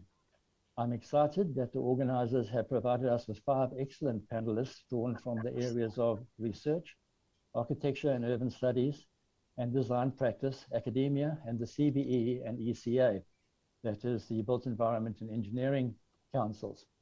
We haven't got much time, and the 5 speakers have been given 5 to 6 minutes each to present what they would like to speak about under the topic, harnessing the creative powers of youth. And the first speaker that we have today is Ada Dianga, and I'll just read his bio for you. Ada is the research manager at the Engineering Council of South Africa. His research interests lie in the area of supply and demand of engineering skills and the 4th Industrial Revolution technologies. He holds a master's degree in economics from the University of Johannesburg and a Master of Arts from the Northwest University in Potchefstroom. Ada, if I can hand over to you for 5 to 6 minutes, please.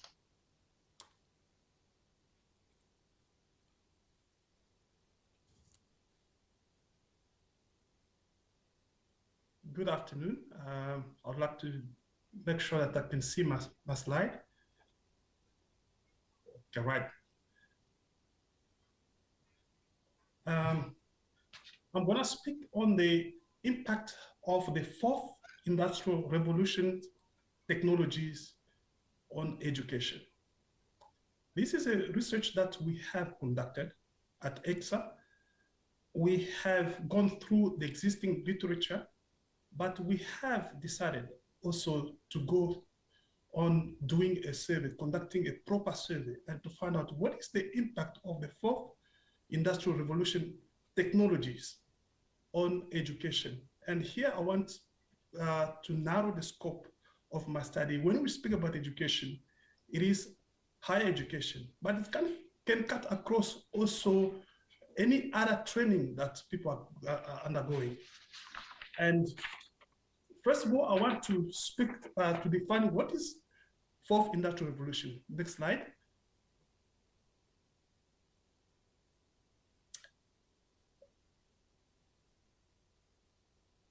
So before I speak about fourth industrial revolution, I'm going to go quickly to speak about the first industrial revolution. This is the period where coal, water, and steam were used for steam engines.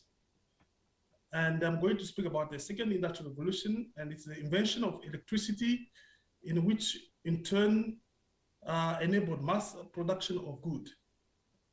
And the third industrial revolution is the age of computer and digital systems, through which new ways of processing and sharing information were enabled. And the fourth industrial revolution is driven by digital technology and the ability to fuse physical, digital, and even biological elements. Next slide. So now I'm going to speak about the fourth industrial revolution emerging technologies.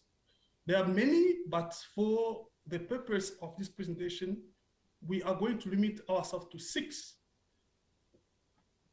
So we have artificial intelligence, Internet of Things, cloud computing, cyber security, nanomaterials, and data science, etc., etc. There are so many, robotics, and other technologies. So I want us to go to the next slide, where it's really drilling down to what we found in our research. Next slide. Yes, what are the impacts? What is the impact of the fourth industrial revolution on education? So what we have done is that we have sent a survey and to have primary sources.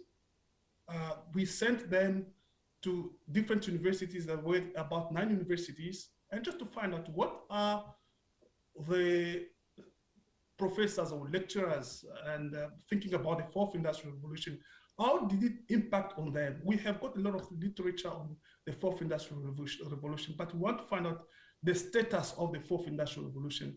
And I want to just to highlight something, that we sent this survey that was when we had our first lockdown, just to find out how did it impact on them.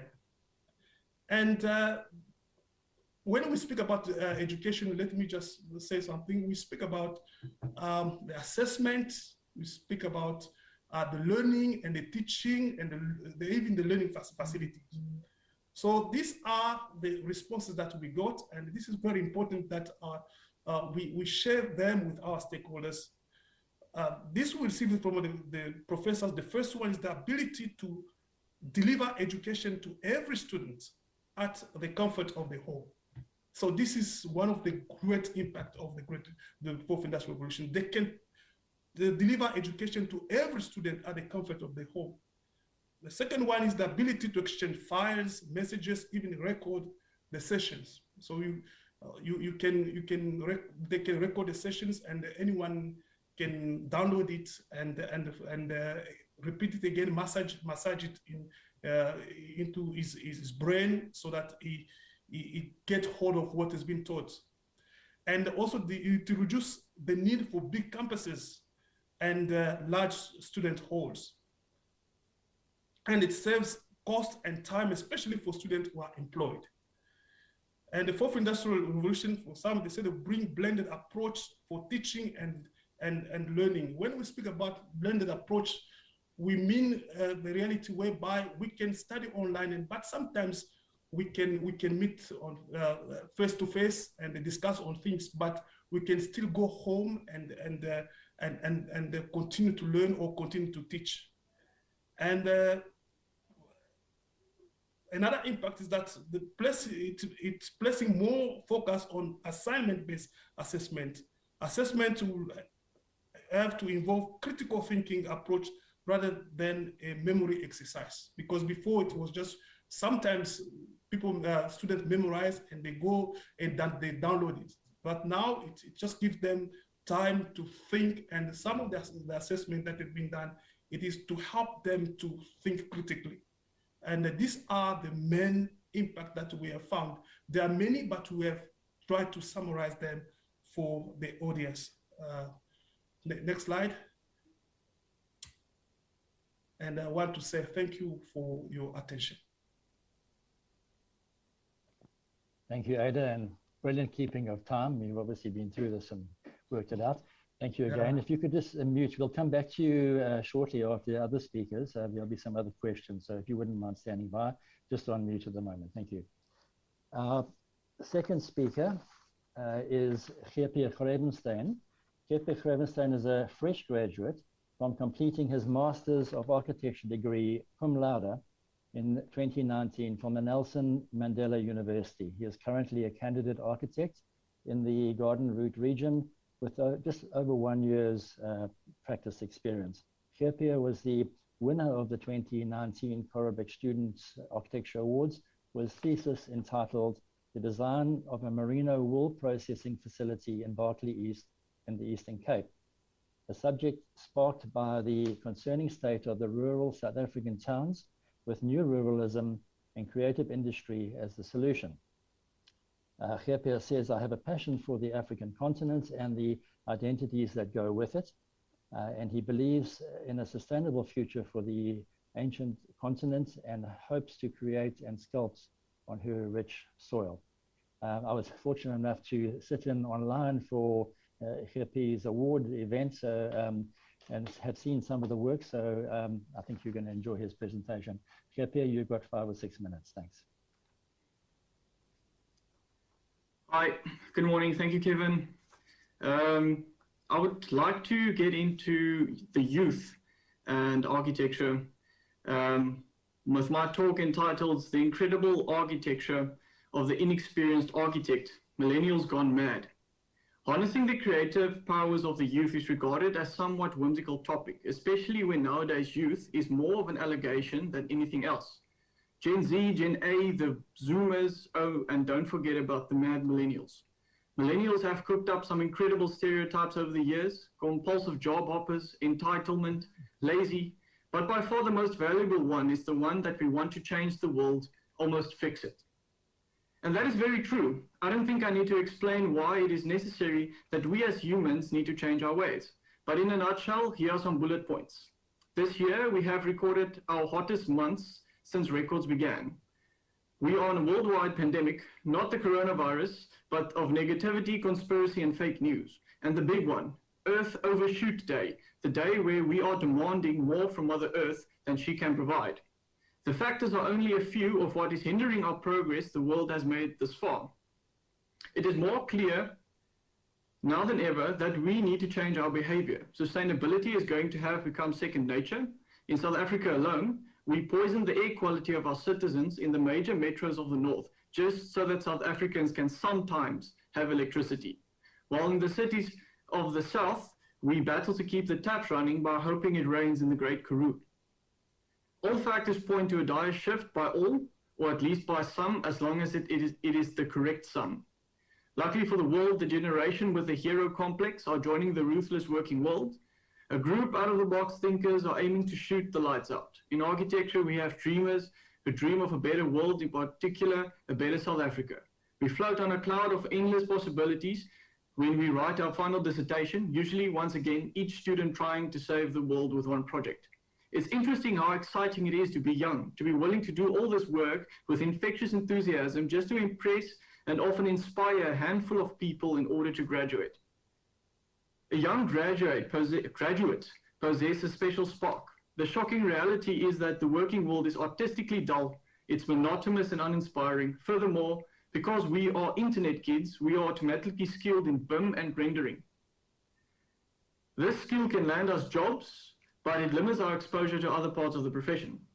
To make matters worse, it turns out that we are very expendable. As unemployment numbers prove, leaving the youth willing to lend themselves out for exploitation.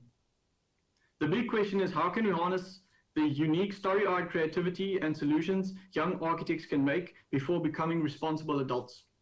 Of course, the inexperienced architects can have all the answers to the problems we face in the world or in South Africa, nor can we always assume their architecture is remarkable. The point is that they really still want to make a difference, and I believe that it is special and a rare quality. The possible solution is exposure to wonderful, unique, and great ideas through student competitions. Competitions can give young architects more exposure and a platform where they can share their ideologies, a place where ideas can be studied and read by all the influential intellectuals of our field and inspire those outside our field. Today, I can talk about 3 projects of merit who've recently been in the spotlight of one such a competition. It's also the only notable competition investing in young architects, might I add. One occurring theme, though, through these projects was the creative problem solving through architecture and industry. Each project tackled current and pressing problems in South Africa and solved it with sustainable ideas, even though it was performed in 3 very different landscapes: urban, rural, and the forgotten landscape. On the slides, we have our first project. It was entitled Bricolage, the Architecture of Waste by Senzo Mamba. The Urban Nomad. It's a contemporary take on indigenous way of life. In nature, there is no waste, just constant material flow. It proposes to turn vacant buildings into recycle factories as an alternative way to deal with building waste at the end of the building's life cycle. Next slide, please. The second was Waste Warriors. Waste in Architecture, a project by Blake Smith. A project creating a dignified space where the unsung heroes of the waste cycle can practice. An architecture that responds directly to the ingenuity of waste pickers. An interactive and practical secret lair that acts as a sanctuary in the forgotten landscape such as landfills. Next slide, please. The third project was the idea of new ruralism, the ultimate inclusive industry in the rural hinterland by G.P. Gravenstein. The dead post-industrial landscapes get a second life in the hinterland with new contextual industries breathing life into communities. The architecture practices critical regionalism, incorporating the township scale, users, local craftsmen, and the unique harsh climate. So to answer the original question, how can we harness the power of the youth? By investing in the unique abilities of the youth. I thank you. Thanks very much, Pierre. Lots to talk about there afterwards as well. So likewise with Ada, if you could hang in, please, and just mute yourself for the moment while we carry on with the other 3. Third on my list, on my agenda list, is Khalid Jacobs. Khalid drives Jakupa's urgent design portfolio and has been responsible for innovations in urban design methodology and practice. He is an urbanist at heart, with a deep interest in contemporary city making, and has shaped his career through interrogating the everyday experience in our cities. He has used his experience in academia to influence his method of practice and has shaped his design philosophies through experimentation. Khalid, over to you, please. Thank you, Kevin. Like you, I'm grateful that I'm here. I'm an old man talking about maybe issues that is more sort of driven by the likes of G.P. And but maybe as a way kind of into talking about the issue on a sort of a more high level scale, or conceptual or philosophical scale. I want to also kind of lean on what G.P. is kind of mentioned about this idea that the youth is seen to be idle, unruly, restless, and even sometimes seen to be criminal. And that the idea of the youth being sort of being represented as a ticking time bomb. That in fact, there's many studies that show that youth, and this is obviously our experience as well, that youth is optimistic about the future, the optimistic future, them and their role in our country.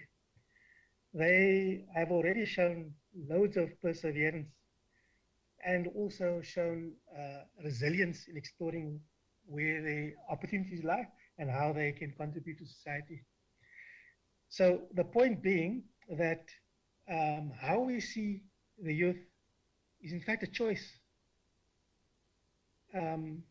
Whether they are solving everyday problems or whether driving larger societal change in South Africa, they've been active and they've been present, and simply needs to be seen.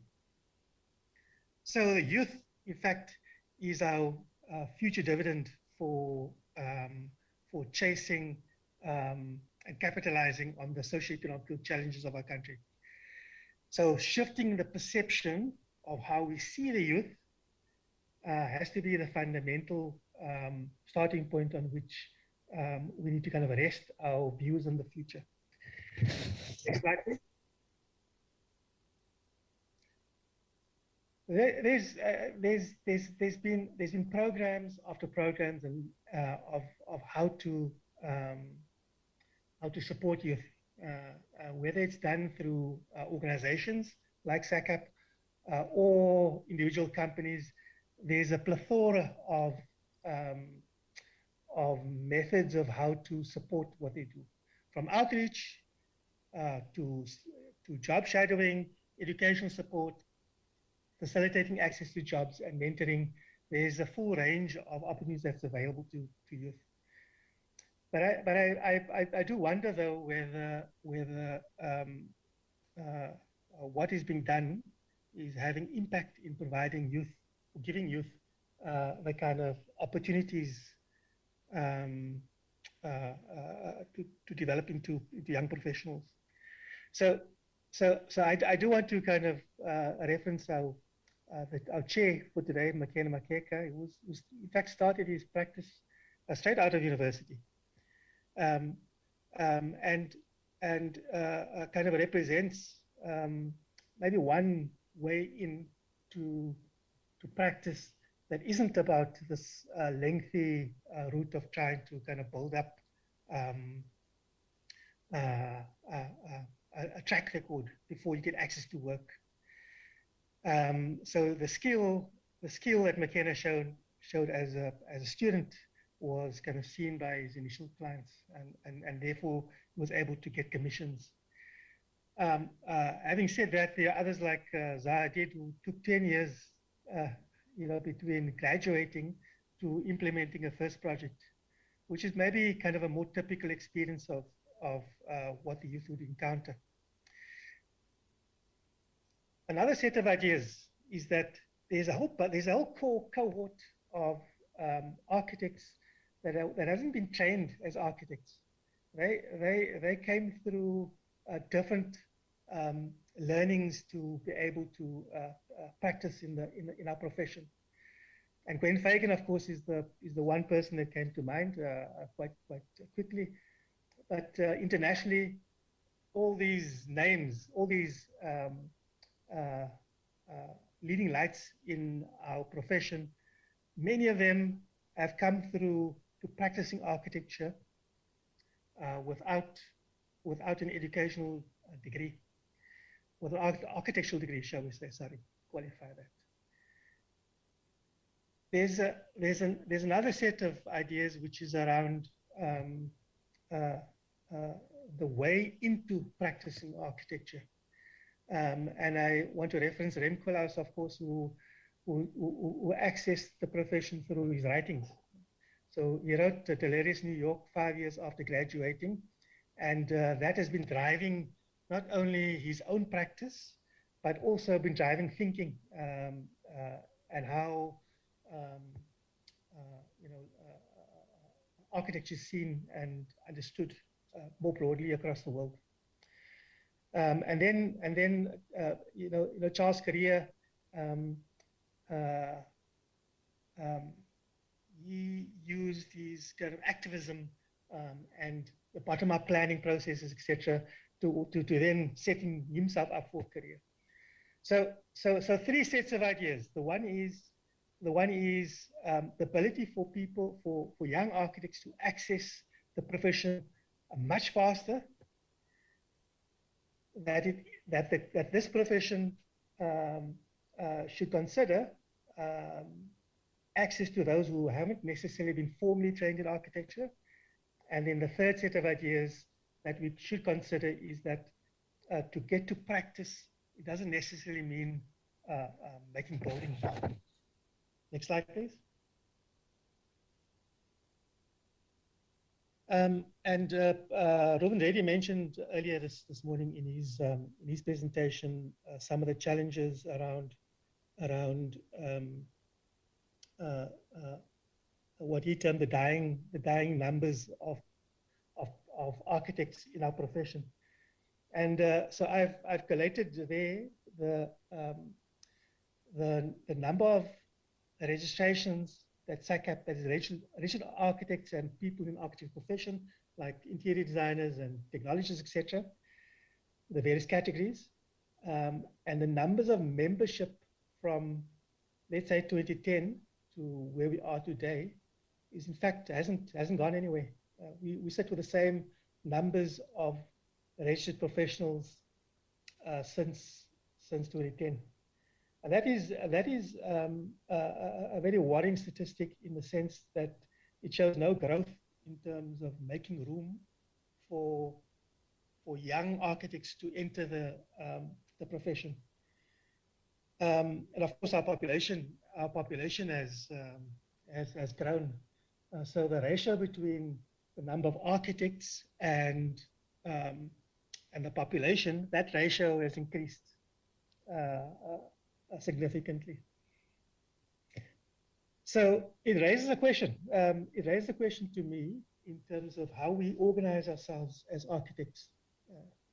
And currently we are organized by an act, and that act largely stipulates the minimum standards within which an architect needs to practice. And there's a technical problem with that, in that there's no room for ambition or excellence in how that is measured. It is merely being measured by the minimum standard. And if one thinks about the work of Manuel Castells and the like, there's a different way in which we can see how society is beginning to reorganize itself. So from the kind of silos, ways in which we've been organizing ourselves, we see that there's a shift to a more network society. And the fourth industrial revolution, of course, has already kind of exacerbated the effects of this, including the fact that we're having this conference online rather than in person. So the fundamental question that I would like to put to the conference, of course, is that the way we organize ourselves has to change from the siloed way in how we organize ourselves, and allow for more access and less minimum standards, and more driven to excellence rather than the opposite. Hopefully that made some sense. Thank you very much, Kevin. Thanks very much, Khalid. Very good presentation. If I could just clarify your 3 points you said earlier. The one was, I think, access to the profession. The second one I was unsure about. I don't know if that meant faster access to the profession. That's the second one. And the third one obviously was architecture, and is not necessarily building. It could be other forms of architecture. Could you just clarify points 1 and 2 for me, please? Yeah, I think the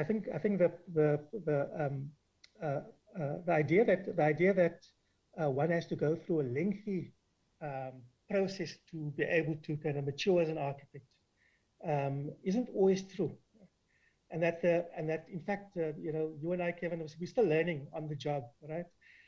So this idea that you have to go through hoops before you are able to practice is maybe something we must rethink. I used McKenna as an example simply because it's convenient. He's our chairman, and also well known for the quality of his work is produced. So what I'm referring to is that there are structural barriers in the way we organize ourselves, that prevents the youth from participating. And that includes limitations on understanding as to when you can practice. So Gwen Fagan is an example, and so is Rem Koolhaas, Likepuzier, Ms. van der Rohe, a whole string of stalwarts in our profession. Thanks for the clarity, Khalid. Like the others, if you could stand by for later and mute yourself, thanks. Our fourth speaker this afternoon is the one, Kebetswe Lelape, and the bio goes like this. Ms. Kebetswe Lelape holds a BSc Honours in Quantity Surveying and a postgraduate diploma in Property Development and Management, specialist areas of Facilities Management from the University of Witwatersrand. Her career began at Eskom Enterprises Division as a junior quantity surveyor, which entailed bringing back to life mothballed power stations such as Camden and the Ngula pump storage.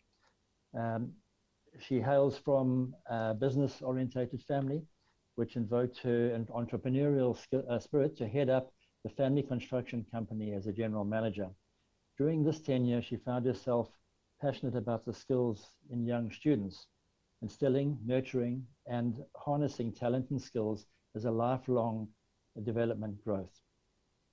Ms. Letlape went on to join the Council for the Built Environment, the CBE, where she serves in the Skills Development Department as the Built Environment Workspace, or Workplace rather, specialist, who focuses on administering the CBE's Work Integrated Learning, WIL. Those of you in academia will know WIL.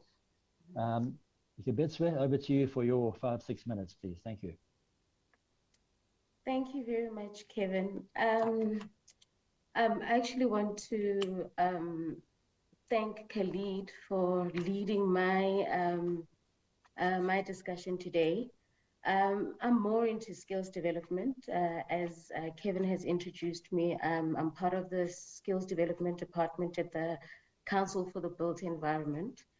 And Khalid is correct. I mean, in terms of our stakeholder engagements, I mean, this is, the issue that you just raised into access into for young people into the profession and into practicing has come up a number of times. I mean, we've had such a deliberations with CIFA, for instance, when we visited their small practices in the Western Cape, where they were saying the youth are, for a student who is going through the architectural studies, who are going from their BAS to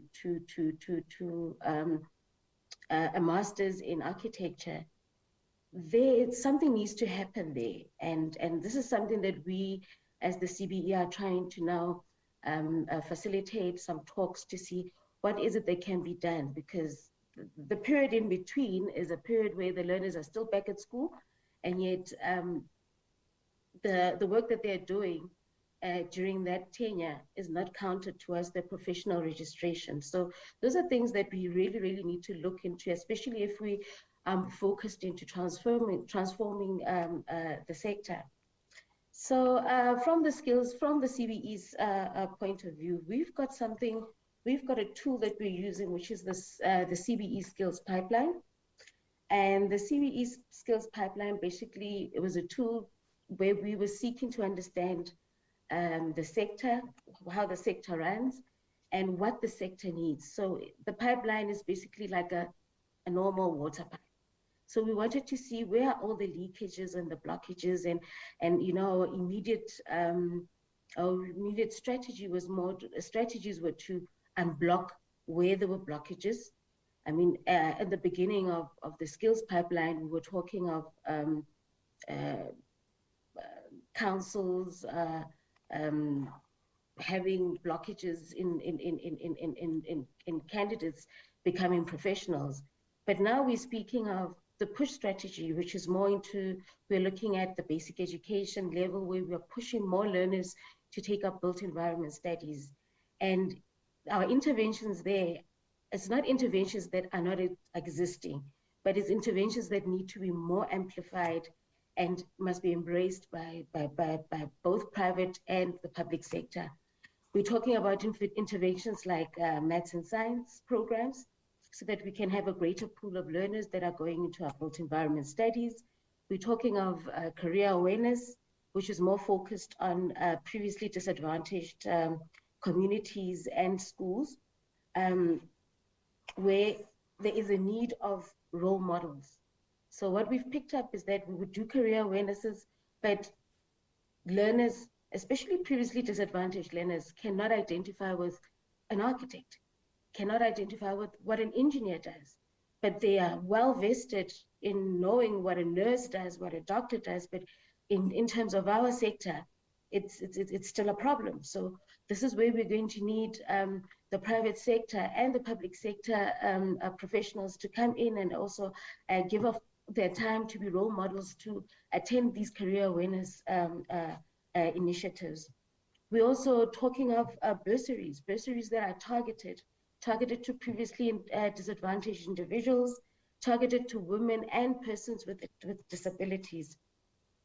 And in terms of our intermediate phase of this of the skills pipeline, this is where the work integrated learning, which is WIL, and the candidacy support is housed. Work integrated learning used to be a blockage in the pipeline, mainly because you found that a lot of previously disadvantaged learners were not getting adequate opportunities or host companies to host them for that component. And mind you, that component, they needed it for them to graduate, to finally graduate. So you'll find that a lot of the learners were actually leaving the system at their second year because they couldn't find work integrated learning opportunities. So what the CBE did partnering with the construction sector, was that we created a facility where we could actually match learners to host employers so that this component could take place. And in terms of the candidacy support, the CBE has developed what we call the structured candidacy framework. And what we are currently doing in the next MTF period is to introduce the framework to infrastructure departments and also private organizations in the built environment, because we say that every workplace is like a training space.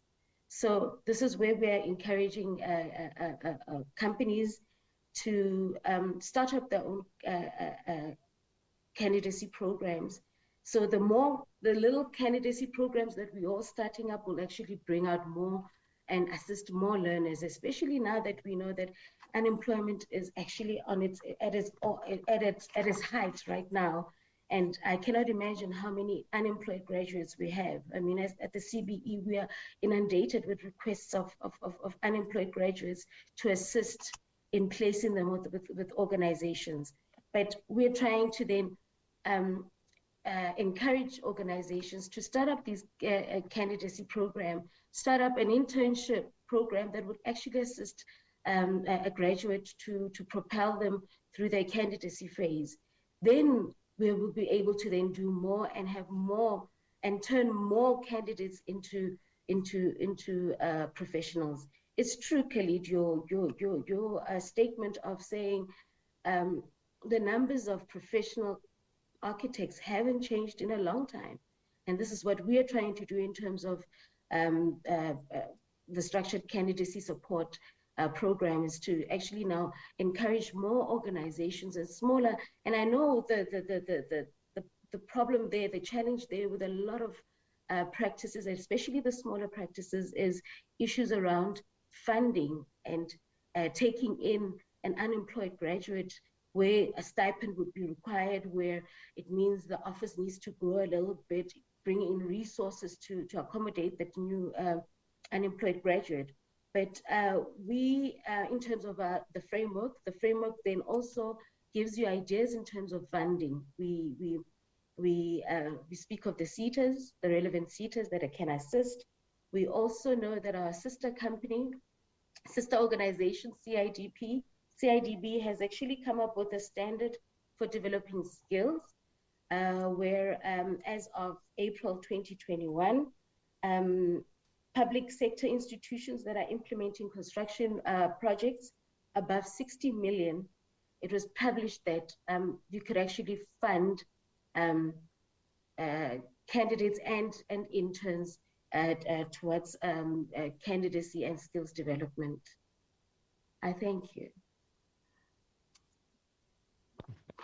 Thanks. There's so much to talk about there, Neil. Questions will come up when we get beyond the last speaker, so thank you again.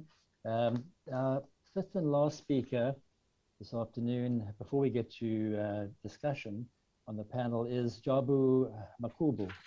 Jabu is a lecturer and researcher at the Department of Architecture and the Graduate of School of Architecture at UJ, University of Johannesburg.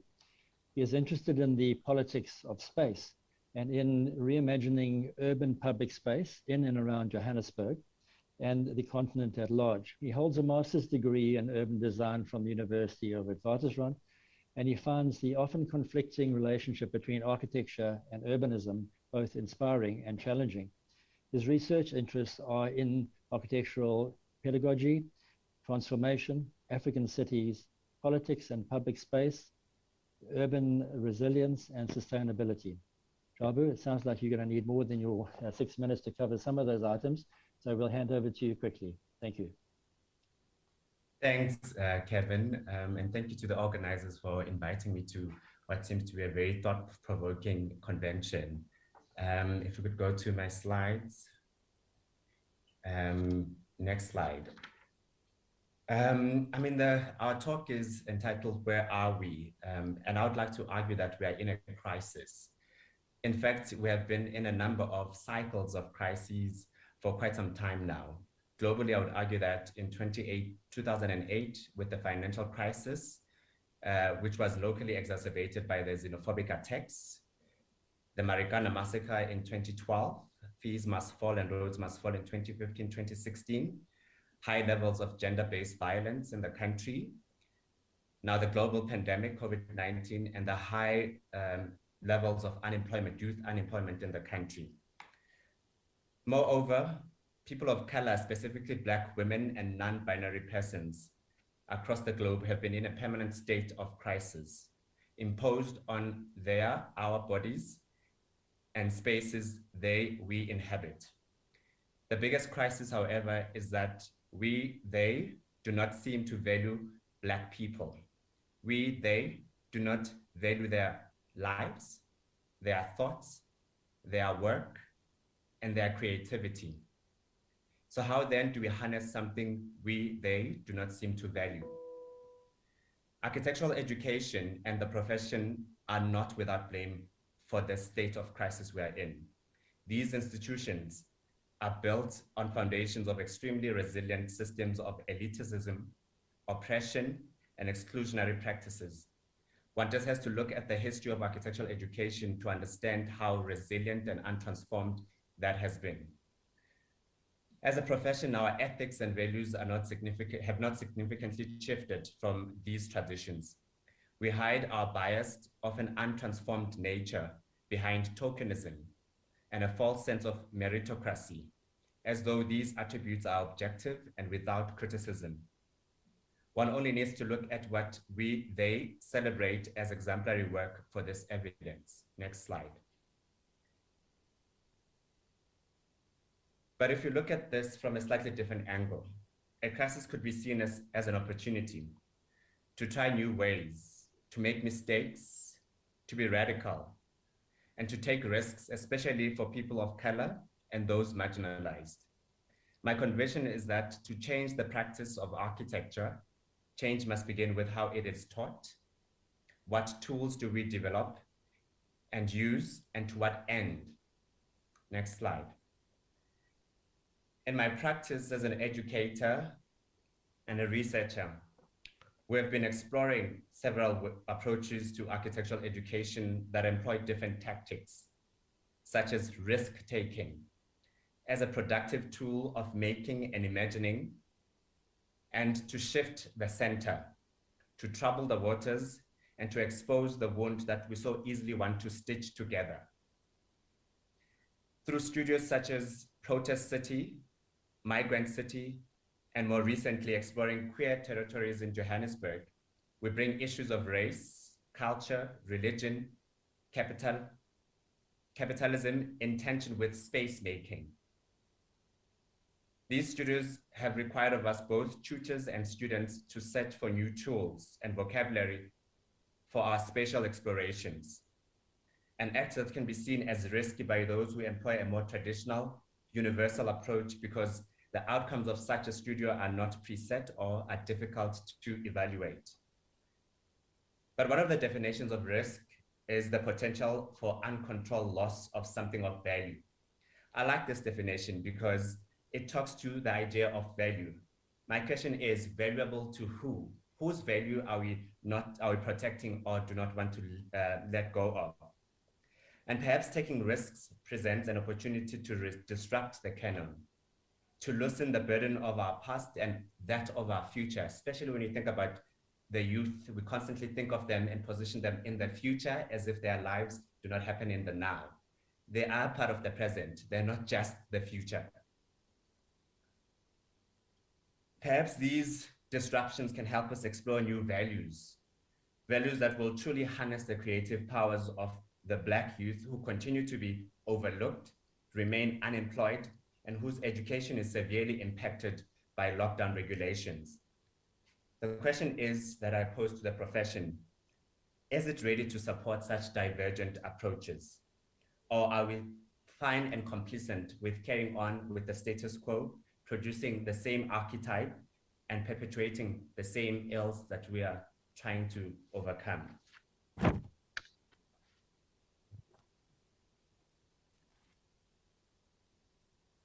Jabba, I think you muted yourself. Am I still muted? No, I can hear you now. Okay. No, I think that's it. That's my 3 minutes. Thank you. Thanks very much, Jabba. Brilliant talk and lots to think about there. I thought we had an hour to talk, and the messages have just come up from the organizers saying we got 3 minutes left. So that's quite disappointing. But as the others, maybe we'll stretch our time a bit. And those of you in academia and those of you just out of academia will know how you always ask for extensions of time, not alone in architectural practice. So we'll do our best. Wendy, hang on there. Some questions, please. I just wanted to give each of you a chance to respond to something, and perhaps in one turn, each one answer each. And first question really would go to Ada. And Ada's with the engineers. And I'd like to just go to a point that Ruben Reddy mentioned in one of the earlier talks this morning about the difficulties that architecture and architectural graduates are finding in terms of work and the economy. Can you give us a short comment on the engineering side of things, please? You involved in that association. Can you come again, please? I just wanted to have some input from you in terms of engineers. Are engineers also struggling to find employment? Is engineering booming at the present moment? You would have heard Ruben Reddy's comment earlier about how difficult it is for architecture graduates and architecture at large in the current economies. Okay. At this stage, we have experiencing also the same thing, especially with our candidate. And it's good that you have asked this question because we had some research that we have conducted with our candidate engineers. And many of them that are struggling. They are saying that they don't have any employment and they're struggling even to pay the candidacy fees. It is the problem of unemployment is cutting across the board. The engineers also are experiencing that, and we have also a reality whereby some engineers are actually migrating and or immigrating. They are going overseas because they found that there is green pasture and there is no many opportunities in South Africa. This is one of the reality that is a sad reality, especially with our candidates, our youth. They are struggling to get employment at this stage, especially with the lockdown and the impact of it. There are many that are struggling. And I remember in one of our interaction with the candidate, they would like EXA to be paying for them the candidacy fees, which we can't afford at this stage. So we're also having the problem of unemployment with the engineers. Thanks very much, Ada. If I may just move on to my next question, and just to comment on your comment now about people going overseas or working overseas or trying to find employment overseas. I don't know if all of you know that Sacap is a signatory to the Canberra Accord. It's an international accord allowing the transferability of your academic studies to the signatory countries around the world. Just do a Google for Canberra Accord. I don't have time to talk about it now. A number of signatories, and the International Union of Architects is in the process of becoming a signatory to that accord as well. So that allows Sacap's validated universities to have students that complete their courses to, if they can't find work out, to look for work overseas and take their piece of paper with them internationally. So look up Canberra Accord. To my next question, perhaps Geerpier, Khalid, and maybe also Jabu could respond to the question about what are we teaching at universities? Is it totally wrong? Jabu, you're saying that we're totally missing the point. Our context is well too old and it needs to be changed. And we also got Geerpier just come out of that system. What can we do to change that? Open it to the floor, the three of you.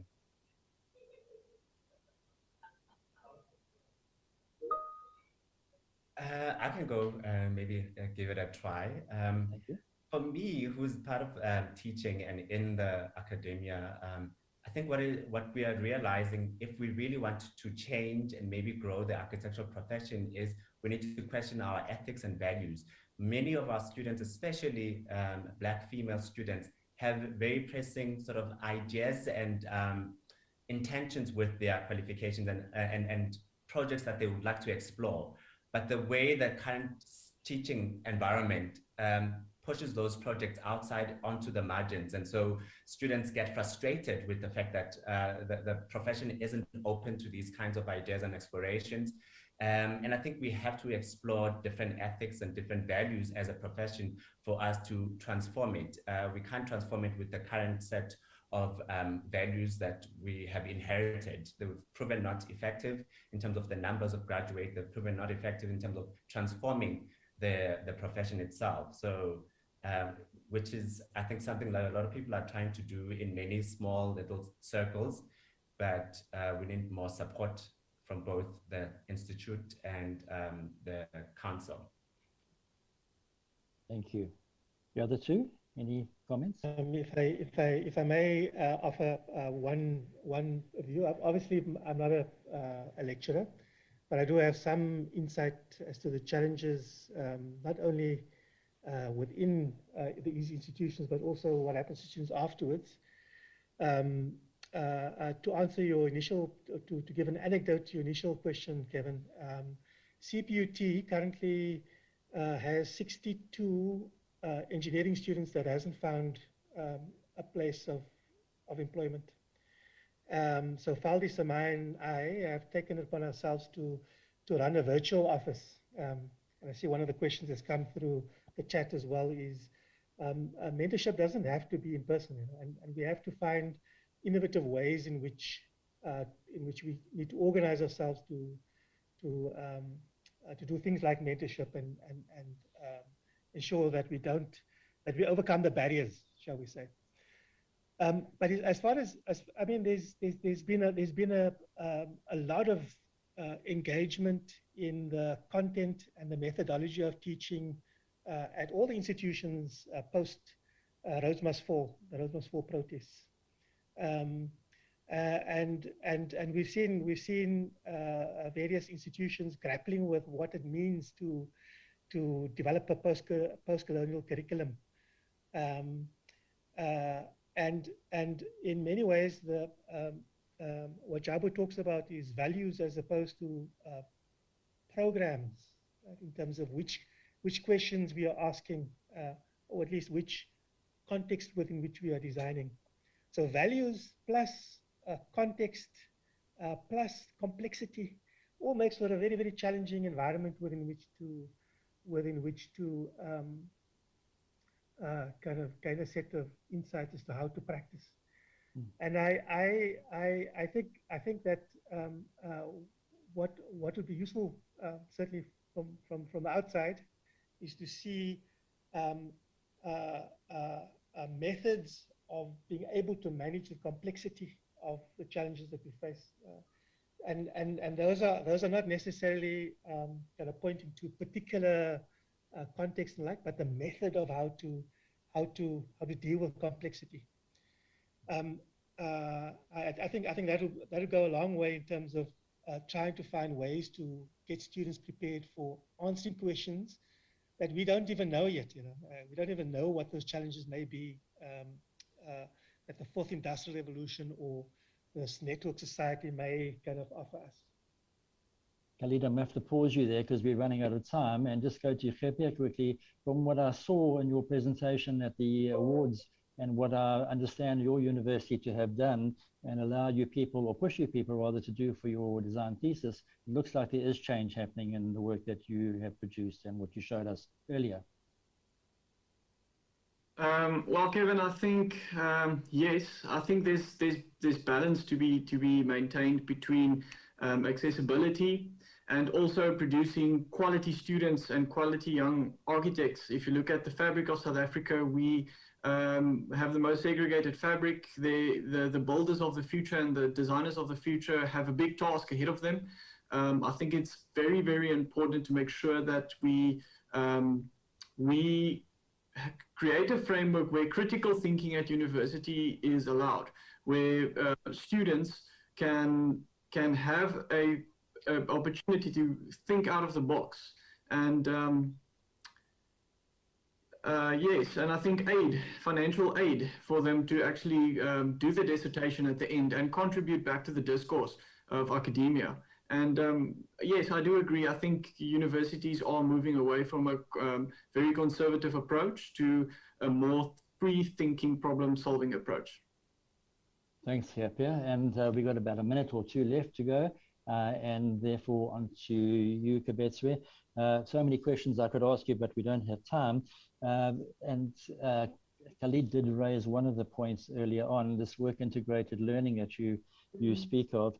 It was also mentioned maths and science that you spoke of, critical items for schooling perhaps, but my own recollection of many of, this is where we had in Durban, I'm talking about at the university when I was teaching there, having applicants coming through with not having done maths, particularly at female schools.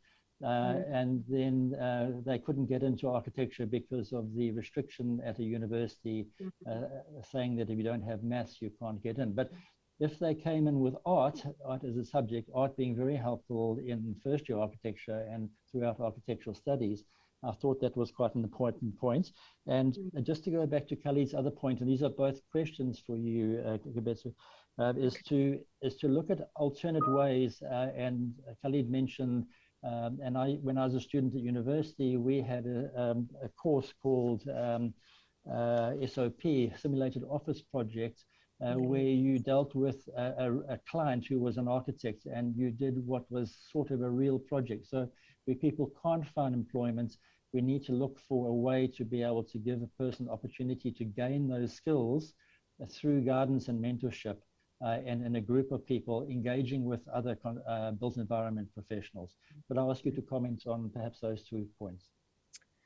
Thank you, Kevin. Can I just take a bite on the curriculum issue? I always find that in terms of built environment curriculums, we leave out the government. And the government is actually one of the major employers in the built environment and spending quite a lot of money in terms of infrastructure spend, where we are not including the youth or the young graduates into knowing policies that exist, programs that exist within government, so that they can actually now place themselves in the sector and looking at the government. Because whether you're going to work in the private sector, you're still going to do a public you may encounter doing a public sector project. Okay, so I feel this is somewhere where we also need to be more inclusive in terms of the youth knowing more about the frameworks and standards of infrastructure delivery, for instance. In terms of the question that you asked, yes, it has, because the number of workspaces have actually reduced, and with the COVID pandemic, it's become even worse. More and more practices have closed down, and we have now had to come back and be innovative about things and go back to simulations now. We have academies that are being set up by by the government, which part of the academies is basically to also assist in terms of simulated projects where unemployed graduates would be able to get exposure, and especially towards professional registration. So yes, it's something that we are actually actively looking at, and we're encouraging more built environment professionals to actually go into that space. And now with the pandemic, mentorship is no longer face-to-face, it's more virtual. So you can imagine if you have set up a simulated project for a candidate to do, it really goes a long way, because what we've since heard, a lot of the projects have been placed on hold, and it's indefinite, and which means a candidate's progress is also impeded in terms of such. Thank you very much, and we've run out of time, I believe. Betsy, just to let you know that the Institute of Architects have run a program called Be an Architect for a Day over various years and over various regions. So that may be something that you may be interested in looking into, those architecture institutes. So all that's left for me now is to thank you all. It's been a full session, lots of information. I've got so many more questions that I haven't been able to get to, but I really appreciate it. And I'm sure all those that are sitting in and listening have appreciated it too. So McKenna, after my thanks to them all, my thanks to you too, and back to you. Thank you. Thank you so much, friends and colleagues, for a very thrilling and exciting conversation. I just wish we had a little bit more time. I'll just spend literally just 10 seconds to make a small contribution, partly because my good colleague Khalid mentioned me. I think it's important to contextualize that point in a slightly different way, which is to recognize that the power of competitions allows a leveling field, so to speak, because then you're really competing on the quality of the design and not the quality of your networks or friendships or even your price. So I think there's something to be said to look at how governments can standardize prices for, let's say, public works and create a competition culture. And that becomes the mediator that defines how do you get the best sort of product, as opposed to other channels which make procurement vulnerable to negative forces. So a lot of my journey was because of competitions. I just wanted to state that. If it wasn't for competitions, it would have been impossible for me to be where I am right now. Having said that, I'd like to introduce the video. We've got a short video from our sponsor, and then I'll take you through a bit of a description of our next moderator, Mandi Sapepeta Daki. But before we do that, let's go into the video. Thank you.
Fantastic video. And we are back.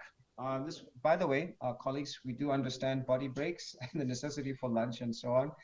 After this panel, we'll be having a bit of a lunch break and then we'll be reconvening. Thank you all for your stamina up until now.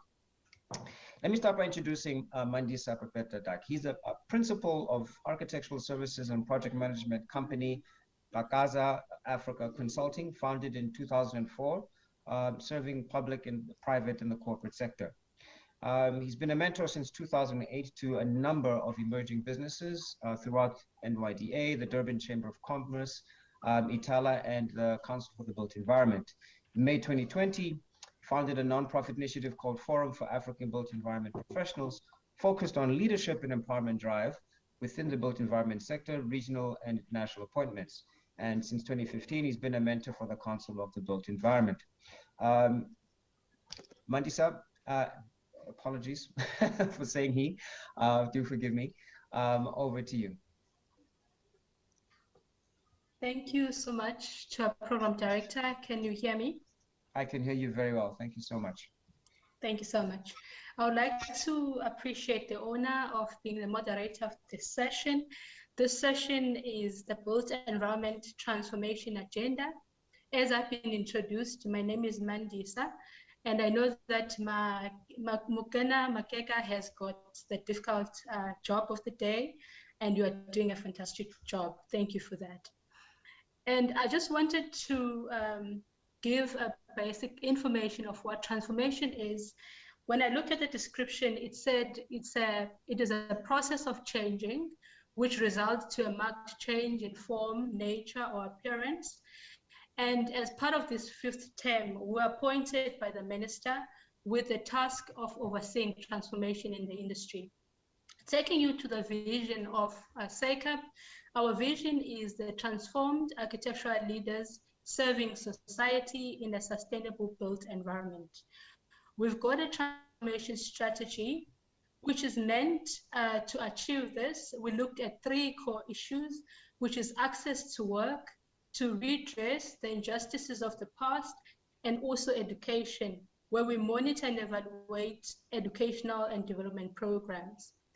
In this particular program today, this session that we have, we're looking at the status quo and what needs to be done. We're looking at how best we can achieve sustainable and transformed built environment.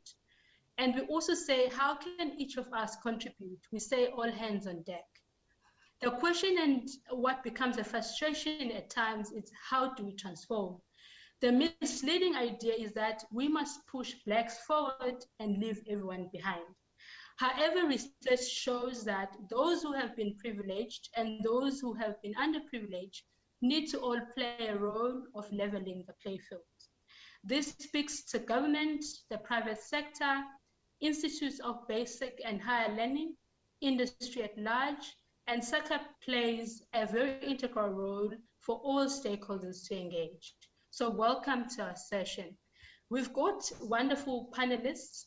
We've got Peter Diaga from CSIR. We have Clive Chuta, who is in the Western Cape Government Department. We have Danashwa, who's a practicing professional. We have Skumbuzom Tembu, also a practicing professional. And then we have Kanye Sakobo from Competitions Commission. I will introduce, firstly in our program, as I had said, I've called this panelists in the order of their presentation today. I will start by introducing Peter Diaga. Peter Diaga is a registered professional architect and function building infrastructure impact area manager in the Smart Places cluster at the CSIR. Peter holds a Bachelor of Architecture and a Master's degree in Applied Ethics for Professionals, both from VETS. Her research interests include health and built environment, engineering and design approaches to infection transmission and mitigation, climate responsive design, implementation support to government and capacity development. Amongst her current projects, Peter is currently researching attrition in relation to gender and race transformation in the architectural profession in South Africa. Peter, the floor is yours. And as you will see that in all our presentations, all our speakers will have time to present. And then as we will be looking at our time, we'll then engage further. Thank you so much. Peter, the floor is yours. Thank you. Thank you very much. I have a presentation that I've asked to be flighted. And I'm going to start this session up by pointing out that in case there's any doubt that transformation in our profession is and remains a challenge, I'm going to take you through a rapid visual journey showing the proportions of new Sacap registrations according to demographic characteristics on a decade by decade basis. So for slide 1, in the 1970s, 95% of architects were white males, and they're shown, will be shown in all the slides as the mustard color, the mustard proportion of our profession. That's not surprising because in 1958, our University Amendment Act prohibited Black students from entering white universities. Black females are represented in blue in all the slides, made up less than 1% of the profession, and Black males displayed in orange, the decade of 1970 to 1979, made up about 4% of the profession. Slide 2. So in the 1980s, the percentage of females at about 7% had doubled compared to the previous decade, but consisted only of white women, which are represented in gray, with only one new Black woman registering in that entire decade. In 1983, there was a university amendment bill which allowed a quota of Black students to enter the previously white institutions, but it hardly made an impact in that decade. Next slide. So during the 1990s, Black male participation doubled to 11%, and females, which make up 50% of our population, almost reached a paltry 20% of the professional register. If you show slide 4,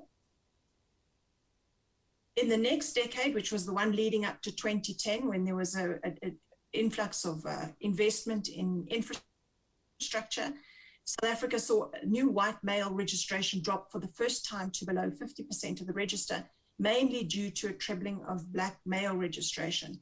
So in this decade, overall female registration worsened over the previous decade ever so slightly, but basically remained unchanged. Next slide. So in the decade leading up to COVID-19, we see white male registration dropped a further 12%, with a threefold increase in Black female registration to 9%.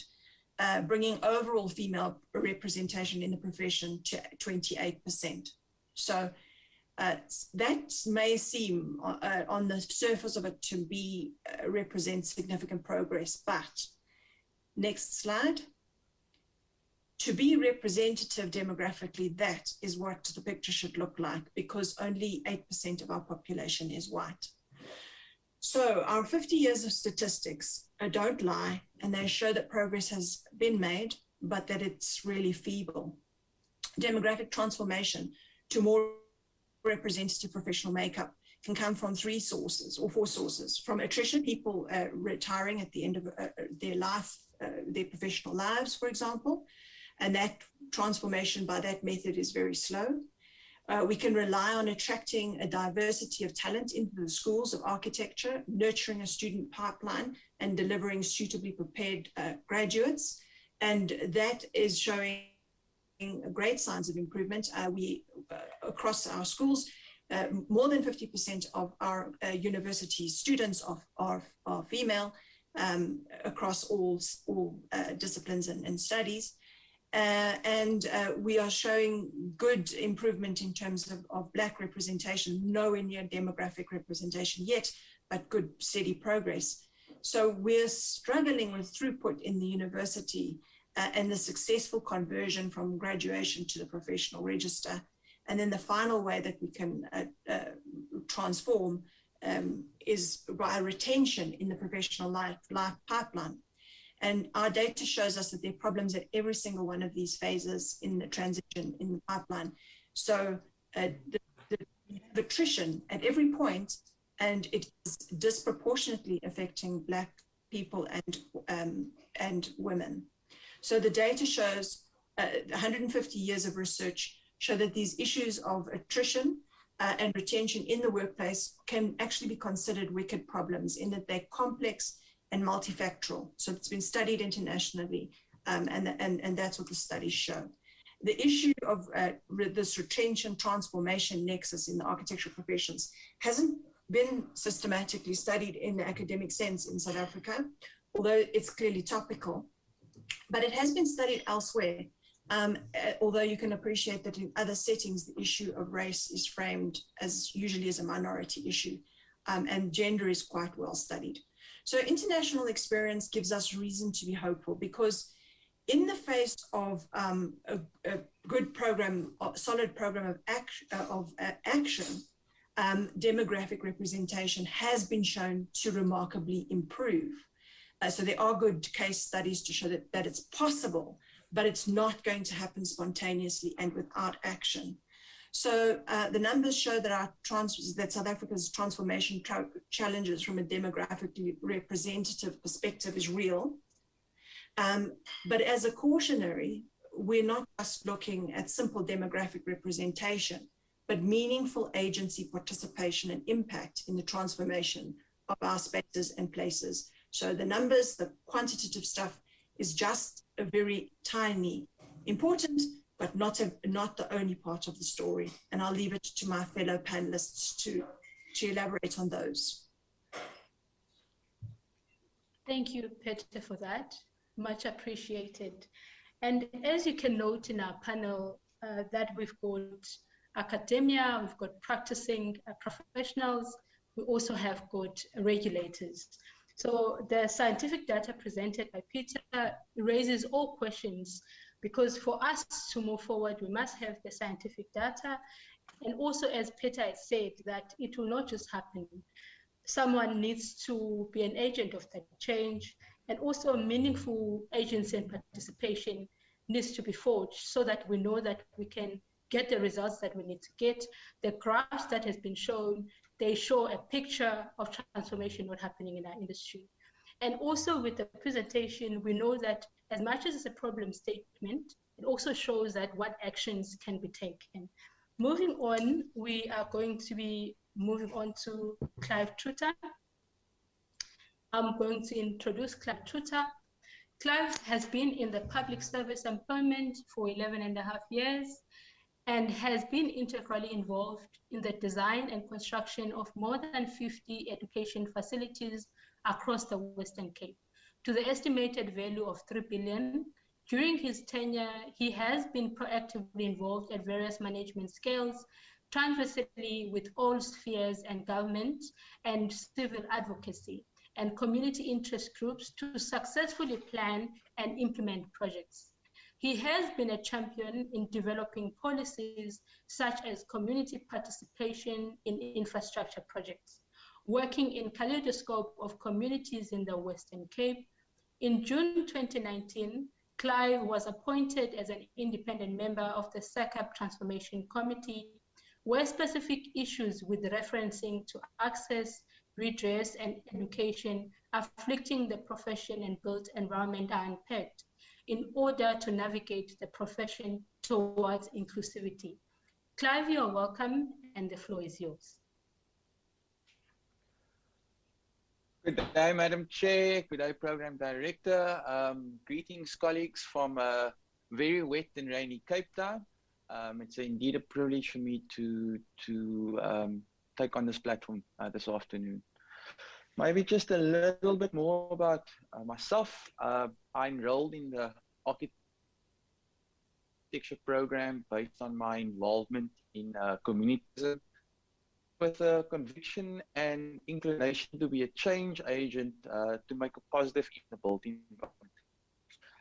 In 2002, as a bushy 18-year-old, I didn't know much about the profession, but I had an acute awareness at that young age of spatial injustice and inequity. During my studies, I was fortunate to hold an apprentice at 2 locally based architecture practices, where I was read and mentored by formidable individuals, which themselves had to overcome significant challenges to build successful practices. Both these practices had a particular penchant for public infrastructure briefs and working in socio-economic disadvantaged community as a means to advocate excellence and distinction in this tenet of activism. Subsequent to my studies, I started working in of Transport and Public Works. We have held the position of architect and project leader for some years. And as the chair lady has said, I have reached various range of projects, different scales, with approximately over 3 billion. I joined the Transformation Committee in 2019, and I think that was the switch on for me formally, and have actively been involved in the advancement of the specific agenda in a formal capacity as a change agent. The previous thank you very much for setting the table, ma'am. Statistics of the state of profession or transformation in the profession of the built environment paints a very, very bleak picture. Underpinned by the notion, I think Einstein said it, sanity is to expect something different by doing things the same way. An idea which was in the Transform Committee early in our strategic sessions is what is required to transform the built environment is systemic structural reform premised on access, redress, and education. And I'll elaborate a little bit later on that. With a view of empowering practitioners from entry, academic learning sites to retirement. That's a full life cycle approach from cradle to grave. Now, I spoke about the systemic structural reform earlier on, and at the meaning of that. So a system is defined by people, processes, and technology or tools. And in my tenure at the Western Cape government, I've been privileged to work with a multitude of activists and professionals and contractors and communities more specifically. And this seat that I occupied provided me with a unique vantage point to evaluate the state of transformation in the built environment, particularly in the public sector.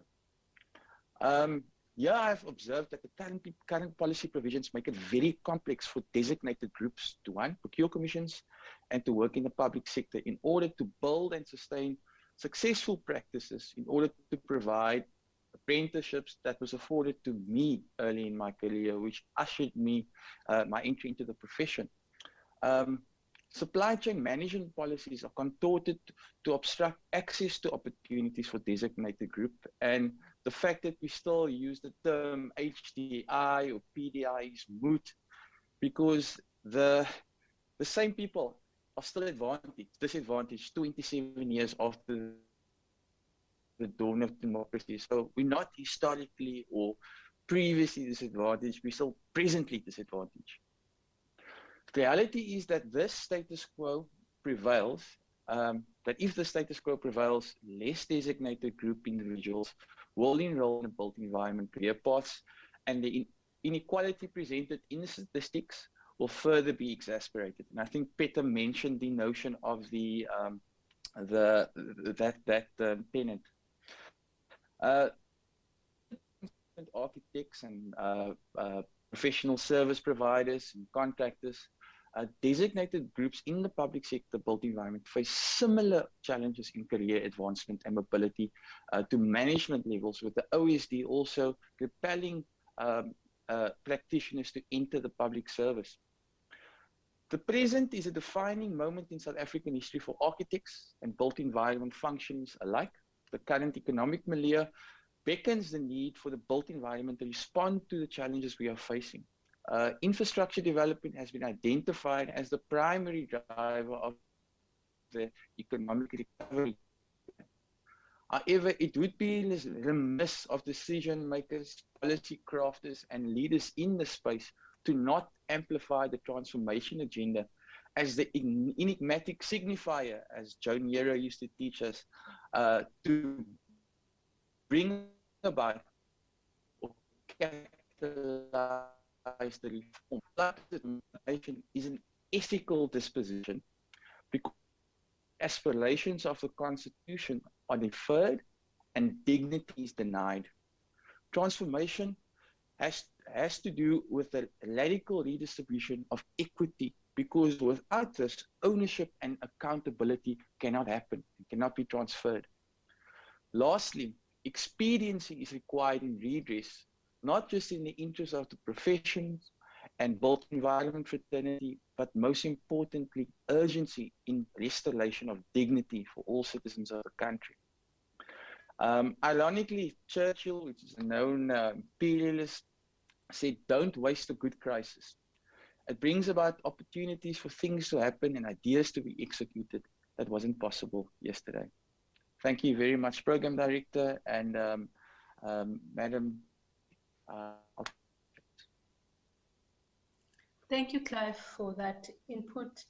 Much appreciated. And as you say, that crisis brings about opportunity, and we'll be coming back to you when we look at your presentation and how can procurement policies accelerate transformation that we see in our industry. And then next, from Clive, we have Danashwa. Danashwa Bastu is a managing member of Danashwa Bastu and Associates, and at the Akilen Academy, he has the role of independent researcher for continuous professional development content. He is also an independent member on the Sacap IDOW and Registration Committee. Mr. Bastu's achievements include being the longest serving member on various Sacap committees since 2009 to current, now in 2021. He is also past National Executive President and Board Member of the SIBID with 33 years of voluntary selfless service for the benefit of the architectural profession. Resigned in October 2019. Mr. Bastu's accomplishments include creating awareness for restorative justice and RPL champion for the missing middle in architecture. He has authored many articles that aim to contextualize why it is important in South Africa for RPL to be available to redress past imbalances, promote social and economic objectives through procurement for an inclusive built environment profession, understand the Sacap 6 work stages to manage risk and maximize profitability. And I present to you Mr. Bastu. I know that Mr. Mwasa, when he was speaking earlier, he spoke about the Sacap council and all councils and committees to be of passionate people. I know that Mr. Bastu stands for advocacy and has been a passionate activist. Mr. Bastu, the floor is yours. Thank you so much.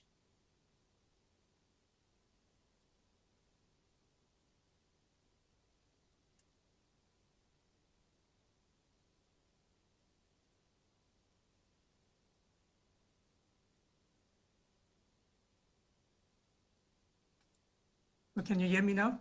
Yes, there you go. Thank you. Okay. Greetings, Madam Chair, the panelists and delegates. Today I will be presenting a high-level overview on transforming the built environment by unlocking the value chain that exists in social housing beneficiation.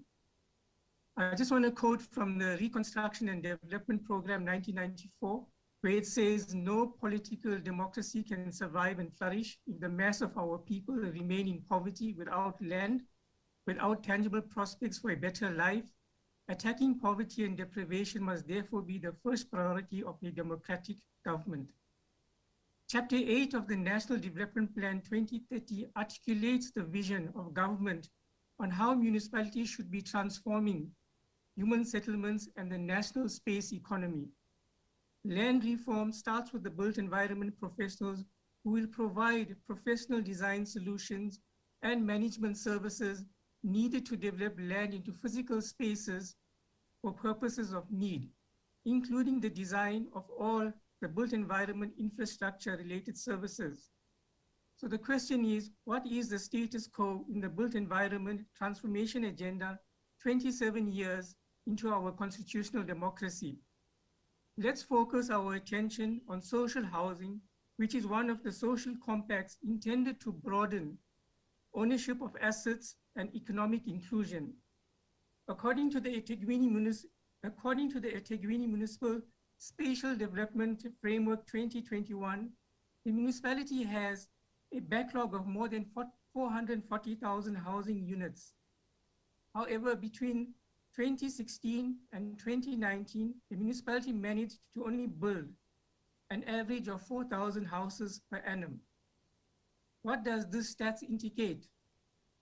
It will take 100 years to eradicate the housing backlog in the eThekwini municipality. And we as built environment professionals cannot allow this to happen and sit back and watch this pandemic.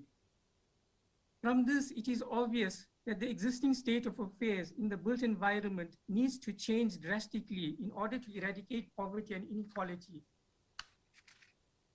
and to unlock the value chain, which will be a key driver for job creation and skills development. When we look at the value chain and we look at the stats that our unemployment, 35% that was announced in the past 2 days, we need to start seriously looking at sources that can create jobs, and one of the sources is social housing. We as responsible stakeholders in the built environment and potential beneficiaries of social housing projects must come up with innovative solutions to fast-track the pace at which housing is delivered to the citizens. What are some of the solutions to fast-track the housing service delivery value chain? We need to release land and service sites to the people who are willing to build their own houses. We need to remove the red tape that exists at municipal level. We need to improve and simplify the building plan and town planning approval process. We need to identify competent building contractors who are capable of delivering high volumes of quality housing within a short time frame. We need to eradicate corruption and maladministration and improve the corporate governance regulatory framework. I think throughout this this convention, the word of ethics, was floating, and corporate governance speaks about ethics and good leadership and all of that. So we need to start looking at our governance and how we use it to make sure that we are able to deliver on the people's mandate. Achieving a sustainable and transformed built environment ecosystem means that the built environment where we live in must be reflective and inclusive of all the South African demographics. The available infrastructure is functional and capable of delivering services that is sustainable and affordable to all the residents, which will contribute to the holistic development of all the citizens. So what happens to communities when they become beneficiaries of social housing? Are we creating sustainable pathways such as work opportunities, entrepreneurial skills development, and economic inclusion for the communities so that they take ownership and responsibility for their newly acquired assets? Are we addressing the spatial land use management planning mistakes that occurred post-apartheid 1994 when new human settlements were created? One example is Waterloo in Verulam, which is one of the many developments in the eThekwini Municipal District post-apartheid that got its spatial planning wrong. The town planning scheme is restrictive, and the development of the human settlement does not allow for small business startup opportunities to be located within the community. This spatial injustice needs to be addressed by the municipality to economically empower all who live in these specific human settlements. We must focus on how projects and programs address spatial inclusivity and transformation, especially for the historically disadvantaged. The education and training of the youth and persons with disabilities to become active participants in the built environment value chain. Empowering and supporting women in the built environment programs so that they are equipped with the skills required to become beneficiaries of the value chain. We must embrace diversity for a shared vision that invests in enabling, empowering, and equipping nano, micro, and small-sized businesses to coexist in newly created human settlements. We must embrace innovation and technology to fast-track housing service delivery. In conclusion, it is my opinion that a transformed architectural profession is not sustainable if the value chain in the delivery of mass social housing remains locked and is the sole responsibility of the three spheres of government. Thank you, Madam Chair. Thank you, Tanasha, for that presentation. Much appreciated. And when Dr. Ramakgopa spoke earlier, he said money is not the government's problem, but spending it. And I heard you very well when you were speaking about the shortfall, especially in the housing sector, that will engage later on into what programs can be put in place to make sure that that money is spent and is spent to, what is the right word? It is spent to make sure that it empowers those who've been underprivileged, it empowers the societies that have been left behind before. So thank you for that presentation, much appreciated. We're moving on to Sikhumbuzo Mthembu.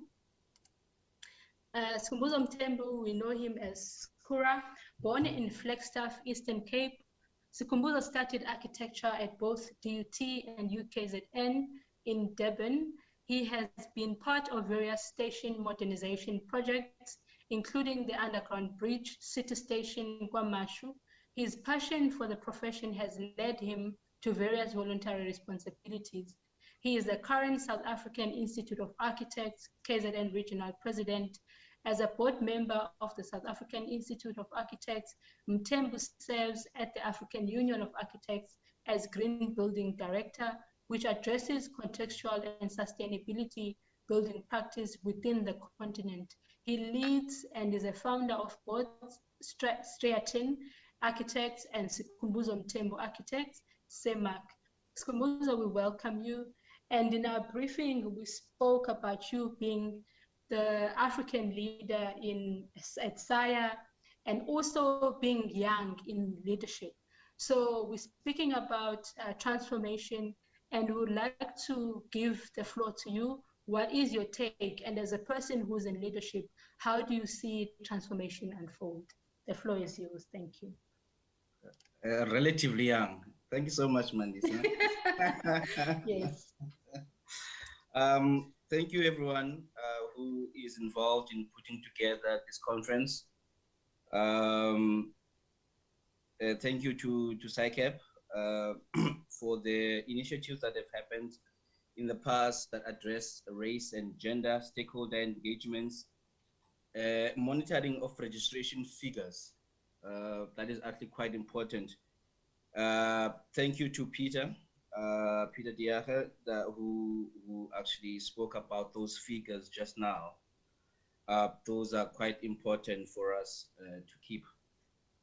So as an institute president in KZN, I'm involved in a number of initiatives that bring architecture to young people who otherwise would not hear about it.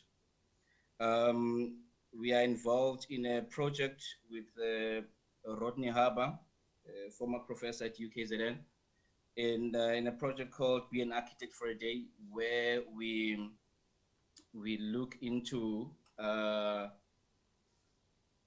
students in townships, etc., who come and experience what being an architect could be by doing a small physical model, and they ask questions, etc. Also, we have entrepreneurs who come through and say, look, we want to profile 100 scarce skills, and generally architecture is one of them. When I spoke at that event of the 100 scarce skills, not even one pupil had heard about architecture before. It was grade 8 students, grade 8, standard 6, just before high school. None of them had heard about architecture. And so part of transformation has to involve us investing in the future, in a way that when somebody chooses this discipline or chooses this field, they can make a meaningful contribution about it, because it's something that they've heard about it early enough before they chose their subjects and before they go to university. Now, there's another thing though, beyond equipping people to be architects. There is the challenge of being able to practice architecture. Not everyone wants to be an employee forever. You want to, at some point, explore your own ideas. You want to, at some point, make your own contribution. And that is what the whole thing comes crashing down in South Africa. Architecture is not isolated to the overall economic situation of the country. And as we know, we are in a very unequal society. And because of that, you can motivate people. You can speak to many young people. You can get them ready for varsity. You can get them ready to be architects. You can look at the stats at Sacap, get people registered. But can you get people to get a foot in the industry as part of the economy? Can you get people being able to practice on their own and making that contribution? And that is very, very important. Now, I'm not now trying to make Black architects feel sorry for yourself that you are not involved in a 500 million rand to 1 billion rand office building in Sandton. No. There is still much more to do in South Africa. GP Gravenstein, the student who won a Cora Brick just now, spoke of a rural project which I really, really liked. The poverty and impoverishment that happens in the rural areas is actually is more than what we know of. And when people migrate from the rural areas straight to the city, you come back to another problem, which is housing. The previous speaker spoke about it. And so we have to have all these interventions, not only in cities, but also in rural areas. So what I'm trying to say is there is so much more to do in South Africa, but we have to have an inclusive way of procuring work for architects. It can't be white only. Major projects in South Africa at the moment are primarily white architects. And so we actually have to make the circle bigger. One of the speakers earlier on is Ruben Reddy. When Ruben had the bid to do Commonwealth in Durban, he included 25 architects. And it was to look at all the venues that were to be done leading up to the Commonwealth. And that's what I mean. We have to make the circle bigger. How we pitched this to a major developer in KZN was that in your new developments, please recommend architects who've never had opportunity before. We're still in negotiations with that particular developer, but it's a very, very slow process. It's a hurdle, which is why at some at a meeting we had with CSIR recently, or not recently, maybe before COVID, there were public works representatives there. I said to public works representatives, you will not effect transformation on your own. You need private sector. You definitely cannot. There is a way where government has to look at the procurement, yes, but there is a way in which the private sector as well has to say, look, this is how we can contribute to transformation. And transformation in this case, being able to give people more opportunities. If you doubt people's abilities, Mukena did speak about competitions. There is so much talent out there that we don't know of. Competitions, it levels the field. And in that way, we are able to bring people who do not have the strong high school network of people who are in economics and accounting, etc., etc. You're giving them that opportunity to be able to put their foot on the door. So apart from our education and apart from our registrations, we have to look into how does government and private sector take the agenda of transformation as far as jobs distribution is concerned to another level, which is actually quite important. My contribution with mentoring, if you like, or contributing to young architects, we have the practice committee in KZN, which is made out of 3 very experienced architects. This is where we arm young architects or advise them, so that when your opportunity comes, you are actually well and ready. So yeah, that's it. That's it for me. That's it for me. Thanks, Vanessa. Thank you, Skura, for that. I appreciate your contribution. You spoke about career awareness, especially when the learners are still at the high school level, because I was one of those people who had never heard of architecture, even in the vocabulary, when I finished high school. So it becomes important that the awareness becomes core to our drive of transformation. Also, you spoke about the private sector embracing and committing to transformation, because we know that the private sector is still the economic powerhouse and key role players in development. So we've taken that. Thank you so much. Right now, I'll be introducing Khanyisa Qobo. Ms. Khanyisa Qobo is the Divisional Manager of Advocacy at the Competition Commission of South Africa. She joined the commission in October 2012, where she established the policy analysis function with the aim of promoting better alignment of government policy and regulation to competition objectives. She later became the head of strategy and planning, assisting the commission in developing its current Vision 2030 and 5-year strategy. As manager of the advocacy division, she heads up several departments, including screening, where preliminary investigations of all complaints received are undertaken. In this role, she was instrumental in overseeing the efficient investigations of the thousands of price gouging complaints that the Commission received during South Africa's state of national disaster.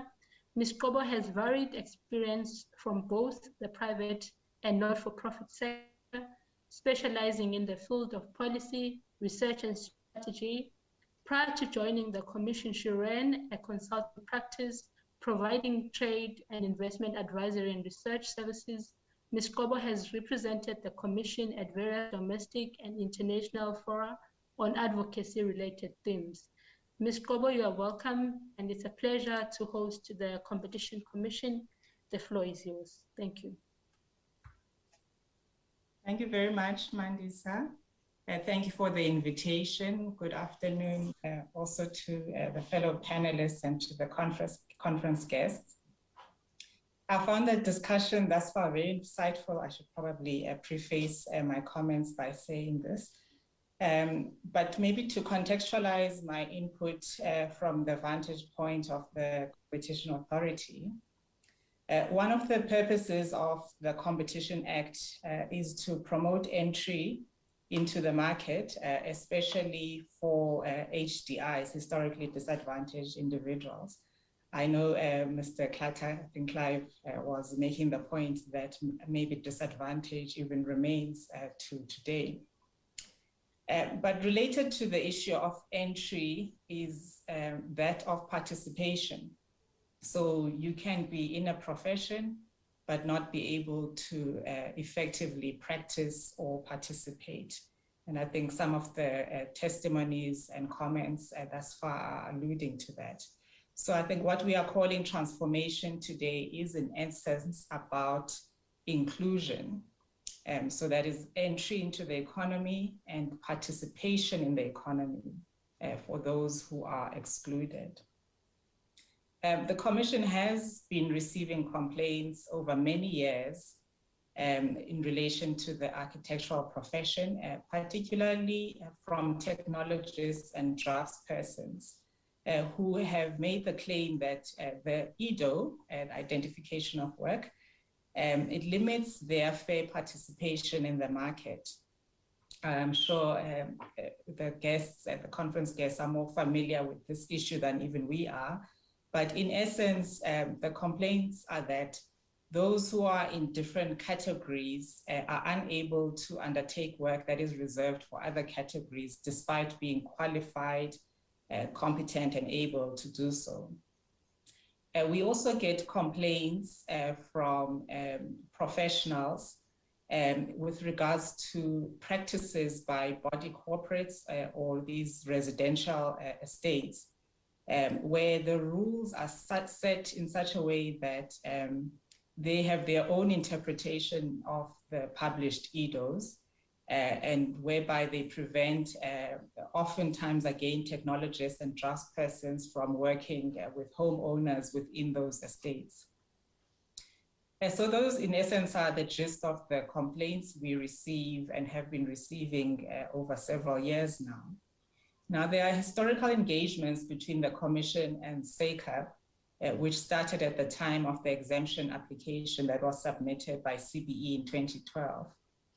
I think it's well known that we did not see eye to eye on the resolution of the competition issues that were raised. But more recently, in 2019, Sacap submitted a draft IDO policy to us for consideration, which sought to address some of the concerns that we had been raising.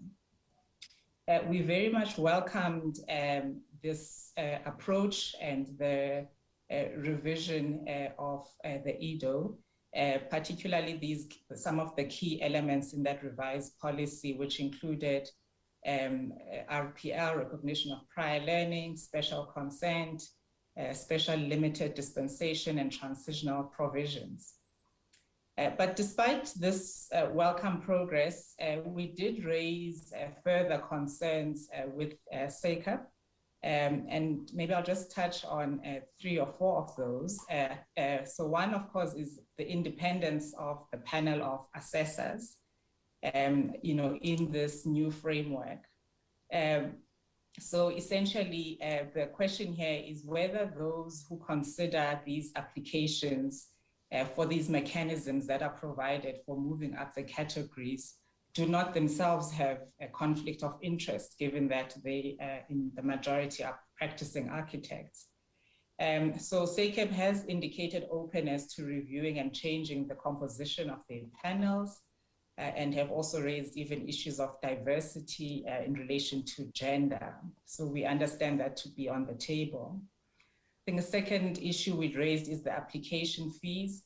We know that affordability of fees, of course, could be a further barrier to entry.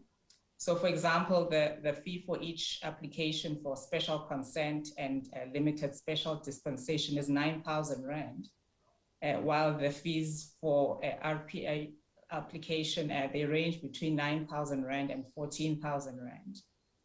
The applications are also subject, of course, to review and approval by this panel I referred to earlier, but it means they're not guaranteed. Complainants have also raised difficulties, I think, brought about by the pandemic as exacerbating this point, so that, yes, maybe the IDO policy has created an opportunity, but we could still have this further barrier around the fees. And I think this is something Sacap has also in our more recent discussions agreed to look into. Then, of course, the issue of the IDO itself, in its essence, in other words, the detail about what the categories are and what work is allocated within those categories is very much something that is for the profession to resolve. Because it seems that is often the point of dispute. We have had complainants, for example, coming to us saying that can Sacap not revert to the 2011 EDO, for example, because we found that we could do more work, it was more enabling than, say, the 2019 version. So our approach here, or at least our advocacy, is that maybe the review of EDOs should include third parties or independent parties who perhaps may not just be the council members in the standard course, and these could be retirees or, say, academics, just by way of example. And then I think the final comment we made on this latest EDO is just perhaps the need for ongoing stakeholder consultations, that conversations must happen continuously around perhaps some of these issues that are pain points for the profession. And I think as the regulatory body, it is incumbent then upon Sacap to ensure that consultations with stakeholders is effective.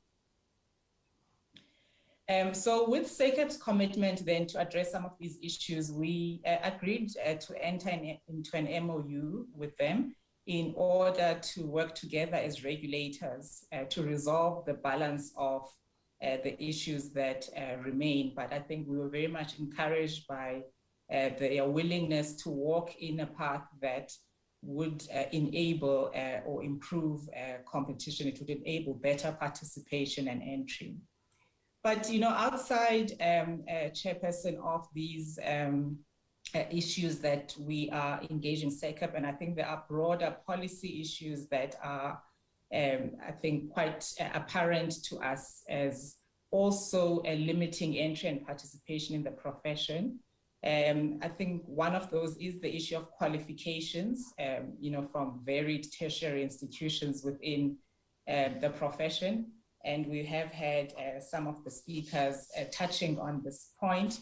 But I think the point in essence is about creating pathways from school to tertiary education into the profession and whatever that may look like. And I think you want to remove those barriers that may be creating some of those limitations for particularly youngsters, the youth who are coming through from participating then in the system. And this may be perhaps a question of policy for the policymaker, but I was quite heartened to hear Ms. Letlabe from the CBE touching on this very same issue and how they're working even with the CETAs around this topic. They also then, there's the issue of unregistered professionals, which is very much also in our orbit of issues of concern. With CBE councils in general, I think it does, I think raise some questions for us that you may have persons who went through tertiary and received particular qualifications, but choose not to register. And I think it's problematic, I think, just purely even from a regulatory perspective, but certainly from also the question of participation. I think it is important that perhaps we do ask as to what are the barriers that do prevent perhaps people from registration. And I know some of these vary with the different professionals. And I think Sacap could very much, I think, have that engagement also, or at least that issue under its consideration. And then the final, I think, point to make here on the balance of issues that concern us is that which I touched on body corporates or residential estates. So this is where these body corporate rules are unfair and I would think unlawful. They may prevent categories of professionals from undertaking work for clients. So this is unlawful in some instances. So this is an area that is very much in our radar. Currently, we will be tackling it in the months to come. And certainly, I think the stakeholders in that particular market, I think we would be engaging with them in one way or another. I think it's very clear then that there is still a lot of work ahead around this issue of transformation. But I think the fact that the issue is, very much at least on the table now is a good start. Let me pause there then. Thank you very much, Chairperson. Thank you. Thank you so much, Ms. Kobo. I know the moderator, we are out of time. We were supposed to finish at 2. And I didn't want to cut you, but we really appreciate your input, especially about removing the barriers and creating pathways that will make sure that we achieve the transformation that we desire. We have come to the end of our session. And as we say, this is transformation cannot be spoken about or discussed in 1 hour. These are thought-provoking and is a conversation that is just starting and will be going forward. So we thank you, Peter, for your contribution, Clive Truter. We thank you, Mr. Bastu. We thank you, Skumbuzo and Ms. Kanyisa Kobo. We know that this is not the end of transformation. We will be continuing with this conversation. Thank you very much. Back to you, to our program director. Thank you so much, Mandisa, for such wonderful moderation. Thank you to the participants for the candor and the degree of passion in the description of the issues as espoused. Highly, highly appreciated. We will reconvene at about 25 past. It's a short break. Our apologies again. But we hope that we're going to keep things moving and as rich and as exciting as it currently is. But before that, I'd like to again invite Flex to do a presentation, and I look forward to seeing you at 25 minutes past. Thank you again, everybody. Bye.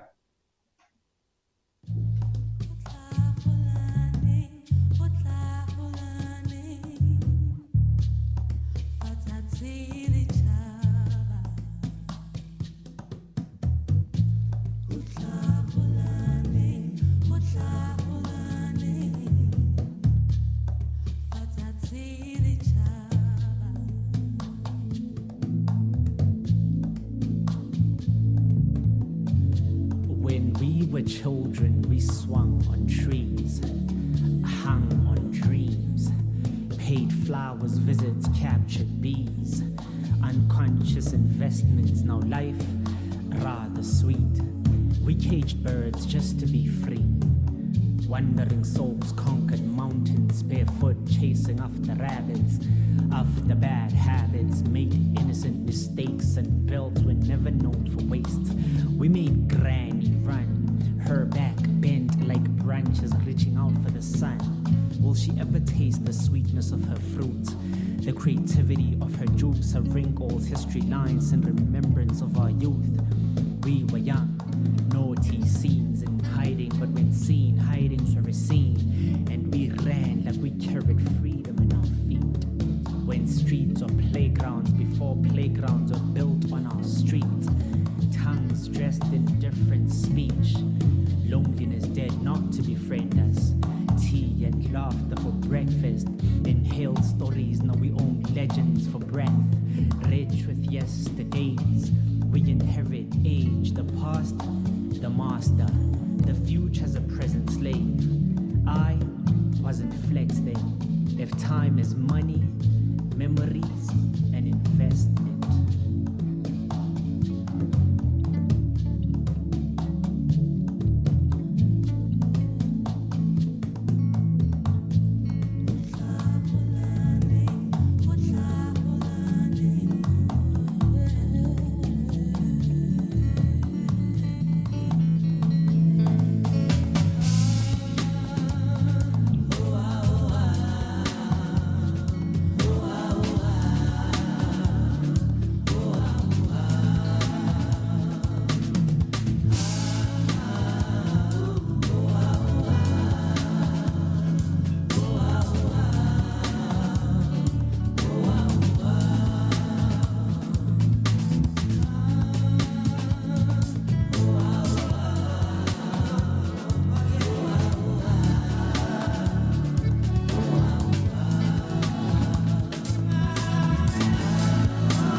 flowers, visits, and captured bees. Unconscious investments, now life is rather sweet. We caged birds just to be free. Wandering souls conquered mountains, barefoot chasing after rabbits.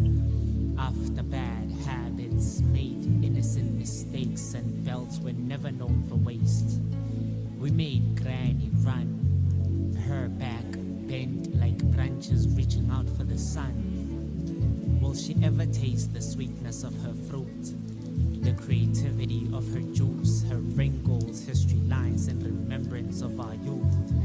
We were young, naughty scenes in hiding, but when seen, hidings were seen, and we ran like we carried freedom in our feet. When streets were playgrounds before playgrounds were built on our streets, tongues dressed in different speech. Loneliness dared not to befriend us. Tea and laughter for breakfast. Inhaled stories, now we own legends for breath. Rich with yesterdays, we inherit age. The past, the master. The future's a present slave. I wasn't flex then. If time is money, memories are an investment.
flowers, visits, and captured bees.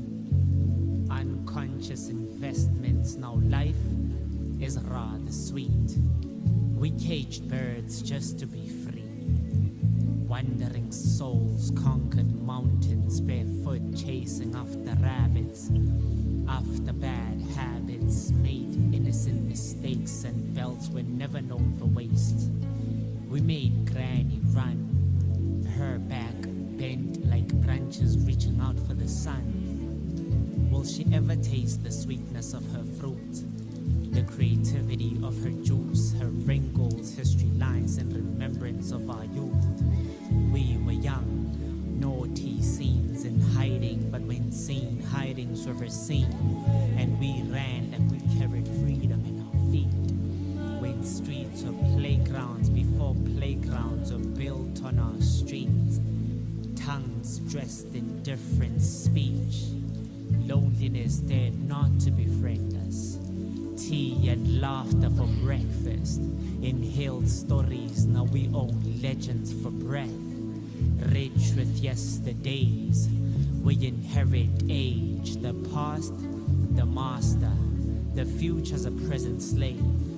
I wasn't flex then. If time is money, memories are an investment.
on dreams, paid flowers, visits, and captured bees. Unconscious investments, now life is rather sweet. We caged birds just to be free. Wandering souls conquered mountains, barefoot chasing after rabbits, after bad habits, made innocent mistakes, and belts were never known for waste. We made Granny run, her back bent like branches reaching out for the sun. Will she ever taste the sweetness of her fruit? The creativity of her juice, her wrinkles, history lines, and remembrance of our youth. We were young, naughty scenes in hiding, but when seen, hidings were seen, and we ran like we carried freedom in our feet. When streets were playgrounds before playgrounds were built on our streets, tongues dressed in different speech, loneliness dared not to befriend us. Tea and laughter for breakfast, inhaled stories, now we own legends for breath. Rich with yesterdays, we inherit age, the past, the master, the future's a present slave. I wasn't flex then. If time is money, memories are an investment.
Good day, everybody. I hope we're well.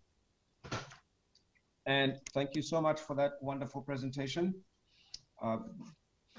The next session is one that is dear to my heart, although of course all of them are, partly because it's the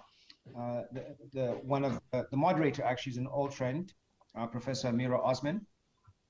She'll be taking us through the quite a fascinating session, and it's one session that I'm also pleased to say that I'm actually a participant. So really looking forward to that. Let me start by giving a short description of Professor Osman.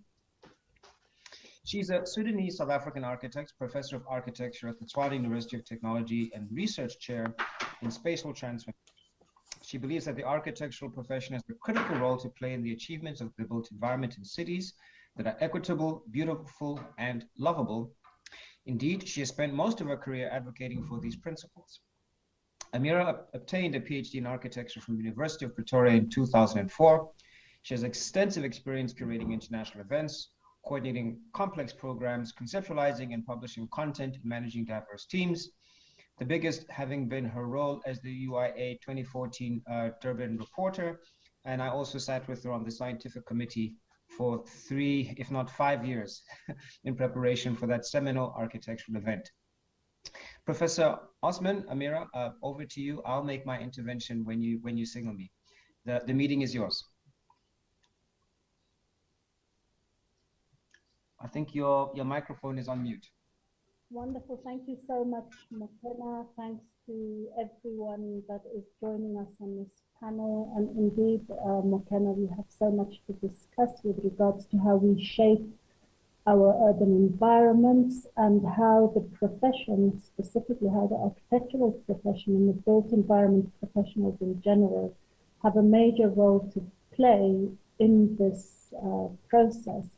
We have a great panel, and like Mokena says, I'm expecting, in addition to you managing the session, Mokena, I'm expecting your intellectual input as well, as I do know that you have a lot to offer in this field. So we're really pleased to welcome a panel, a very diverse panel. Mr. Charles Nduka, I hope he's here, Architect Charles Nduka, Cheryl Walters, Kieran Makel, Kaylee Pepido, and Dinesh Chintaram. And please forgive me if I make any mistakes in the pronunciations. And each one of them will be contributing to this conversation from their particular context, and you'll see that we come from diverse contexts, which we will introduce now, and also from our own perspectives. So we're all very concerned with this issue of spatial transformation and how we can contribute to the creation or to the remaking of our cities into more equitable cities, more livable and lovable cities, a term that I often like to use. And how the architects can contribute to it, yet we always find that the architectural profession is either not included, and there's been quite a lot of conversation, Mokena, today around this issue of how to bring architects and architecture to the forefront of these conversations. And I think it was Leander this morning that said that this is an unprecedented gathering, an unprecedented meeting between the architectural profession and government and people in policy-making positions. So this is really an amazing opportunity. So we will have people offering us a South African perspective, an African perspective from Dinesh, a city-level perspective from Cheryl, and a perspective from someone working in a regulatory capacity at Sacap in Charles Nduka. So Mokena, the way that I have structured, and I don't know if you've checked the program, the way that I've structured this is that you would then give us your opening statement and introduce everyone, and then we will take it from there in our 5-minute statements. Great. So I'll thank you so much for the platform, Amira, and the chance to be with you and the colleagues on such an important issue. I'd like to, I've actually decided to restructure my intervention based in part on what has transpired this morning. We've heard statistics about, ratios of penetration in terms of the market sector, throughput from universities, etc. And all of these ideas revolve around the issue of metrics and data, and what can we measure around the architectural profession, if you will, and who participates and who does not. This question of measurement, I think, is quite an important one, because on the one hand, the built environment is a place of measurement. It is about volume, it's about construction. Urban planners, we engage with issues of bulk, we understand flows. One could say it's a very mathematically precise discourse. And part of the challenge, however, is that when we only see it as those things that we can measure, and we begin to forget the things that we cannot measure, such as the quality of an urban environment. Your point, Amira, about what makes a city or a neighborhood livable. These are metrics that don't show up on easy spreadsheets. These are things that are not on a procurement form in terms of being able to determine whether one project is better than the other, or they're also not present in terms of if one is looking at cost savings and reductions, what are you losing out? Now, I mentioned this specifically because I was engaged just recently with a company that wanted to use data to inform urban planning on the African continent. As you may know, I work with Dalberg. We work across a number of cities. And this particular organization was fixated on the idea that if you could measure everything within the city, you could plan it better, and that therefore data was the be-all and end-all to how cities should be imagined, constructed, planned for, and so on.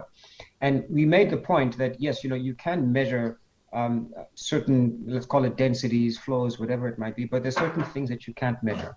One can't measure the quality of an environment that is appropriate in Pretoria as opposed to Lagos, as opposed to Cairo, as opposed to Lubumbashi. One can't exactly measure these sorts of attributes. And this is what makes the role of the architect particularly unique in the context of a broader discipline, or a rather broader community of disciplines. I still believe that, to go back to some of the points raised by Professor John Owero, we bring into the conversation an understanding of the technical, but the understanding of the poetic. And we're able to balance these things with equal concern and passion.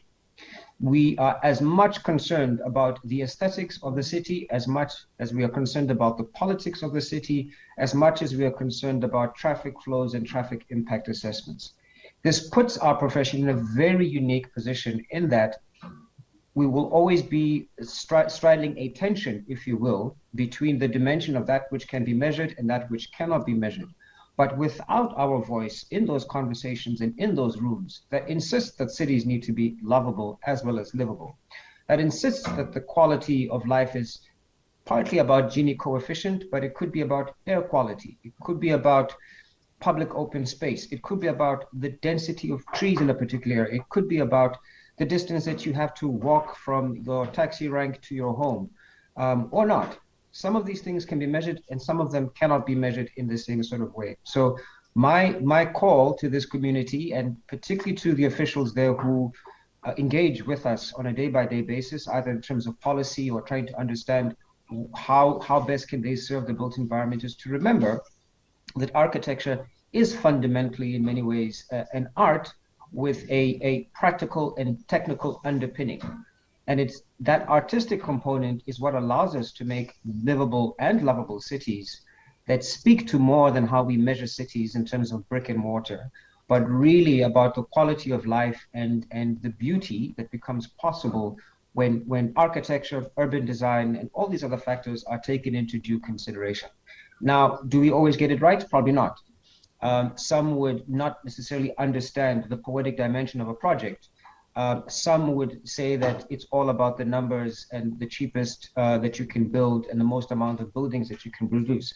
I would argue that our role is to find a medium between these two extreme conditions, that the pendulum cannot swing from side to side, that we have to find that middle zone, and that middle zone is where I would argue historically architects have sought to grapple with that struggle most distinctly. And we need to embrace that role, but we also need to be recognized for the value that we play in that role. That we are most effective when we are concerned about the poetics of space, as well as the ethics of space, as well as the dimensions of space. And without us, we end up creating very unconvivial, dangerous, unproductive environments. And I would argue there's a direct economic relationship between poorly designed environments and poorly functioning economies. I yield the floor on that point. Wonderful, Mokena. Thank you so much. And I heard you earlier, concluding an earlier session where you spoke about shifting the focus just from costs to a value-based conversation. And I think what you've said here really aligns well with that. So thank you so much. Some people have said they can't hear me clearly. So I've put on my reading glasses and I've come really close to my computer. So hopefully my voice will be clearer now. I would like to share my screen. I just have a a few slides that I would like to share as an opening again, and I hope that you can see my first slide. Mokena, can you confirm for me? Yes, I can see the slide. I can definitely see the slide. Please proceed. Okay. Oh, slides have moved quite a bit. Do you want to go back to the first one? They jumped quite quickly. Let me... Okay, space has power, space is political, space is not neutral, like Mokena reminded us earlier. Everything we do is value-based. Space has meaning. Space tells us, are we valued, are we important, and do we count? And because it's so powerful, space can exclude, humiliate, intimidate, and anger. And an unknown author wrote, create inhumane environments and people will respond likewise.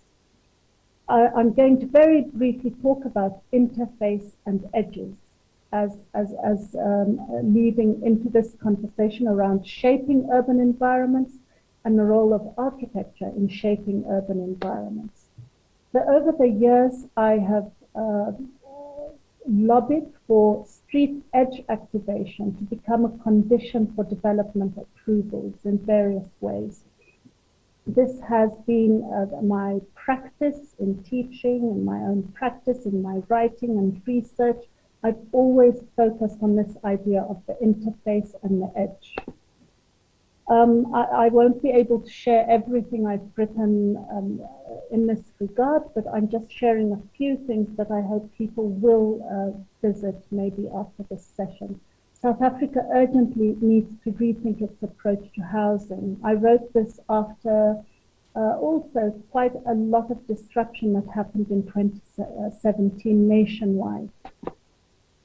In 2015, before that, I wrote What Architects Must Learn from South African Student Protests. In 2016, I wrote about my home country, Sudan's student protests show how much city planning and design matter. I have also been producing a podcast, the latest one be on African cities, envisioning an alternative future, and the latest episode on space, race, and spatial transformation, having the courage to address complex topics. What I've tried to do, and we are a very visual profession, so what I tried to do, and to give it a very design focus, I tried to write about what does spatial transformation look like. And I really hope some of you will engage with what I shared there. And my latest contribution in the Mail and Guardian was just after the July riots, where I argue that this is an opportunity to heal South Africa's divisive spatial geographies. The last couple of weeks, I've been involved with the Gauteng Institute of Architecture. We are looking at the shortlisted projects for the architectural awards, and I can tell you that many of them dealt with this issue of urban regeneration and of the edges and of the interface between the buildings and the cities. So I went too fast. So this is Jules City in Johannesburg, and you can see some of the concepts I'm talking about here. This is again Jules City and Elevate in central Johannesburg. It's about the spaces created by the buildings, between the buildings and the public spaces in the streets, and the way that people are using those spaces. So I conclude that the interface between the site, precinct, and the city is important. The interface between the architecture and the urbanism, between the professions and the policymakers, and addressing the edges as the key aspect that will transform the city. So these are my brief ideas that I hope will help lead us into the conversation. And I would like to invite Dinesh. Dinesh, welcome. Mokena, are you happy with that? I'm absolutely happy. Absolutely happy. You're the moderator. You're in charge of this session. I'm just a passenger in your car, right? Thank you, Makena. And Vinesh, welcome. Vinesh is president of the African Union of Architects. He's a practicing architect. We are really pleased to have you here. And I also just want to add a note to the audience that I'm hoping that my team are adding the full bios of all the speakers in the chat as we are speaking. So Vinesh, you have 5 minutes, and just a note to all the speakers, we each have strictly 5 minutes for speaking. Welcome, Vinesh. Very happy to have you here. Thank you, Prof. Just to precise, I'm the Secretary General of the Africa Union of Architects, and maybe someday the President, but for now, I'll stick to my role as SG. So I have a very simple presentation that I would like to share. With regards to the theme, I really like the title, by the way. It's speaking about livable and lovable city, because it's a matter of heart. So, and to me, what is important is to understand how our continent has been transforming over the 400 years with massive tapping on the natural resources, human resources. What has been happening to us as Africans? Okay? What about our culture? But when we speak about culture, when we speak about people, we speak about the way we live. Okay? And where do we live? That's another question. And we speak about cities. We are, for most of us, understand that the population growth in our cities is booming. We have major challenges to address, from housing challenges amongst food supply, energy, etc., etc. There are big challenges when it comes to infrastructure. We do speak about connecting Africa from east, west, north, south. The African Union, for instance, is working on mega projects to interconnect cities across the continent. Okay? And all these are very key to the development of the continent from a territorial point of view, but the impact is also direct on our cities and rural Africa as well, because we rarely speak about rural Africa, and that's one of the points that I really want to highlight. And of course, we have technology that is really contributing to the to bridging the gap, because we've seen it with the COVID-19, how technology has been really instrumental in bridging the gap, be it for those speaking about working from home, but also for everything related to logistics and for medical facilities, amongst others. We are speaking a lot about smart Africa, smart cities in Africa. And what are we really thinking of is a question which to me remains unanswered, because it's so vast. It's speaking about mobility, about clean energy, about AI, about everything else. So how do we address all those things, and how do we really build resilience for Africa? Because we can't only speak about cities. We can only think of our cities if we think of Africa in an integral approach or integral manner. So the challenges are endless, but what is most important is if we look at the trends, and with the growing population in our African cities, I really fear that we won't be having all the solutions, and unless we address the continental scale, and we then can define a strategy. But again, there are so many hurdles, so many challenges. So just few challenges that I want to highlight. We need to build for the next 30 years above 500 million housing units. It means like approximately 50,000 housing units per day built and delivered to respond to the growing population and housing needs. How do we do that? It comes again to another question: education facilities, medical facilities. We are speaking about COVID and its impact. All those are major challenges. And we don't have exact figures, but what I want to say to be brief on those points and to set the scene here also is that we are around 70,000+ architects practicing. There is an estimate of around 10,000 students in architecture currently, but our cities, it's not just a matter of architects. Are we really training our future generation to address those challenges just from a spatial point of view or technological point of view, amongst others? So it's really fundamental that we're able to address the challenges from the right perspective. And there is not just one perspective. This is the key challenge here. And it brings me to something which is what I always push forward. Are we using our common sense? So basically, brings me to the question, are our cities lovable and livable? And do I love my city or do I hate my city? And why is that so? Okay? So if someone is living the rural Africa and moving to the city and then doesn't love the city, we need to understand why. So there is one challenge whereby we've been looking at cities more from a pure machine point of view over the past decades.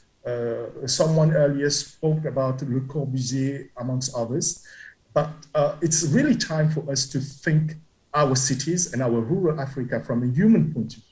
And it's really not a matter about architecture and planning, really. We really need to look beyond that. And it brings me to the point to say that, once again, at the level of the African Union, the Union is really looking forward to develop, to implement an integrated development approach for the whole of the continent. And the African Union of Architects, which is also part of the African Union as a permanent member in one of their organs, we are trying to contribute to that process with our humble means. So just highlighting those core challenges without being too long, to say that it's not just about livable cities. Livable cities can be lovely if we also treat rural Africa in a lovely manner. So let's love our continent. Thank you.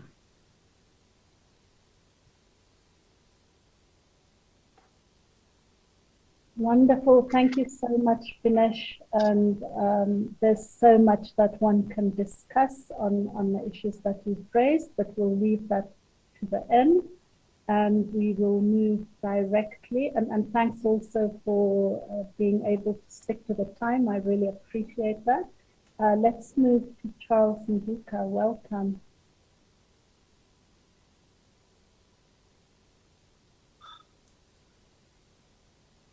Thank you, Amira. I hope that, I don't know why my video is not coming on. Can you hear me? We can hear you, yes. Thank you very much. Yeah, this is a lovely topic, and it seeks to address the legacy that we are facing as South African. You know, South African cities are not performing very well and are failing to meet the realities of post-apartheid society. South Africa, like the rest of the world, is experiencing devastating multiple shocks and disturbance it never experienced in its history of existence. Prolonged economic misfiring, COVID-19, and recent looting have highlighted the urgent need to address special realities and gave birth to the most unequal society in the world. It is not the time to point fingers, but to seize the opportunity these challenges present to South African society. Architectural profession has the answers, capacity, and a major role to play in the development of rebuilding a livable and lovable South African cities that are resilient. It is the time to transform South African monolithic and vulnerable urban fabric to diversified and resilient cities, which will prepare our society for multitude of disturbance and make our cities to survive, adapt to a variety of changing conditions, and grow in face of acute shocks and chronic stress they inevitably experience. City performance is measured through its capacity to withstand multiple shocks of different kinds. At the core of the livable and lovable city we're striving for in South Africa, resilience must take a center stage. In urban circles today, discussion on resilience have taken a center stage, and there seems to be an agreement on the concept of diversity as means of increase the resilience in social system. To lay claim on livable and lovable phenomena, the current state of our cities must be transformed to support diversified ranges of social and socio-economic opportunities, combat and self-sustained community patterns, the close relationship between physical and political geographies of the community. It must also support expansive connectivity and transport infrastructures. Urban fabric should be transformed to one which supports ranges of different ownership, support ranges of community and different household structures. We know that our community structures are huge, and we need to cater for all of them. But one question we need to ask is, where do we start as a nation to embark on a journey to reverse the dystopian cities condition left by apartheid legacy? A case study of Bogota, Colombia's capital, is worthy of consideration in a period where the mayors decided to target the easiest way into the problem by experimenting on a public space to immediately have an impact in a larger scale than other types of infrastructure and social projects. They saw public space as effective platform for reaching and transforming Bogota citizens while increasing equity in public resources in the city. So this is what we need to start to think about. Otherwise, lovable and livable city, there is a lot of theory in place of what needs to be done. It's just that now I think what we need to do, we need to sit down and actually reach out, if it means that we must volunteer to solve this problem. I think it is the time to do that now. Thank you very much.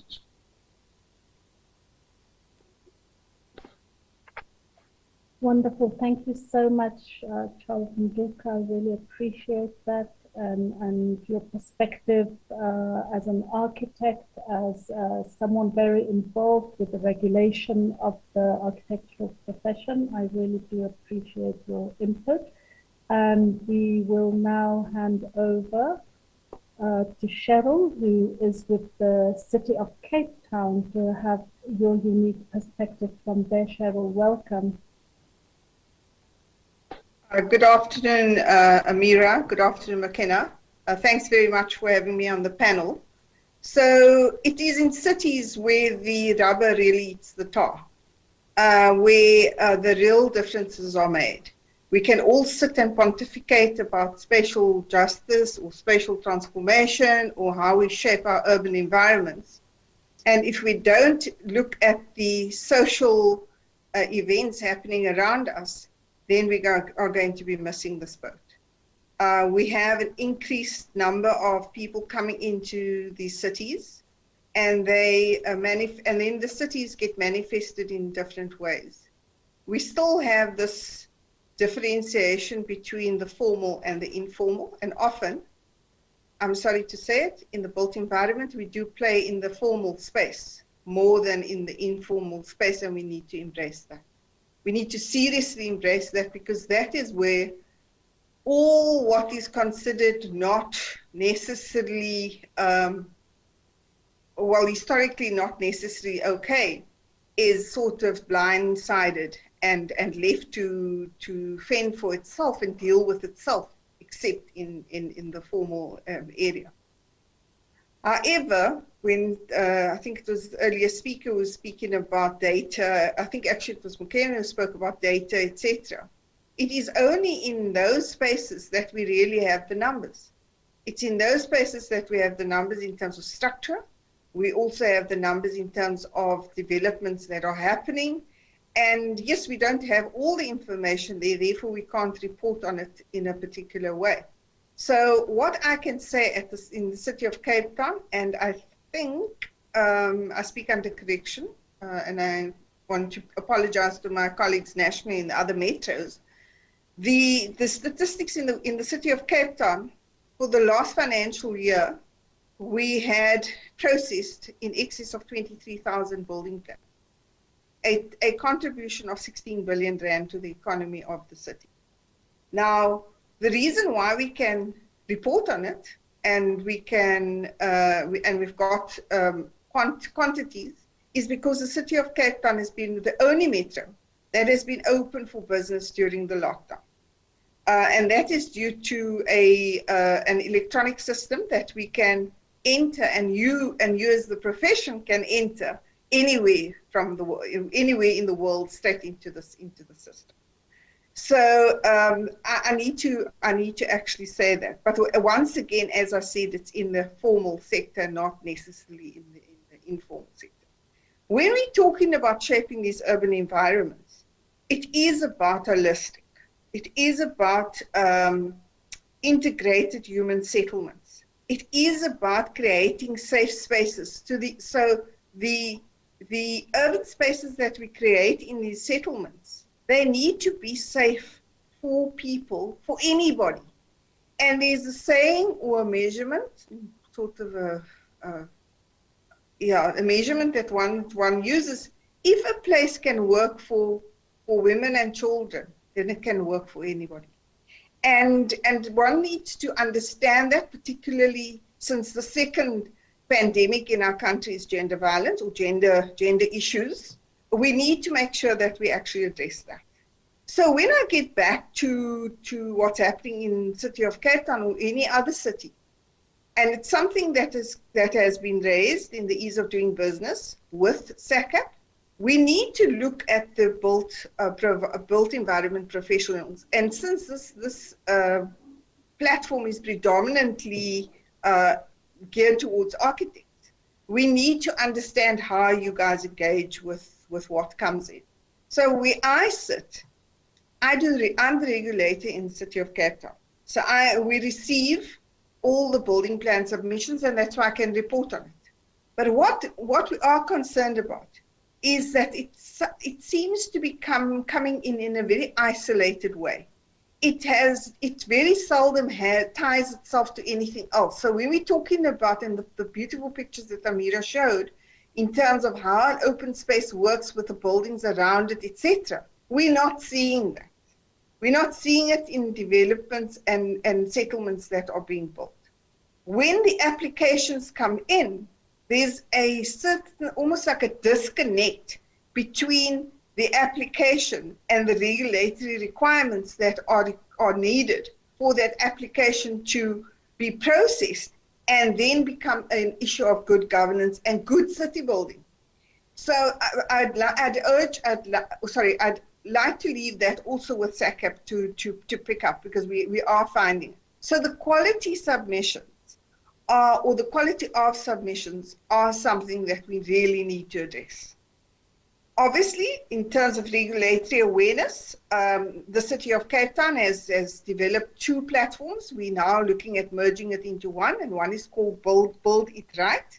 And so it's a free participatory platform that the architects can enter into and discuss on that platform. The other one is Plan It Right, and it's predominantly for the planners, but obviously because the architects also play in that space, they can also access it. So when we're coming, so let me just draw this up, so draw to a conclusion. So in the city of Cape Town, as I said, in cities, it's where the rubber hits the tar. And it's here where we need to actually engage with each other, discuss, make sure that we respond to these environments in a very positive way. And if we don't do that, we are going to be missing this ball all the time. We're going to be trying to hit it, but we are going to be missing it. We're going to be coming up with solutions that are certainly not going to meet these really nice words that we want: spatial transformation, contribution to the urban fabric, livable and lovable cities. Can we please start the conversation? Thank you so much. Thank you so much, Cheryl. Thank you. I really appreciate it. And there's, again, a lot to pick up on in our conversation. I would like But I'd like to immediately hand over to Kieran. From Ireland. Welcome. Also a lecturer. Welcome.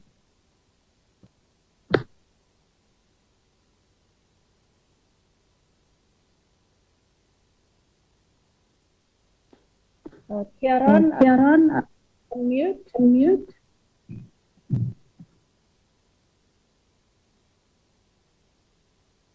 I think you're still on mute.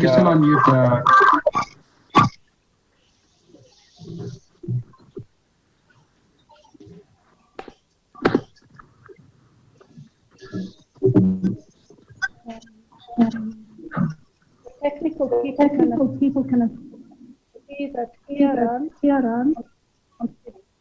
it doesn't look like he's, but when I see it, it's muted. Technical. It's a bit of a challenge. Could I make a suggestion?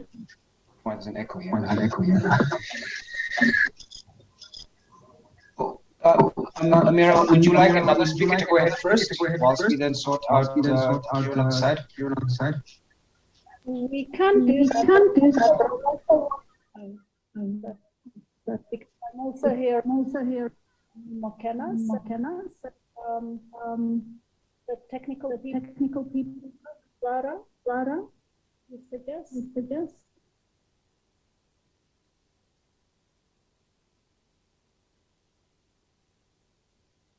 Yeah, there's a peculiar echo. Yeah, there's a very echo. Kieran, I'm sorry. Maybe try your mic. Go. Could we try and don't have this? Kieran, sorry, please. Could everybody switch off their mics aside from Kieran? Let's go. Yeah, but I'm still seeing mic cross. So we need technical support. Yeah. Well, I'll ask DMG events inside to assist. But Kieran, could you try speaking now?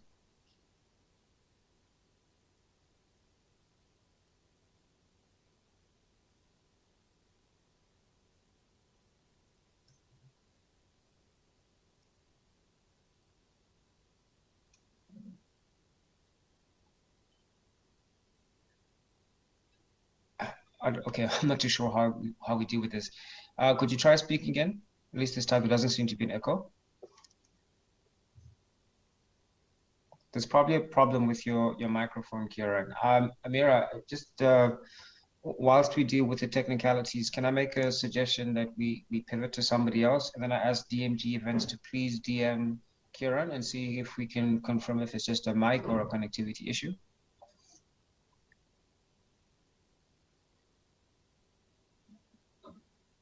Yeah, Kieran, maybe what might sense would be to possibly log out and then come back in again. And then in the interim, we would maybe go for somebody else. At least the echo has gone. Yeah. So I see Kieran has gone out and probably trying to come back in, and I just called and they say that they're working on it. Great. So could I ask Kaylee? Kaylee, are you available and willing to try and go first? Hi, everybody. Can everybody hear me? Wonderful. You're perfect. There you go. Good. Thank you very much, everybody, for having me here. I am rather excited and very nervous. As I also, just before we started, while Professor showed her slideshow, I actually saw one of my buildings, which made me more excited for what we're doing. And just briefly, so the building I'm talking about is Skatistan Skate School in Maboneng. And how we started is I randomly saw the ad on social media, and Skatistan was looking for an architect. They had no money, and we were willing to take it on pro bono. And I think it was one of my best experience in my life, because there already it showed me what I wanted to do, because the only thing the kids had to commit to was learn how to skate, and without them knowing that they were going to get an education. And those are the kind of initiatives spatial transformation should also include. So if I fast forward to what I'm currently doing is I have my architectural home is at JZD Architects in Cape Town. And very much similar to Skatistan, I have the same approach, which is more of a boots on the ground approach, because I feel it's the only way that we will be able to understand what we need to do, because we need to understand it from the point of view of the people that is affected negatively by spatial transformation. I need to understand what that 5,000 families I'm currently trying to create a better life, or what is their daily life about. And they deal with crime, the dangers for women and children, lack of educational facilities, lack of hygiene, lack of access to fresh water. So I need to understand it, and I need to see it to know how I'm going to make it better. But also spending time with these communities, you also see the positives, and it's good to see that, because we need to take it further in our designs. And it's things like community, family, surveillance methods, and also religion. And I feel those are the valuable lessons that us as architectural professionals with our skill set make us so important in this whole spatial transformation process that we will be going through.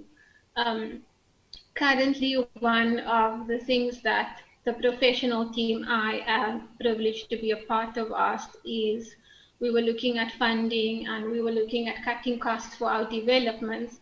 And one of the questions that came up is, the government funding model that we are currently applying, is it still relevant in a COVID economy and a future post-pandemic economy? And we felt that it was falling short. And we started thinking of ways to remedy this, because you can't design safe cities and safe and lovable human settlements by just thinking of policies. We need to think of a few other things that could also be beneficial, and we need to think of things like the safe and functional spaces. An example is we added a small 3 square meter outside space to one of the houses, and we're repeating it. And the community has dubbed it the gossip corner, because what it does is it allows the mamas in the community to still catch up on the daily gossip, but they can still see what's happening in the house and where's the kids. So those are the kind of things that we need to think of if we want to make things better. Some of the other things we need to think of is, how are we going to eradicate the social ills in society? Because architecture provides some of the most basic needs people need. Shelter that leads to warmth, that leads to a good night's sleep, that leads to healthy, functional people that are ready to work, that leads to putting food on the table. And it's these kind of small ripple effects that will bring us closer to equality. And I feel that these are the kind of things, and part with architecture, that forms the fiber of spatial transformation and humanity. Then lastly, I would like to touch on a little bit what Ms. Walters said. I do agree with you, and it's part of the reasons why I'm glad you are here, because architecture is the perfect middleman to address all these concerns. We are flexible, we are knowledgeable, we don't just think of budget, we think of people and scenarios. So I would like to extend this question to all people and everybody in any sort of leadership role. Please invite the architectural profession to your table. We can help you, we will serve you. We really want to make this change. And I think I'll leave everything there before I say too much, and I'm thoroughly nervous at this point. Thank you very much. That was actually a beautiful way to conclude, and I really love the fact that you've started to engage the other speakers. So thank you so much, Kaylee, for that. We are going echo, but hopefully on to. So Kim, let's make another attempt. Kieran is maybe that's you can check. And maybe Amira, switch off your mic whilst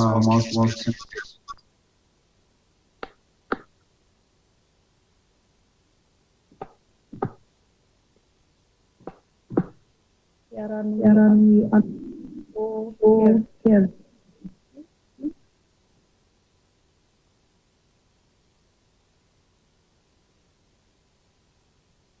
Why was thinking that was here. I'm hearing the echo. So I'm not. Karen, can we?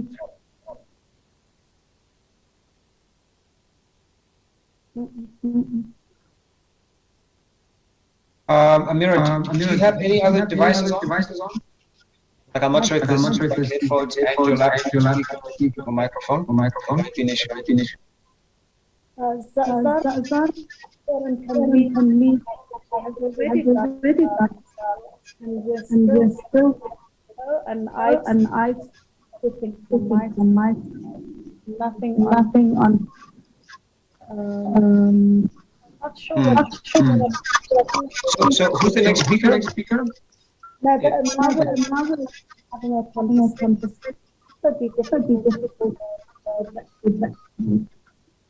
I'm going to make a radical suggestion, which is if Amira, you can also log out and come back. I'm happy to hold the space with Kaylee and see if we can come in, and then we can continue.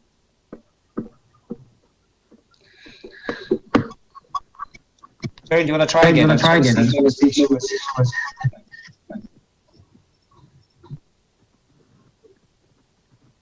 Unfortunately not.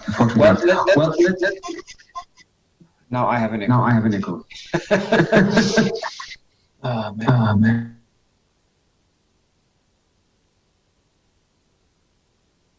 I'm not sure what it is, but if anybody has please switch them off.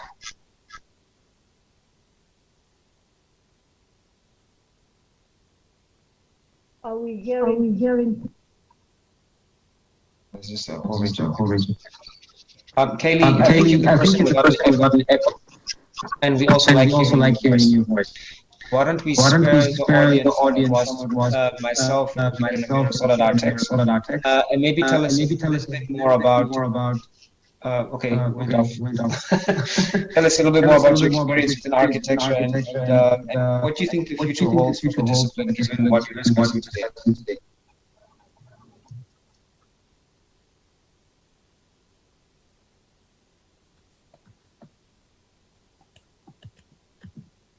Kaylee, are you still there? Oh yes, I am. You were talking to me. I see myself very small in this tank, but I'm very excited what I can bring to it. We're such versatile when we're being passionate. Sorry, Kaylee.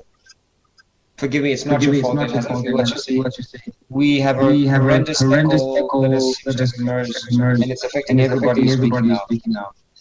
This cannot work. Perhaps unintelligent. It's not just. Yeah.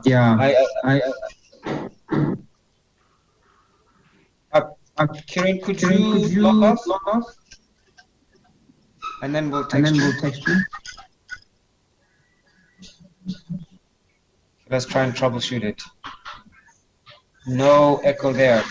Amira, can you speak? Is there still an echo now? Oh, okay, no echo. So where was the echo from? It might have been something with Kieran's line. Kaylee, can you speak now? Okay, let's try again.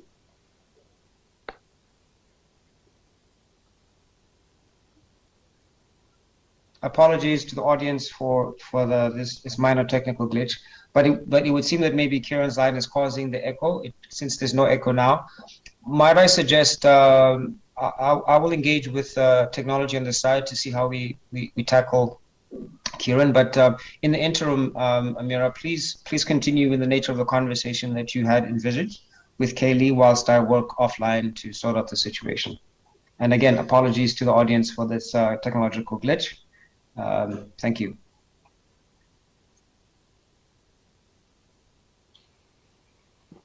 Okay, I'm back. I'm so sorry. Okay, I guess it's the nature of how we're doing this now, that we will occasionally have problems like this. So I hope everyone will be forgiving. But let's proceed without Kieran. We really wanted to hear Kieran's perspective. As I said, Kieran is an architect that practices in Belfast, a very divided city, and I really wanted to hear his perspectives on that matter. We've been having a lot of conversations around divisions in cities in South Africa and across the world. So let us just try and have a brief conversation, a 10-minute conversation with everyone that is here. Yep. And just try and wrap it up that way. So I've mentioned already that I really appreciated McKenna's take on the matter earlier today on talking about a value-based approach. And Vinesh, I really appreciated the kind of a broader look at the matter and looking at Africa in terms of numbers, in terms of the houses that we need to produce per day. You mentioned 50,000. In terms of the 70,000 architects that are currently practicing, and a number of students we're producing. But one thing you also say, which I would like to perhaps interrogate a little bit, is maybe it needs a solution that's not mere architecture or planning. And I would argue it depends on how you define architecture and planning.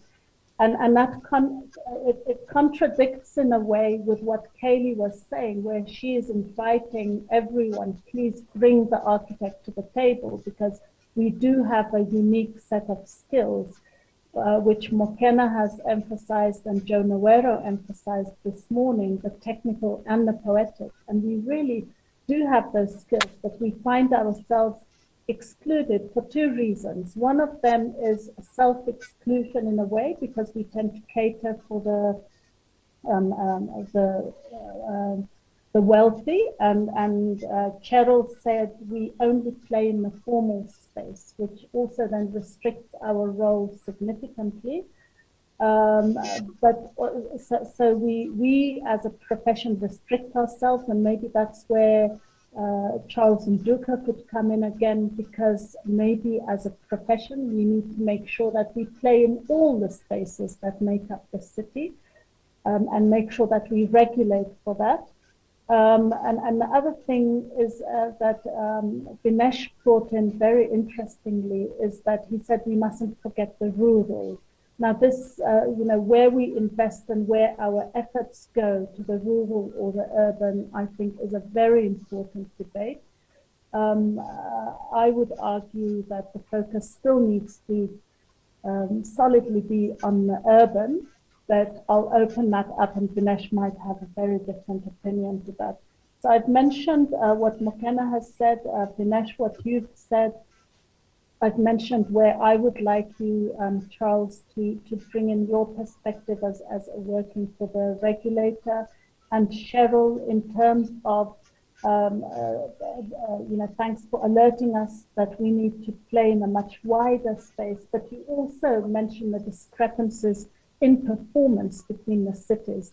And if you could give us a comment on that without making it too political. We understand the complexities of politics between cities in South Africa. But if you could then really perhaps advise us or advise other cities. But one thing that you did say, Cheryl, which I really appreciate, and I think it links a lot with what Kaylee also contributed, is that if a place can work for women and children, it can work for anyone. One of the things I see Kieran is here, and he might not be able to speak, Kieran, unfortunately, but one of the things that I learned from Kieran when I visited Belfast was how expensive it was to maintain a divided city. And I would have loved to hear from Kieran if the technology would permit it. But if I can hand over, and I'll go in that order, maybe McKenna, but very brief commentary from each of you with regards to the aspects I've mentioned now, so that we don't exceed 10 minutes. I'll be very brief by saying that I want to resonate with what Cheryl said. And Cheryl, it's good to see you again. It's been many, many years. Last time you were both off camera. I think Cheryl's point about urgency and understanding the reality of these sort of transformational data points, I think is important, that we also don't get lost in the words. But I do want to argue that we're actually probably on the same side of the equation. The same voice of the architect that wants to ensure that there is, or urbanist for that matter, or even urban planner, we're actually all part of one continuum, ideally, that's engaged with this question of how do we make convivial human environments. I think we all sit on the same side of the equation. We might sometimes have different language, we might have different tools of intervention, but we have to get to a point where I think those of us who care about the quality of an environment as well as its components are able to have rational and credible conversations with, frankly, a large part of the sector that is not spatially literate. And these are the financiers, these might be some of the policymakers, these might be some of the people working outside of our sector who don't understand the qualitative as well as the quantitative dimension of space. So part of what I just wanted to make the point is that I actually think that we're all pulling in the same direction, except we're not acknowledging how we pull differently in the same direction. And the question is, how do we then get the other side of the built environment equation, the cost people who aren't trained about qualitative space, the others who aren't trained about what is an edge, the ones who aren't trained about what does it mean to have a convivial environment. How do we get them to recognize that we actually have a common purpose in what we do? And whilst we might be the imagination component and the visionary component of it, and they might be the enumerators, that we actually need a dialogue between the two, and they must not be seen in opposition. And likewise, the success of a cheaper design or a cheaper urban design or a cheaper model because you've got 2 more units, the cost of those 2 more units can have a far much more significant impact potentially on the viability of an environment, which goes to my point about cost versus value, that we have to get back to the point where we understand that there are optimal conditions for human beings to survive. And if we treat human beings as engineered objects, we will end up with the Blikkies dorps and the drastic housing mistakes that were created post-1994, when the assumption was that people can live in 9 square meters and that's enough. You don't need trees, you don't need public space. So we've learned so much since those terrible days when numbers drove design. Now we have to get to the point where design is informed by numbers, but is not driven by numbers. Slight distinction, but it will take us towards a much better environment. That's my contribution. Wonderful. Thank you, McKenna. Dinesh, Secretary General of the African Union of Architects. Sorry for my mistake earlier. You're very welcome. Please offer your insights. And if we can keep them really brief, I have 3 questions from the floor that I'd like to ask the panel. So Dinesh, I am handing over to you. Yeah, first of all, I must say that we all agree architects need to be involved in the process of city planning and design architecture, amongst others. So we definitely need to be really in the move for that one. So what I was trying to flag is it's not just a matter of architecture or architects, and indeed it is how we want to define it. But what I can say is that we have a lot of politics, many things relate to financing, a lot is related to culture, to sociology, etc. And each context is quite complex. And how do we match all these? We can only do it with other professionals and really in a participatory way. And when it comes to cities, it's already complex. And when we look at it from a macro scale, it's even more complicated. And this requires what I was saying and what I put on one of my slides, the common sense. And most of the time, we tend to forget what common sense is. And because we focus so much on design, on aesthetics at times, okay? I'm not saying all the time. So this is where we need to find the right balance somehow. So that was that's my core comment. Thank you. Wonderful. Thank you, Vinesh. Charles and Duka, the issue of, it's an issue that Cheryl raised, but she says a lot of the kind of projects I was showing don't show up, to the regulation authorities.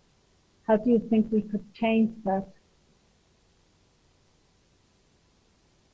Please remember to unmute.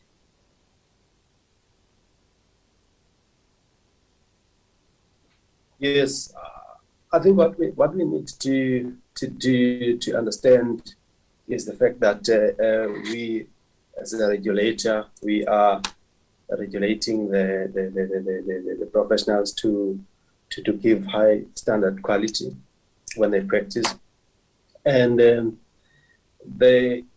how we can do that is to actually bring that to the attention of Sacap, and we have already engaged with the municipalities, and we are already, we have signed MOU with the municipalities to actually address issues like this, so that the issues of the RPs, when RPs are actually designing, are actually providing quality. And they are also meeting the standards that are set to deliver a proper service and a good quality service. And that is an ongoing relationship that we are nurturing, and we want to start really engaging, and also the issue of the approval of plans. I think we've embarked on surveys where we actually tried to alleviate this problem, solve this problem, where RPs mentioned their problems when submitting plans, drawings to the municipality for approval. But the issue of just looking only in the drawings, not looking at the outside space, and I think it's an issue that needs to be addressed holistically. When you look at the city as a whole, and then we need to look at the city as a whole and come up with the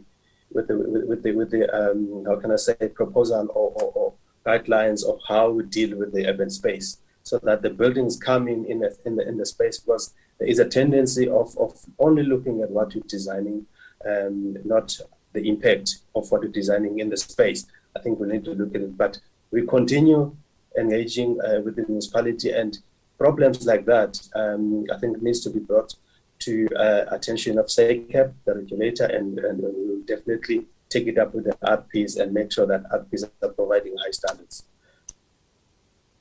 Wonderful. Thank you so much, Charles. I really appreciate that. So Cheryl and Kaylee, I'm just going to, because of time, but also because I think the two of you can answer these questions we've received from the floor. So please hold your thoughts there until I read these three questions. So we have a question from Celestu Mololi.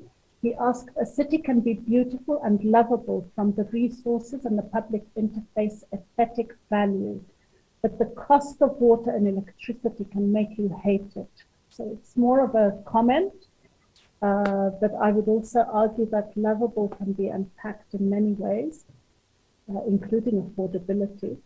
Architect Floyd Mwanza asked, how possible is it to achieve communities that can promote human health and well-being by encouraging the development of environments that offer rich social, economic, and environmental benefits when most African cities lack minimal infrastructure as a backbone that can take these human pressures? And the final question is from Zonika van der Riet, who asks, if we can't fix basic rooflessness or homelessness on the streets of Cape Town, how do we expect to fully improve the shelters of a whole community? Those are the three questions we've received. So I'm going to ask Cheryl to reflect very briefly on what's been said before, and if there's any particular aspect here that you can respond to, please do. Remember to unmute, please. Sorry, let's start with the three questions that were asked. I think that they're all ancillary to a design of that an architect needs to do, and then also obviously the cost thereof. And that varies across the country because every municipality has different costs. So it isn't an easy, if it's a national distribution of finance, it's not easy to, what you're going to be buying in Cape Town is not going to be the same as Johannesburg. So that's one thing that we need to get to. And then the other thing is that it also needs to be almost a value that people need to be receiving those services. I think the issue of the health bit, obviously if cities work in terms of infrastructural provision, that will assist in terms of a healthy environment. And the same thing as the question on water and electricity that makes the city unlovable is the issue of affordability. And obviously the best designs, and when you're talking about densification, etc., how you can get to economies of scale. So that's something, and I think that the profession is well placed to understand that. Your question, Amira, to me in terms of, I'm not going to go into the politics, I'd steer clear from that. But what we do find is because cities are still working with paper, working with data that's not easily reportable, we are finding that we can't even, I can't tell you what Johannesburg has done over these past 520 days, for instance. I can tell you what we've done because we have a minute-by-minute system, so which runs all the time. So it's an on-tap system. So and also, do you then say that the systems across the country become a one cookie cutter system?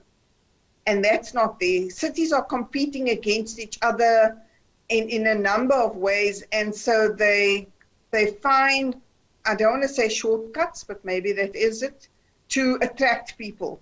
And through that, you may find that you have an environment that's not necessarily attractive, maybe more attractive to other people. But as I said, we're playing in the formal sector. Cape Town has, since the unfortunate happenings in Gauteng and KZN, Cape Town has already received an influx of people in the formal areas, let alone the informal areas. So I hope that answers your question in terms of the number. Thank you. Thank you so much, Cheryl. I'm being put under a lot of pressure to wrap up the session. So Kaylee, if there's something that you can add that hasn't been covered by the others, a word or two from you, and then we'll just hand over to Mokena to conclude the session. In closing, from my side, it's more of a suggestion. And I would like to extend it to everybody and to Ms. Cheryl. I am willing to learn. Show me what's the problems. Because I think if we have that attitude, the policies we're working with our mindset, if we merge that, we will come up with better policies. I understand what you mean. I work with the system and all of that. But I have, at this moment in time, there's 5,000 families in an informal settlement looking at me to get them a house within the next 5 years. There's a Gogo that told me she lived here for 30 years in this informal settlement. Don't let me die here. So, Ms. Walters, I am open to it if you are open to it. So I would just like to say thank you for everybody for having me here. Thank you, Mokena. I'm handing over to you. It sounds like we have two soldiers in the army for change. I saw a big nod from Cheryl and a big call to arms from Kaylee. Thank you so much, and thank you, Amira, for a wonderful session there. Apologies again, audience. Technology is an evolving phenomena as we understand it. I'll move very quickly on to the next presenter, also somebody who I have the pleasure of knowing, Andrew Brose. He's a design director in Mass Design Studio, one of my favorite architectural firms in the world, frankly speaking. They bring such an incredible blend of, tact, discipline, creativity, and empathy for context. So I'm super excited to hear and see what Mr. Brose will be sharing with us today. Over to you, Andrew. Thanks, Mokena. That's a great introduction. I couldn't have asked for better. Hopefully, we don't have any technology issues. Otherwise, this should go well. I was starting to edit my presentation a little bit with some better colors to go with the echo, but I think we'll move ahead with what we have. So as Mokena said, my name is Andrew Brose. I'm a director at Mass Design Group. I'm based in Cape Town. I run a number of projects in Southern Africa and manage our Africa-wide business development. This afternoon, I'm going to give a presentation on the history and the development of our firm, an overview of how we've been operating over the last 15 years, primarily looking at through the lens of the development of a rural health infrastructure and how we, as an organization, set up our own methods of practice and continue to grow. We are a firm of over 250 plus individuals, making up architects, landscape architects, engineers, builders, writers, filmmakers, researchers, and we represent over 20 countries across the globe. As an organization, I think that Dr. Osman said this herself, design is never neutral. It either hurts or it can heal. And as an organization, our mission is to research, build, and advocate for architecture that promotes justice and human dignity. We do this through helping organizations amplify their own mission. And we have been privileged to have partnered with over 100 organizations in 21 different countries around the world. Many of them you may know, major foundations, NGOs, ministries of health, public health entities, education initiatives, equity and justice organizations. And overall, we've just been phenomenally humbled by the individuals and the organizations we've had the opportunity to continue to work with. Our story actually begins out of response through a challenge found in the built environment in KZN about almost 20 years ago, when in Tugela Ferry, around a dozen people died of a multi-drug resistant tuberculosis. When the incident was investigated, it was found that all these people had visited the same clinic in this one area where a patient was treated with this strand of tuberculosis. This wait in a poorly ventilated waiting room led to the contamination of other patients who had come for treatment with a broken finger, a common flu, or maybe to have a postnatal or prenatal checkup on their baby. Surprisingly, dying of hospital-acquired infections is not a new phenomenon. Records dating back in the mid-1800s during the Crimean War show that the majority of deaths were not caused by wounds to soldiers, but from infections acquired during the treatment in extremely unsanitary conditions of health centers and hospitals. Florence Nightingale, a nurse appointed to treat British troops fighting in the war, reported on this, and her recommendations went on to become the standard for the Nightingale Ward. Those standards inform a number of changes to wards and hospitals, including the raised and elevated ward floor, better lighting conditions, and better ventilation to reduce nosocomial or hospital-borne infections. We know many examples where architects have thoughtfully built using these principles of infection control, patient recovery, and comfort. One of the best examples of this, which many of you may know, is from Alvar Aalto's Pamion Sanatorium in Finland. In this case, he went as far as redesigning the sink in the shared rooms so that when a patient washed their hands, the splash of the water wouldn't get onto his neighbor and potentially causing other infection. Our beginning as an organization started with the relationship with Dr. Paul Farmer and Dr. Agnes Beniguahu, both thought leaders in global health recovery, global healthcare and delivery. Dr. Agnes at the time was the Minister of Health in Rwanda and was tasked in the rebuilding of the nation's healthcare system. Dr. Paul Farmer is a long-time global health activist who, together with Ophelia Dahl and Dr. Kim Young, founded Partners in Health, an international NGO dedicated to offering preferential option for the poor. PIH's work is focused on delivering dignified healthcare to the poorest around the world. For them, the reason why people still die of easily avoidable conditions is a question of inequality and inequity in global health and injustices for the poor around the world. Rwanda in East Africa, where I lived for several years working for MASS, is a small but remarkable country. Partners in Health and the Rwanda Ministry of Health partnered to build the Butaro District Hospital in the northern province or district of Rwanda.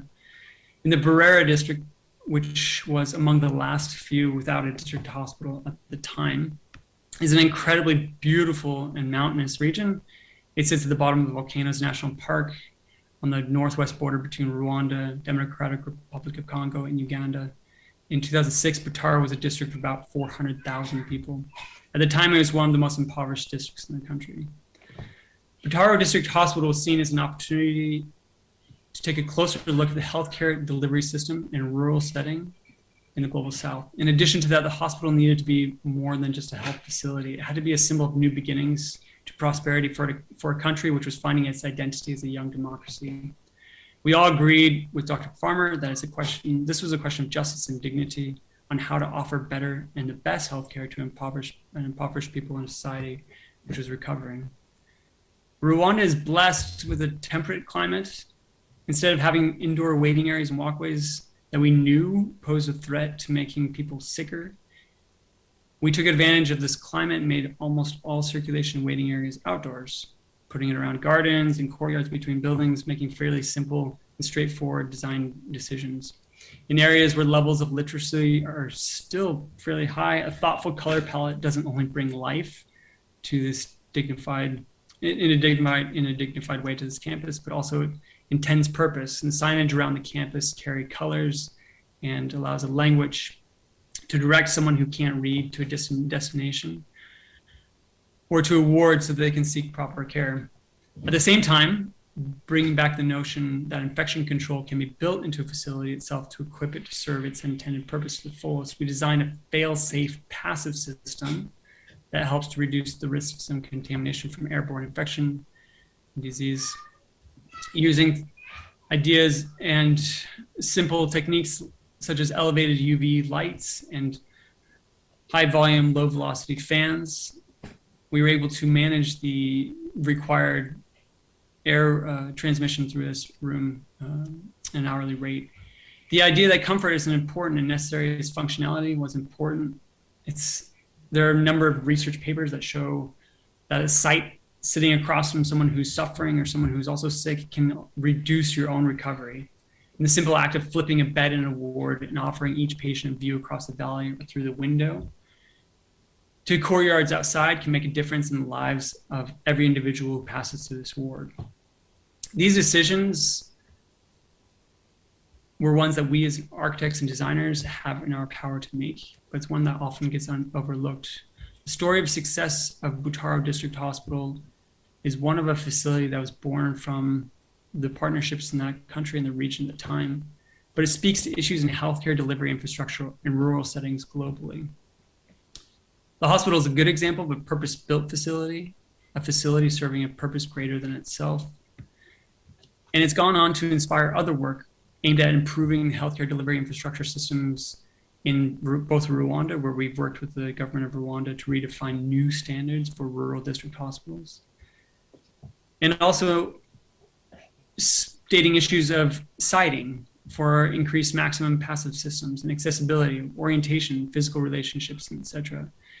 So these relationships between practitioners, public health experts, and the ministry were key and paramount to developing new standard for hospital design throughout the country. And since then, we've brought the same thinking to our work in Liberia. And I'm actually just coming from a project in Ethiopia where we're doing similar work with Ministry of Health and a local public health entity there to work with governments to develop healthcare infrastructure standards, one specifically to a rural setting. But even in these rural settings, and to date, finding that opportunities like these transfer not only from south to north, but also from rural to urban. 2 hospitals which are under construction now, Munini Hospital on the left and the Nyarugenge Hospital on the right, in the capital city of Kigali, are both designed and planned to be built with the same principles. Both these actually will be opening in before the end of the year. I'm very excited for them to be operational. Using an infrastructure development as a job creator and financial inclusive opportunity is not a new idea. We made it a point to maximize local labor in the construction of Butaro Hospital. And during the construction, over 4,000 people were employed from the local area in building, manufacturing, and assembly of the facility. We also used the experience to explore opportunities in creating new building systems using materials which we found locally, such as the volcanic stone, which is abundant in the region. A combination of using local materials and hiring locally has shown a spotlight on talent that was previously hidden. One of my favorite stories is with Hakiza. He worked on the hospital on the masonry team from 2008 to 2010 when the hospital was completed. And 5 years later, after the completion of the project, you can see a photo of him on the right, working on the private house of a client who had visited the hospital and liked the stone. You can also see how the cutting and honing and fixing of this stone material has improved over time as he's continued to refine the craft. The completion of Butaro Hospital and success highlighted a common problem that many countries in the global south face, one of brain drain. And something we've continually had to address, one which falls outside of our profession as architectural experts and practitioners in the built environment. The next question was really that now that we have this magnificent facility, how do we retain the most talented doctors in a rural setting? Butaro Doctors Housing project emerged in this effort to bring the brightest minds to stay in Butaro and commit to staying there long-term to achieving significant impact. The houses need to be both modern yet local, born the same material that were used in the construction of the hospital to retain the caliber of medical professionals. Once again, the opportunity to design everything with makers from the region, fabricate furniture and fittings to reinforce the idea that it can be done well and it can be done locally. The medical professional team, of course, grew and the need for expansion for more housing emerged. It was matched with available support to develop a share house facility, which was completed on the same campus just down the hill from the hospital. It now houses internists and residents who are coming to study at the hospital. With the hospital completed and some of the most qualified medical professionals available in the country, the Butaro Hill that was once a military camp is now nicknamed Musozi Okiza, or the Healing Hill in Kinyarwanda. But as often is the case, the realization of one goal only opened the need for further efforts. Patients with complicated cases began to arrive at the hospital. Among these, an alarming number of non-communicable diseases, including diabetes, high blood pressure, and cancer. It's estimated that 16 million cancer cases a year are detected in developing nations, many making up about 70% of the global estimate. Many, if not most of these cases, go untreated. The Center of Excellence for Outpatient Cancer Care was established to respond to a large number of cases that the hospital was receiving from the country, as well as from the region and neighboring countries of Uganda, Kenya, and Congo. Using an existing building on the campus, we laid out the initial idea for a facility, but it was quickly determined that both renovation and an expansion was needed in order to manage the number of patients coming through on a daily basis. In addition to the retrofit, our challenge was offering a space which provided hope to an individual who may be assuming that their next stage in life was one related to chemotherapy and potentially a shorter lifespan. The medication space was intentionally designed to ventilate as much as possible through these exterior doors, but also opened the space to give a sense of connectivity to the beautiful valleys across the center, again, instituting these ideas of connection for improved health outcomes, removing any remote sign of isolation and despair. Though the region has seen significant development, was not enough for the influx of people seeking care at the hospital. Initially, people resorting to renting spaces in the small town nearby while they received the weekly or monthly doses of chemotherapy. New housing was needed for these individuals and their caregivers. And a housing facility now accommodates up to 30 patients, their caregivers, and provides their caregivers as well as providers, and gives space for food preparation and community gathering to support further interaction with others who are on their journey through cancer treatment and care. The final project I'll speak about for Butaro is an exciting one, the University of Global Health Equity, which was inaugurated by the President of Rwanda in 2019, and provides a world-renowned public health education program to students to work and study in Northern Rwanda, students who are coming from across East Africa to study on this campus, which is now serving as a model for public health institutions and recovery in rural settings. Throughout these years that we've been active in the Butaro region, we have continued to find that well-designed spaces are not just a question of aesthetics, but that they shape the ideas about who we are in the world and what we and others deserve. Over the last 15 years, we have been humbled to have completed numerous projects, not only in healthcare, but in education, museums and memorials, wildlife conservation, agriculture, in agricultural innovation around the world with multiple partners. Every one of these projects is enforced that the dichotomy does not live within a justice or beauty, but rather that justice itself is beauty.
Many have questioned how we as an organization are able to continue to push the boundaries of practice and research and advocacy.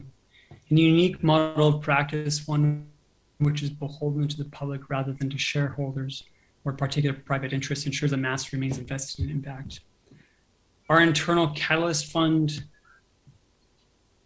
allows us to pursue work with thought leaders in their space, provide work in previously underserved places and communities, and invest in research which further defines the parameters of an equitable, affordable, and climate positive building practice. We maintain a pedagogy of good, clean, and fair. Good determined by this belief that everyone deserves good design, that good design is beautiful and just, and is essential to delivering human rights, essential services, and spaces that will build a better world. That by being clean, it means that we are climate positive.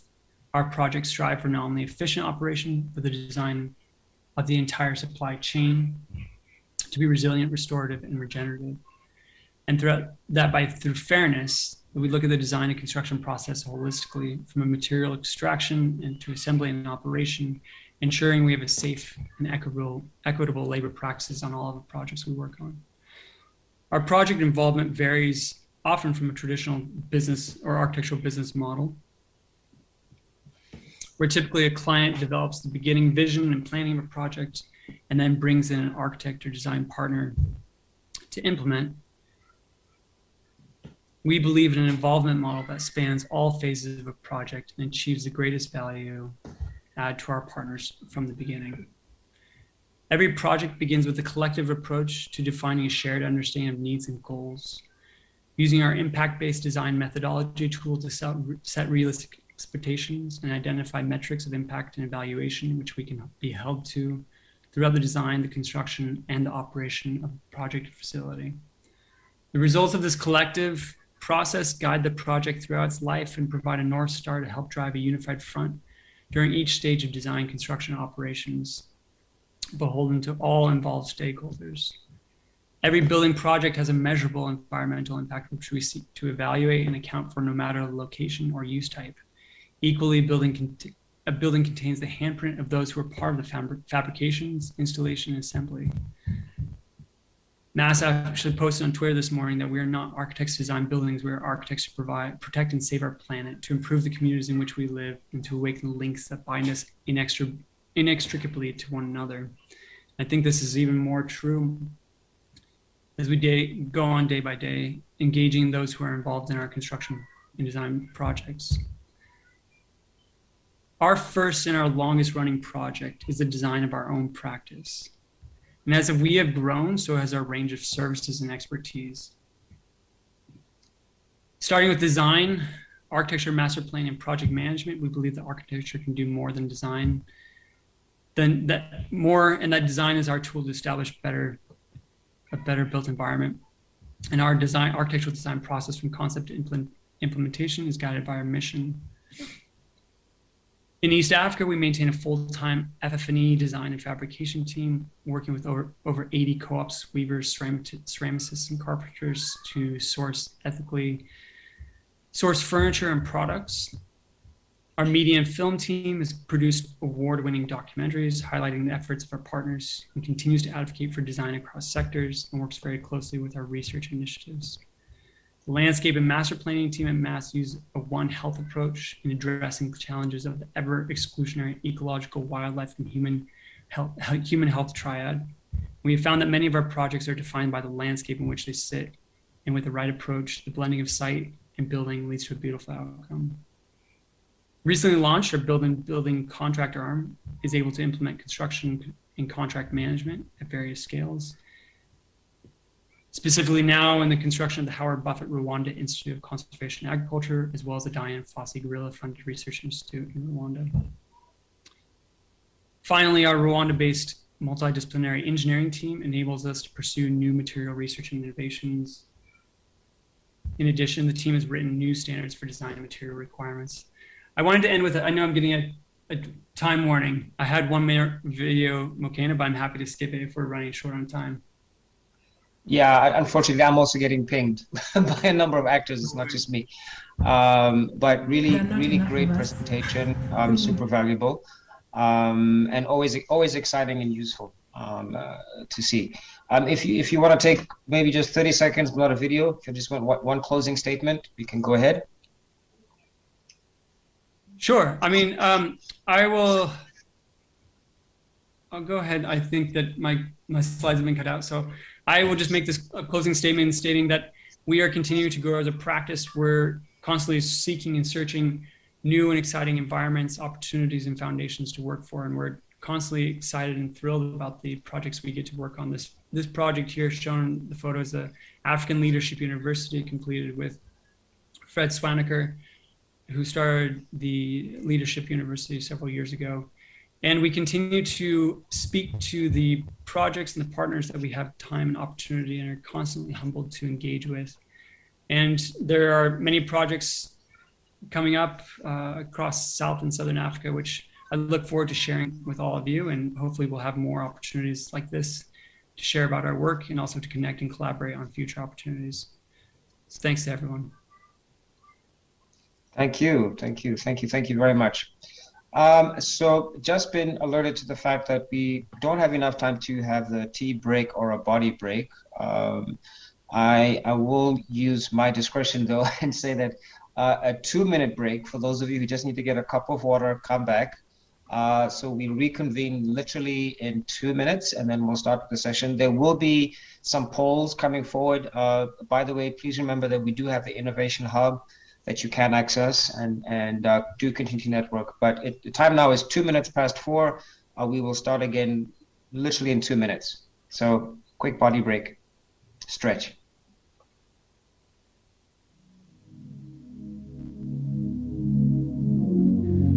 Mother knits poems like I'm breathing, pins many a fabric garment from Egypt. Beautiful colors separating morning from evening. Garden of Eden, Adam and Eve, she knit, I'm adamant even. The blind seek light through her needle.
Organizers, hands draw inspiration reconvene, please. Textiles, texts in the files of our imagination. Greetings. Out maps. Nice to get a hello. Oh, barely. It's all chaos behind the scenes here. Trust me. Nerves of no, there's a wonderful team here. Great. We're back. 2 minutes in. Highly unusual. Do forgive me, but we are under pressure of time, and I'm respectful of everybody. And their own constraints. So we're on to our almost penultimate session, so to speak, because after this, I'll really be thanking the Sacap president. In this session, I have the pleasure to let Angela Baker join us. She's the founder and principal of ABA Architects. It's a practice that delights in the vast possibilities of inclusive design and thinking. 20 years of experience working within multidisciplinary teams comprising architecture, urban design, and planning that have led to a diverse range of experiences on a wide range of projects. Angela and her team are passionate about Africa, its heritage and future, architecture, urban design, community development, indigenous environments, oceans, and even scuba diving, a love of which has over the course of many years led them to the pursuit of sustainability in work and life. Angela is a member of the Sacap Stakeholder Relations Committee. She's the chair of the SIA KZNA Journal, as well as the SIA KZNA Regional Committee member. She's apparently still stubbornly believes that architecture will save the world and that any hand that goes up will make a difference. Really looking forward to your intervention, Angela. Really fantastic to share this space with you, and I love the fact that you used delight in the description of the work that you do. I do believe that it's up to us to provide delight to the drudgery of how people normally think of buildings and the built environment. So delight us on. The floor is yours. Thank you, McKenna, for that lovely introduction. I really wasn't expecting you to read the whole thing. I'm going to just begin with a little clip, which I'd like to share with you today.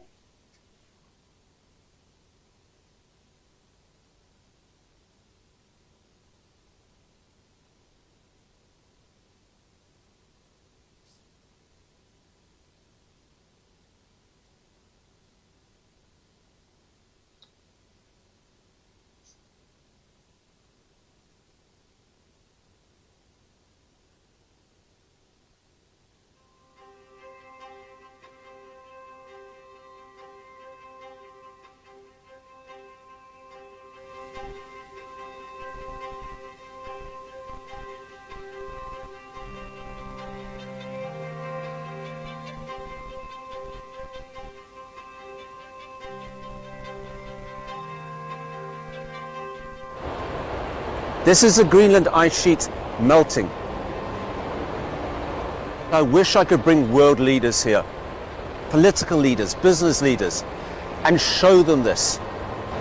This is deeply, deeply, deeply worrying. And you need to actually take people here and show it to them, because they're so preoccupied with what's on their desk in Washington, in Paris, in London, in New Delhi. And the issues they're dealing with are serious. But this is an existential threat to life on Earth. And it requires all our focus now. We can't keep kicking it down the road. I don't want world leaders to worry about what's happening here. I want them to have sleepless nights over the issue.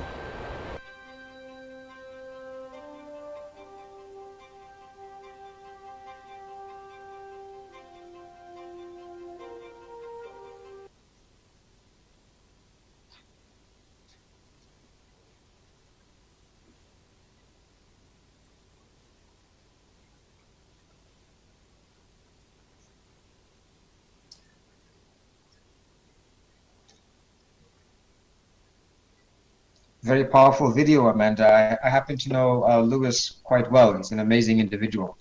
But yeah. Yeah. Thank you. I think we're back onto the slideshow. Yes, Lewis Pugh. All our focus now. South Africans leading the way. Why not? This is Lewis Pugh at this very moment. And literally at this very moment, this video was posted yesterday. He's busy swimming in Greenland in some of the coldest waters on Earth, across the mouth of the Ilulissat Fjord, a distance of about 10 kilometers. You can't do this in one go. It's too cold. You'll simply die. So he's swimming 1 kilometer every day, out for recovery, and another kilometer the next day. It will take him about 2 weeks to complete this task. No one has ever done this before. Repeat swims in extreme conditions. And he shouldn't be able to do this. The glacier should be frozen.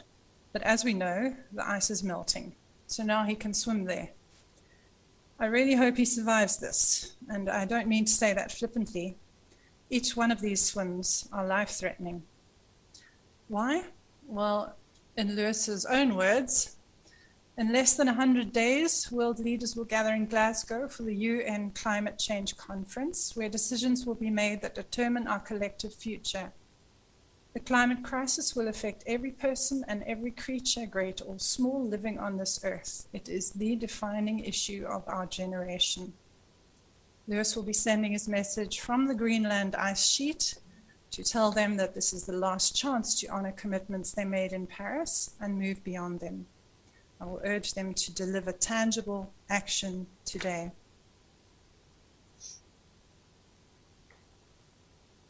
100 days until the COP conference. So that's not a very long period of time. But I don't know about you, I find it hard to identify with this stuff. Melting glaciers at the top of the planet. What does that mean for me here in hot, humid Durban?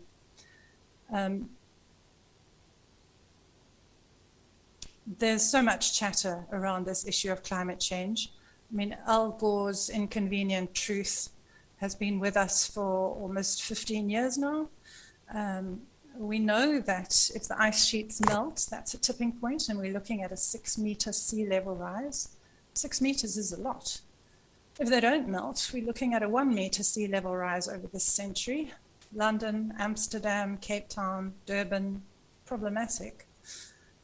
We know that if we reach 1.5 degree temperature increase, this will trigger floods, storms, fire, extreme weather events, which we're already seeing globally. And now, thanks to the latest IPCC report, we know that we are already at 1.1 degrees.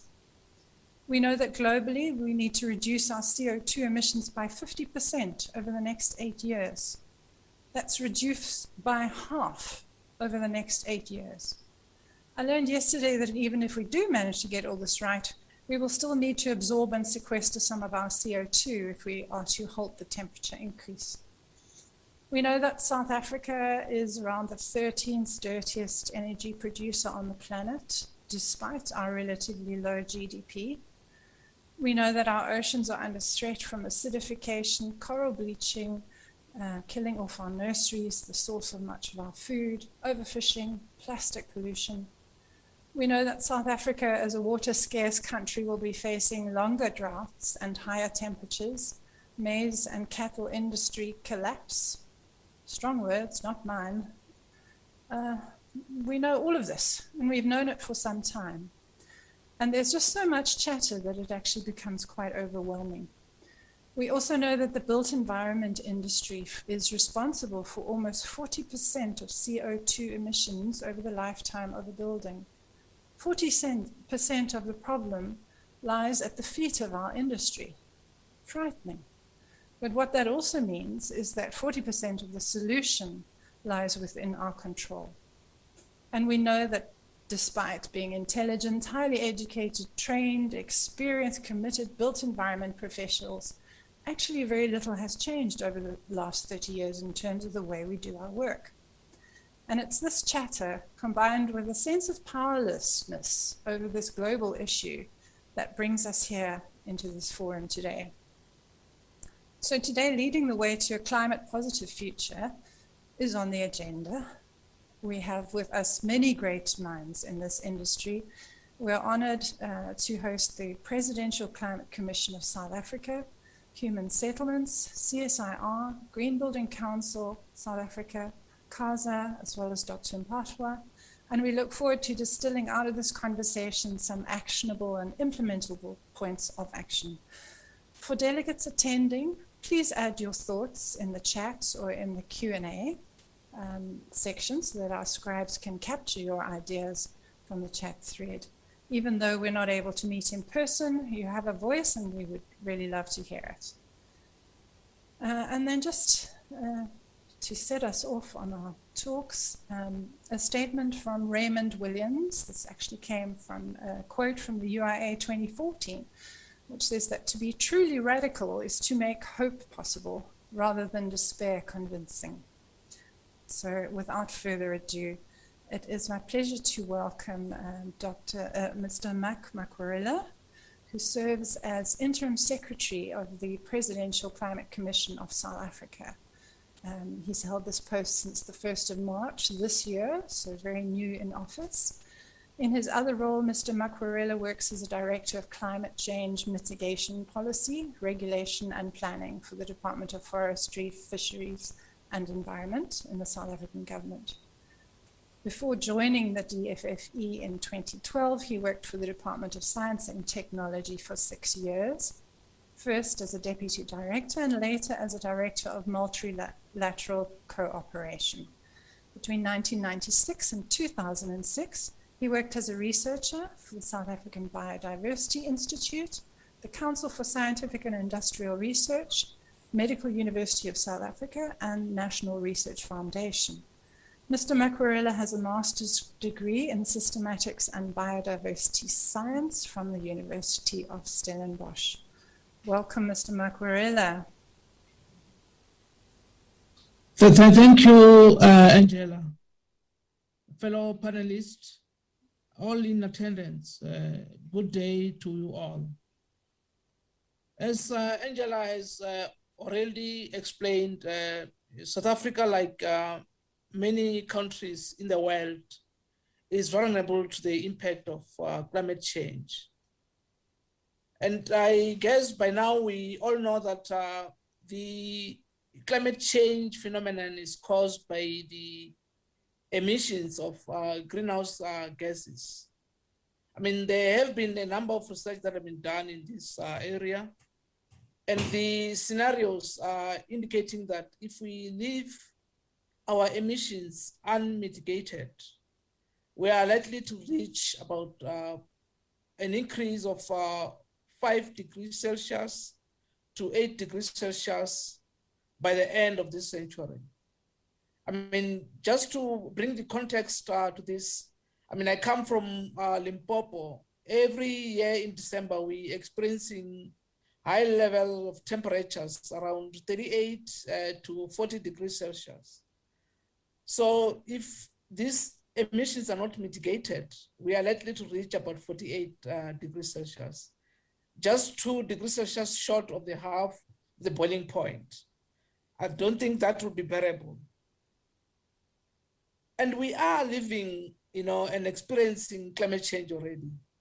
I mean, if you remember the beginning of this year, we had floods in Limpopo, and unfortunately, the poorest communities are the ones that get affected by these rainfall patterns that are varying, that are unpredictable. And this affects the water resources, it affects the food production, and worse, it's affecting the people who are helpless. How do we address this? I mean, at a global level, there's always a question to say, who is to be blamed for this? Of course, the developed countries, as they industrialize, they have emitted because they have adopted inefficient technologies, and as such, polluted the environment. But at the same time, as a country, South Africa, we are also a culprit. We sit as, as one of the top emitters, being number 13 or 14 top emitters in the world. So we have to do something. A lot of things needs to be done for us to contribute to this global effort to reduce emissions. And to address this issue at a global level, the countries, around 196 countries set in Paris in 2015 and agreed on an objective to say, let's try and arrest the global warming to at least 2 degrees Celsius. But at the same time, we need to be ambitious and work towards 1.5 degrees increase above the pre-industrial level. And the agreement was that each country will contribute its pledge or its commitments through what we call the nationally determined contribution. So the nationally determined contribution, or NDC, will reflect the country's ambitions to react to climate change. In as far as South Africa is concerned, our NDC had an element that talks to emission reduction. We also acknowledge that we are living in a world that has climate change, and as such, we need to adapt to climate change. But there are resources that are required for one to implement these measures. This comes in a form of finance, technology, and capacity buildings. And we have highlighted those priorities for us as a country to say, we will do our part. Where possible, will require support to be able to do this action. The climate change body that governs this at an international level in the form of the United Nations Framework Convention on Climate Change will from time to time do the review to look at the performance. The recent review that has just been done indicated that countries are not doing enough towards us meeting these Paris Agreement targets. And there is a call for countries to be more ambitious. This has been confirmed also by the report that has just been published the beginning of this month, the IPCC report. The IPCC is the science evidence body that support the work that the UNFCCC, which is the global body, does on climate change and guide the countries. So it is very important that as we go to COP26, which will be held by the end of this year in Glasgow, countries will have reviewed and revised their NDCs or their national determined contribution. And then let's focus to the country South Africa. What are we doing as South Africa towards this?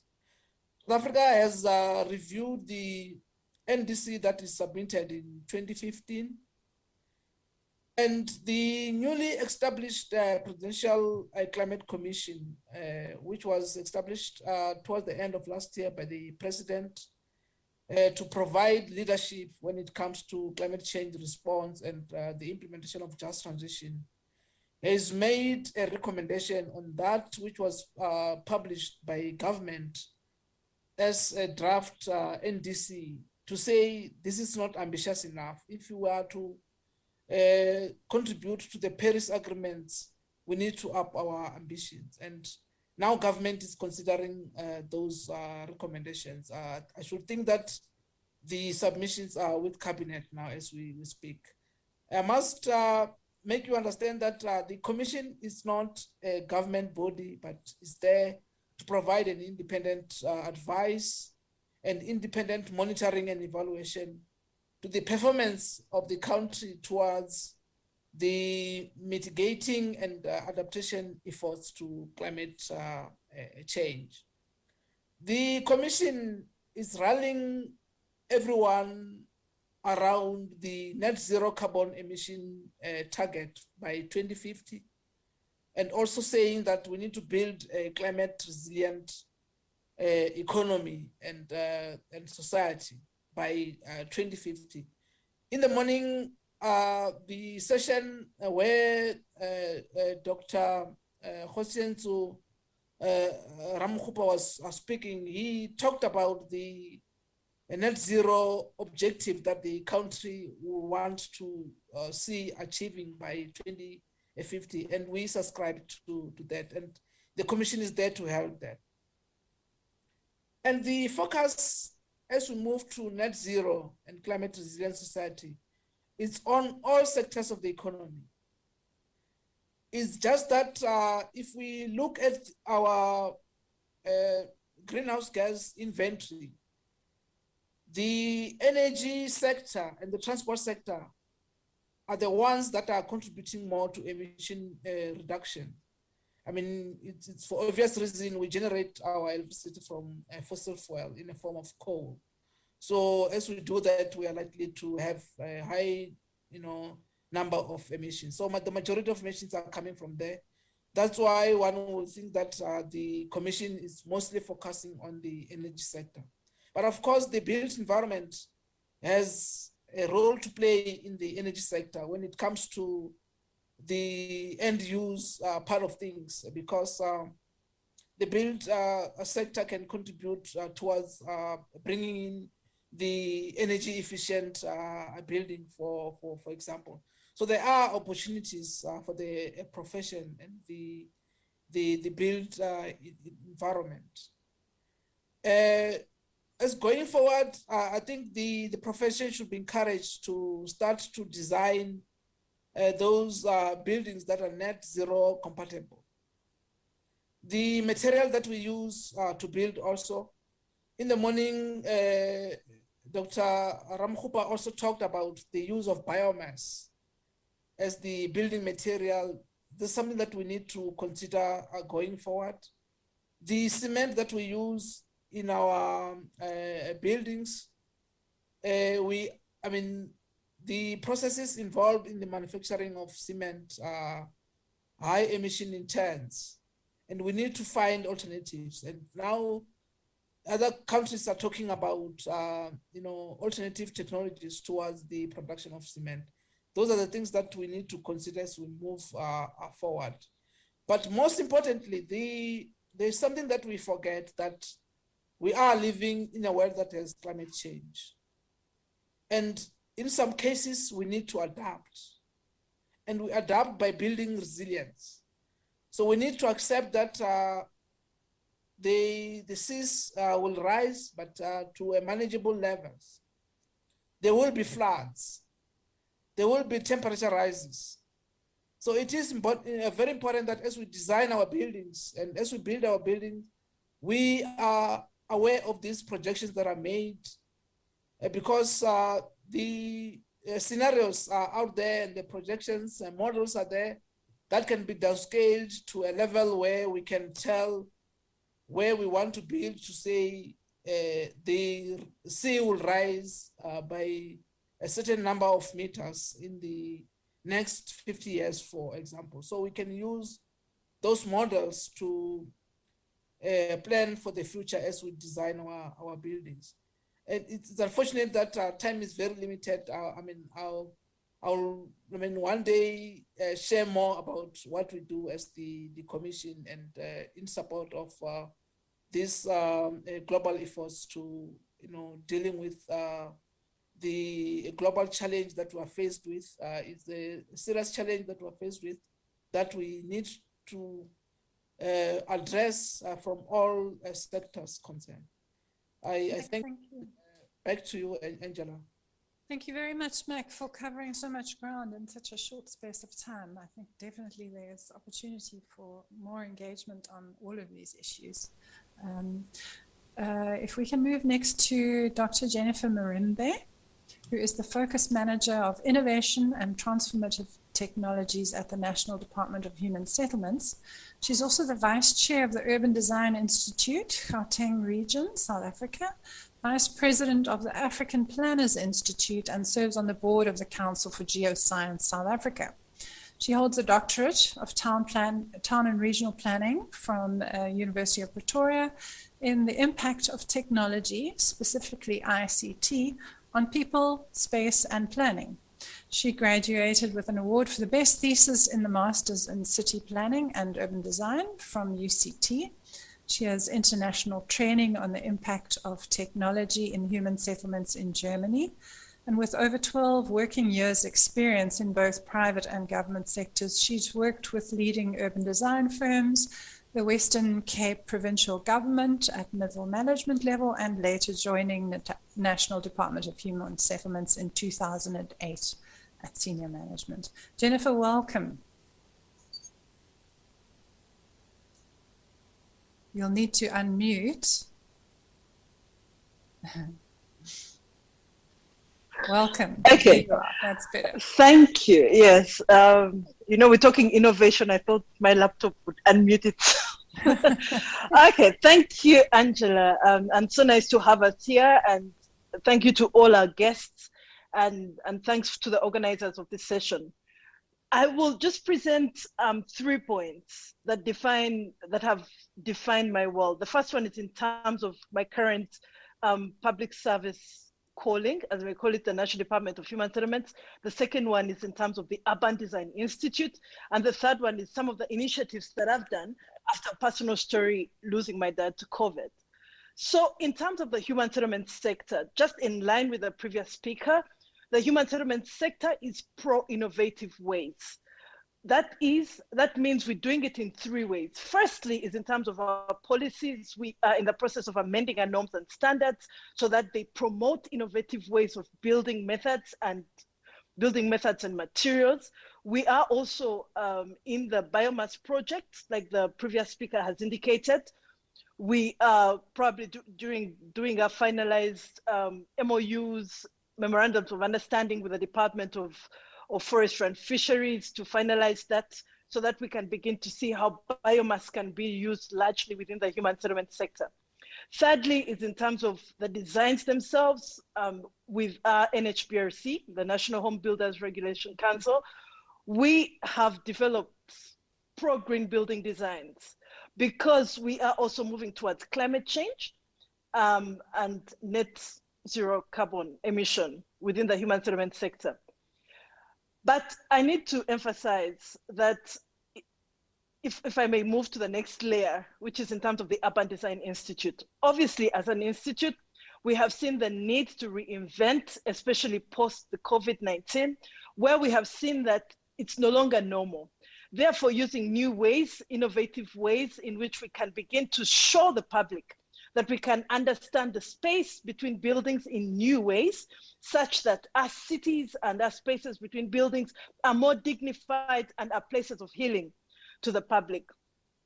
Personally, what I've also done within the innovation sector is that I've connected with a couple of architects around Africa, and we've held different campaigns. We've held a campaign in Khartoum, Sudan, in Cameroon, in Uganda, and we asked the same question that this conference is asking. How do we re-innovate ourselves?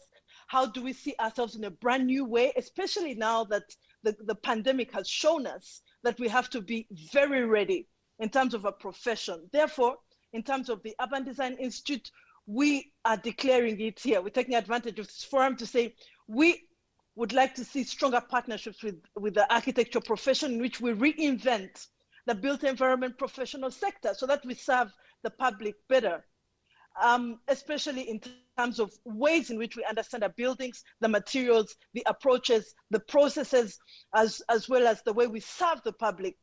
We want to drive the campaign where we no longer see ourselves as practices and professionals serving ourselves, but where we're moving more into a community-based urban design and approach to architecture, where we serve South African citizens better, especially the community. So I thank you, Chairperson.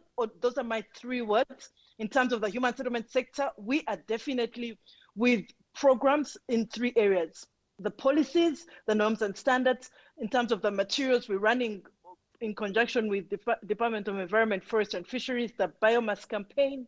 We are also moving towards automation of our planning systems so that we can plan better, smarter, and more accurately. And the other one I did mention is that we are now shifted to more areas of priority. Thank you, Chairperson. Back to you, Ms. Baker.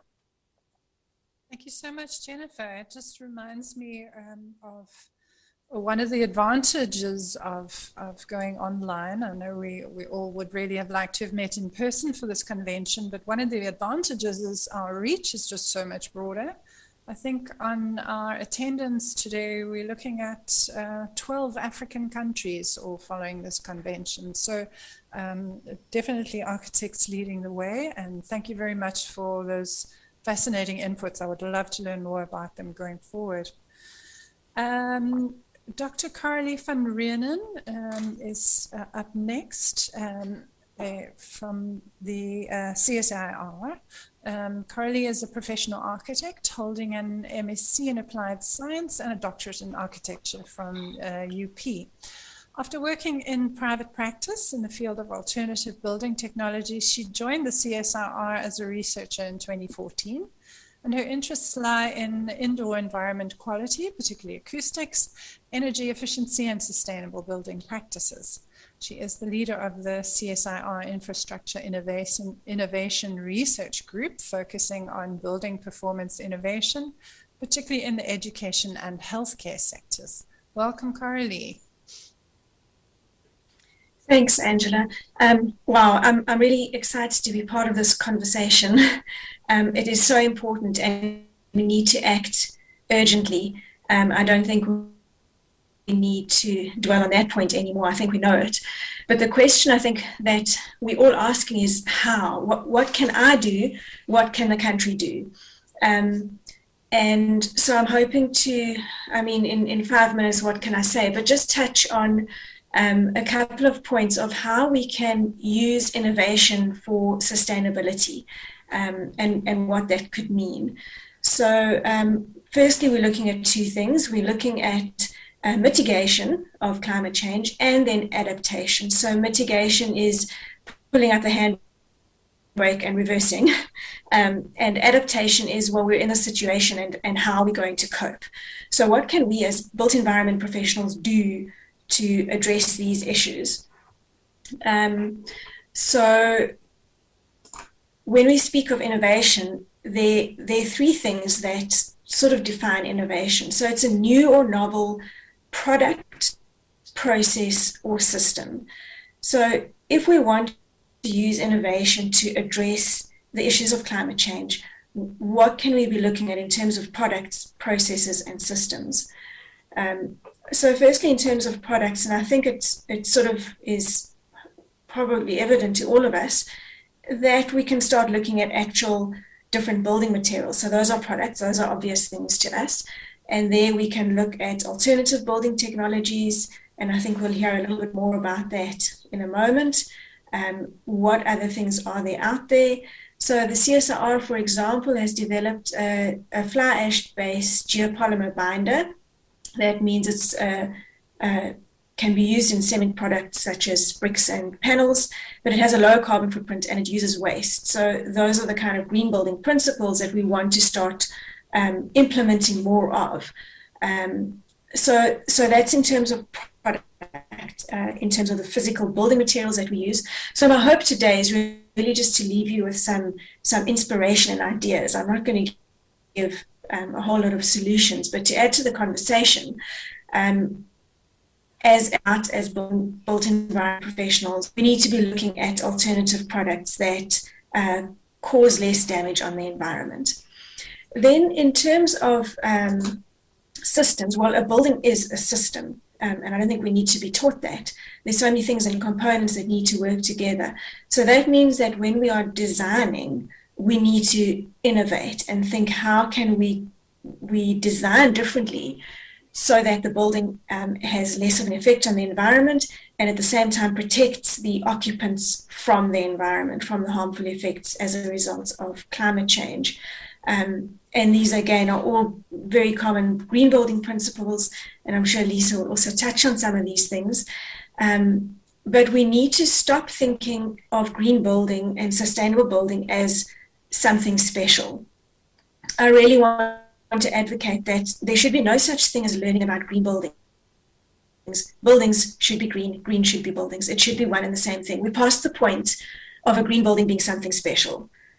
It's just simply a must. We have to be designing green and innovating and being sustainable. So when we look at the building as a system, there's the physical design, and then there also, how can we monitor that design? So there's a lot of innovation that is available and coming to the fore in that area. So we can throw words around like digital twins and things like that, but essentially it's putting systems in place, and this is very often virtual and digital systems, to monitor the performance of the building, because if we don't know how a building is performing, we can't improve it. It's that old saying, if you can't measure it, you can't improve it. So those kind of innovations, even though at the date of installation, putting a CO2 monitor in your bedroom or in your hospital room or waiting room, you can't see the influence, the impact at that moment of installation. But it's the continuous monitoring that helps you to respond then to the environment, and you can adapt your building as you're living in it to help to mitigate and adapt to climate change. And then lastly, so we've looked at products and the building as a system, and then it's processes. And processes can be a way of thinking and a way of doing things. And what I want to talk about here is enabling policies, regulations, bylaws, standards that move the industry towards sustainability. I know it might seem a bit strange to think of standards as innovative, because we think of innovation as new and exciting and sexy, and then you get whacked with SANS 10400 XA, where you feel like it's a set of rules that you have to comply with. But if innovation is new and novel and solicits a reaction, I want to ask you to think back to 2010, 2011, when SANS XA first came out and how the industry reacted. It certainly solicited a reaction, and that tells us something is happening. And now there's a new version coming out, which means more is happening. So we need to keep on changing and seeing enabling policies and standards as actual innovation, because it's bringing about change. And then I'm very glad I'm speaking after Jennifer, because one of the enabling policies and things that have been put in place and is currently being put in place is the roadmap for STI for SHS. So that's Science, Technology and Innovation for Sustainable Human Settlements. And the principle of this roadmap is to plot a path to actually enable innovation, because it's all good and well to say, I have this new device, I have this new product. How do I get it to be used? So we have to open up the markets and the municipalities and the building control professionals to be able to understand and approve and enable the implementation of innovations. So regulations are essential in those enabling policies. So the roadmap is really, it's almost like a matchmaking process. So if you have a product and you need a pilot, and I have another person who has an opportunity for a pilot but no product, we can matchmake those in human settlements. So yeah, that's my short story, and I hope I am leaving you with some inspiration and hope. There is hope. We mustn't fight regulations and policies. We must see them as enabling and exciting. And if you have ideas, don't be scared to try them out and implement them. There's for Green Star rating, everyone ticks all the boxes and they kind of avoid that last box of innovation because it's a bit scary. But I want to encourage you to think out of the box and let's innovate for change. Thank you. Thanks, Carly. And I think one of the statements that just will stick in my mind going forward is that a green building is not something special. It's the new norm. I'm very excited to see that norm emerging. Our next speaker is Gregory Mofokeng. He's CEO of the Black Business Council in the Built Environment. I won't try and pronounce the acronym. He serves on the South African Council for the Landscape Architectural Profession and the Construction Sector Charter Council. He is Deputy Chairman of the Construction Alliance South Africa. He represents the Black Business Council at NEDLAC and the BRICS Business Council Infrastructure Working Group. He sits on the Construction Industry Development Board's National Stakeholder Forum on behalf of the BBCBE. He is the chairman of TISIS Capital Group, Tusk Construction Services, Support Services, and M2G Investment Holdings. He's a board member of Mateo Construction Group and president of the BIM Institute. Welcome, Gregory. So glad you could join us. Thank you very much, Program Director. And let me also take this opportunity to greet my fellow panelists and everyone else who's on board. And I will try and share my presentation.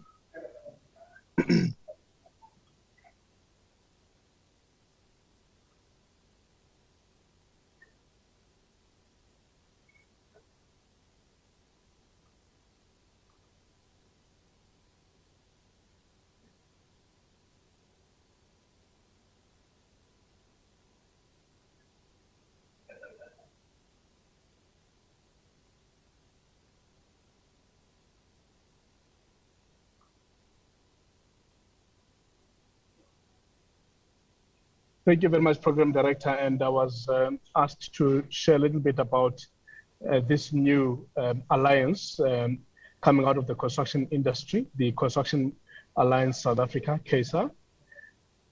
The Construction COVID-19 Rapid Response Task Team was established by industry to try and look at how we can bring the industry back to work following the lockdown restrictions that came in during the month of April in 2020.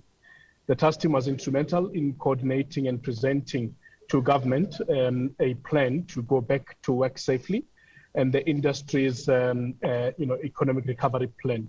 And following the presentation of those two plans, the government did allow us to go back to work and for the industry to reopen. Once we had succeeded in doing that, the industry felt that we should then form an alliance that will then have a common goal of rebuilding the entire sector.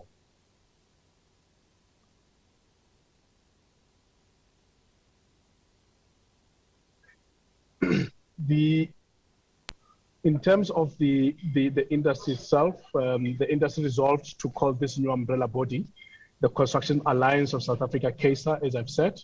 And at the time we had 32. Sorry, Greg, I hate to disturb you, but we're not seeing your presentation. We're seeing the admin screen. I'm not seeing. Okay. Did you have specific slides you wanted to share? Well, I was just showing the entire presentation. I'm not too sure why is it not showing on your side. Can I try and share again and see if yes, this works? Please do, okay. Please do. And let's just check that everybody else can see. I hope it's not my problem, but so yeah, I think you need to click on one of those presentations. Is that? Yes, I already did. So on my screen, it's already clicked. I'm in the presentation already. Otherwise, I can just quickly talk to it so that we don't waste time. Yes, but if you can, if you take 30 seconds, when you go to share screen at the bottom, if you click on that, normally you should be able to pick. You should be able to pick your presentation. So don't just pick your file. It says Windows, and then if you scroll there, you should be able to pick your actual presentation. If not, then just speak to it. All right, so I've done that there again. You go. So here Perfect. we are. Right. Perfect. Okay. Yeah. Wonderful. All right. I just want to enlarge the screen. Yeah. Go to. Yeah. Right. All right. Okay. So when we then agreed as industry to establish CASA, we had 32 organizations that were participants covering the entire spectrum of the built environment, incorporating professionals, contractors, suppliers, and so on. The alliance was officially launched on the 21st of January of this year, and the chairperson of CASA is Mr. John Matthews, and I'm deputizing him. And one of the critical mandates beyond the work that CASA has been doing all along is to tackle long-standing industry issues having to do with transformation, the protection of the industry from subsidized foreign competition, corruption and unethical practices, as well as to contribute to us a healthy and sustainable industry. My presentation today was to touch on mainly two issues: the issue of the circular economy, as well as the alternative building technology. Now, there is obviously a lot of work that has been done in this regard as far as circular economy is concerned.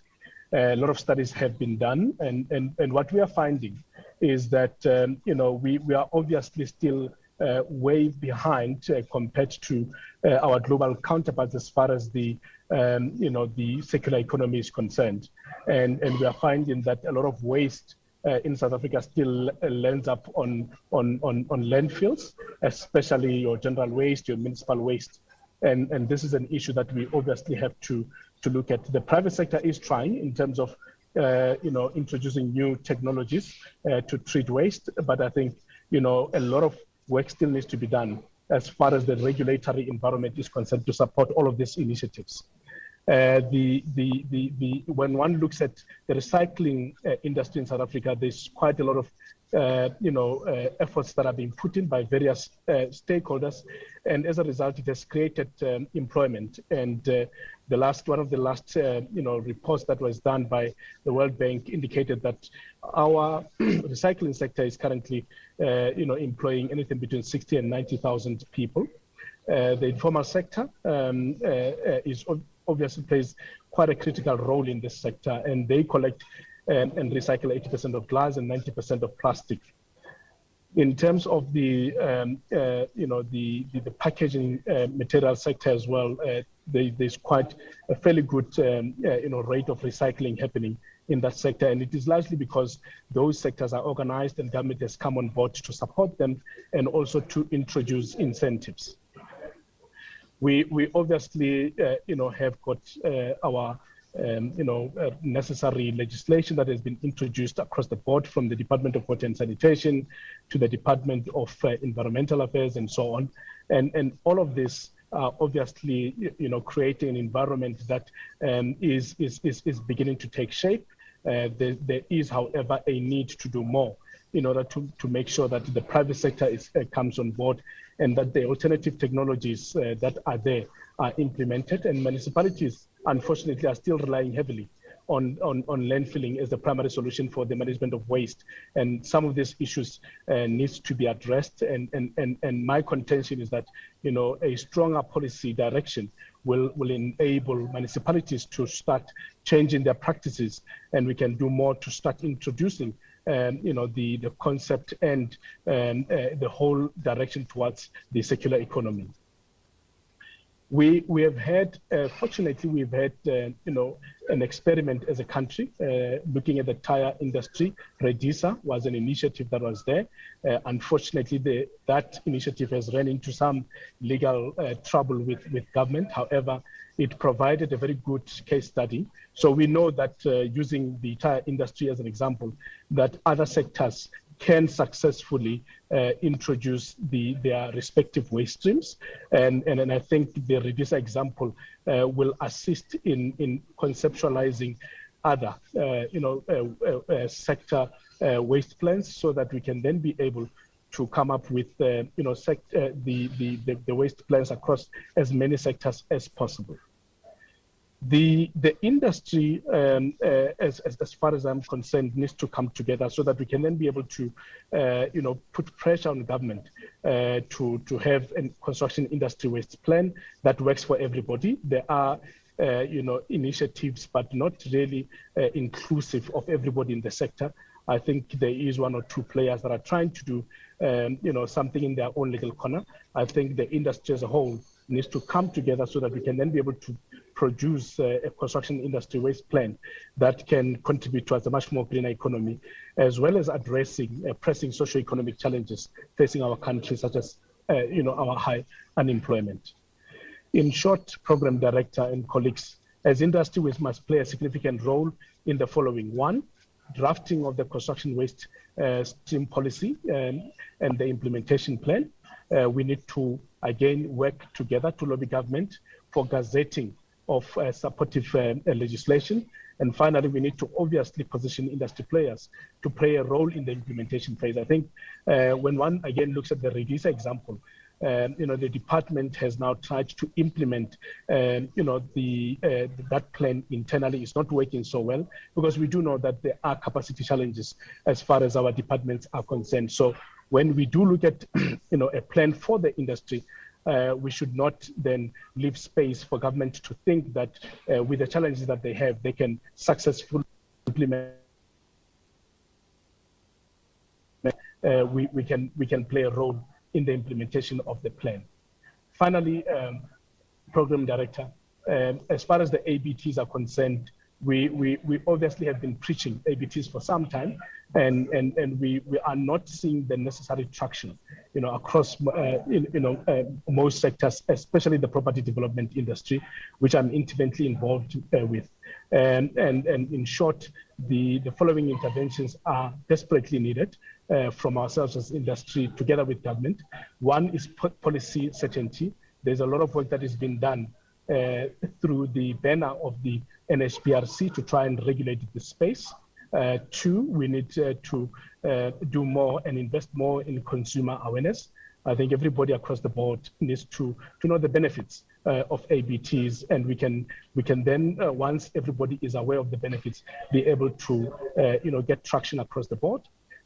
Number three, identification of a few technologies to be supported and be implemented nationwide. This idea has proven not to be very popular, but it comes from the fact that a lot of companies in the ABT space get established, funding either through banks or through funding that is made available by the entrepreneurs is invested, and you find that because of lack of traction, they then have to close doors soon after they have started.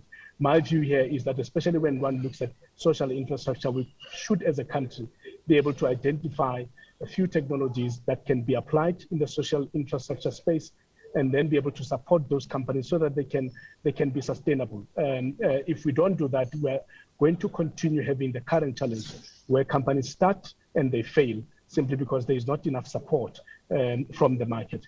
And being implemented beyond the social infrastructure into other sectors as well. Thank you very much, Program Director. Thank you so much, Gregory. Also a very jam-packed presentation. I'm hearing three common threads coming through the talk so far. One around stronger regulation policy, unlocking economic potential. The second is around alignment between the various role players in the industry. And the third is around innovation, which reminds me of one of the comments that popped up earlier on the chat around why don't we host some more competitions to promote innovation within the country. Our next speaker, Lisa Reynolds, is the CEO of the Green Building Council South Africa. She was the driver for the drafting of energy efficiency standards and regulations for buildings in South Africa. Lisa's been involved in energy efficiency and the built environment since 2003. She's assisted on the South Africa's Green Building Framework policies, energy efficiency tax incentives, and energy efficiency strategies. For many years, Lisa served on the board of the Green Building Council and became CEO in June 2020. Before that, she was executive director for the Green Building Design Group, her own company working in the green economy space. Lisa's awards include 2007 ETA Award for Women, 2008 Individual Energy, 2012 SABS Standards Writer Award, the 2014 Women in Energy, and the 2016 Ian Lane Hall of Fame Award. Lisa is committed to growing the green economy within a green recovery. Thank you, Lisa, for joining us today. Thank you very much. Sorry, Lisa, one moment. Greg, I think your screen is still up, your screen share. Thank you so much. Over to you, Lisa. Thanks very much.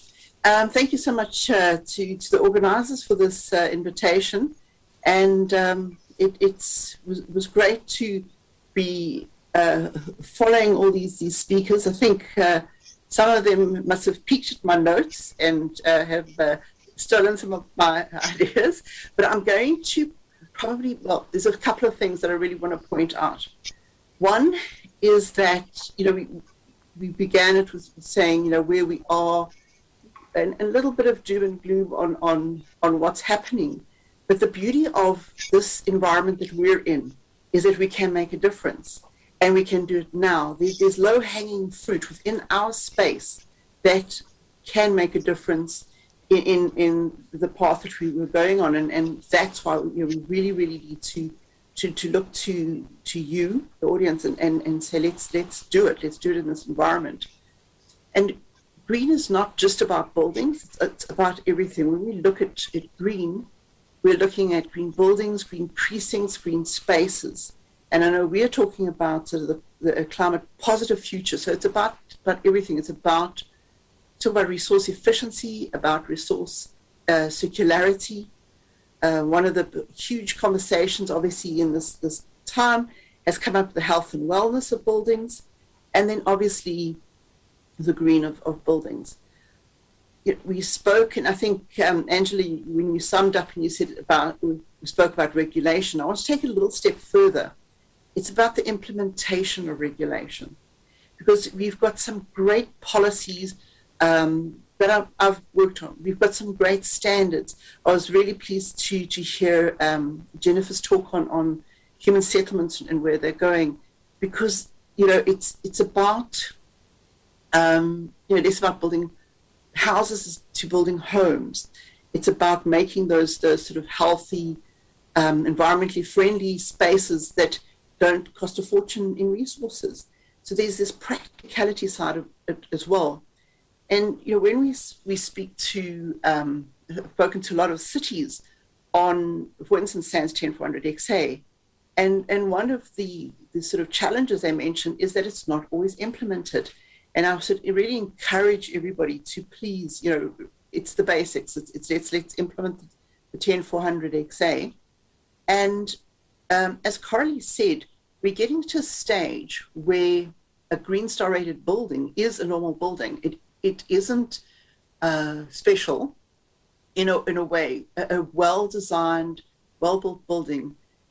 If I look back, the first Green Star rated building was in 2009, and I look at all the effort and all the things that were done to get this to this 4-star certification. Now, a well-built, well-designed building can easily achieve this 4-star. We've come a long way from where we were.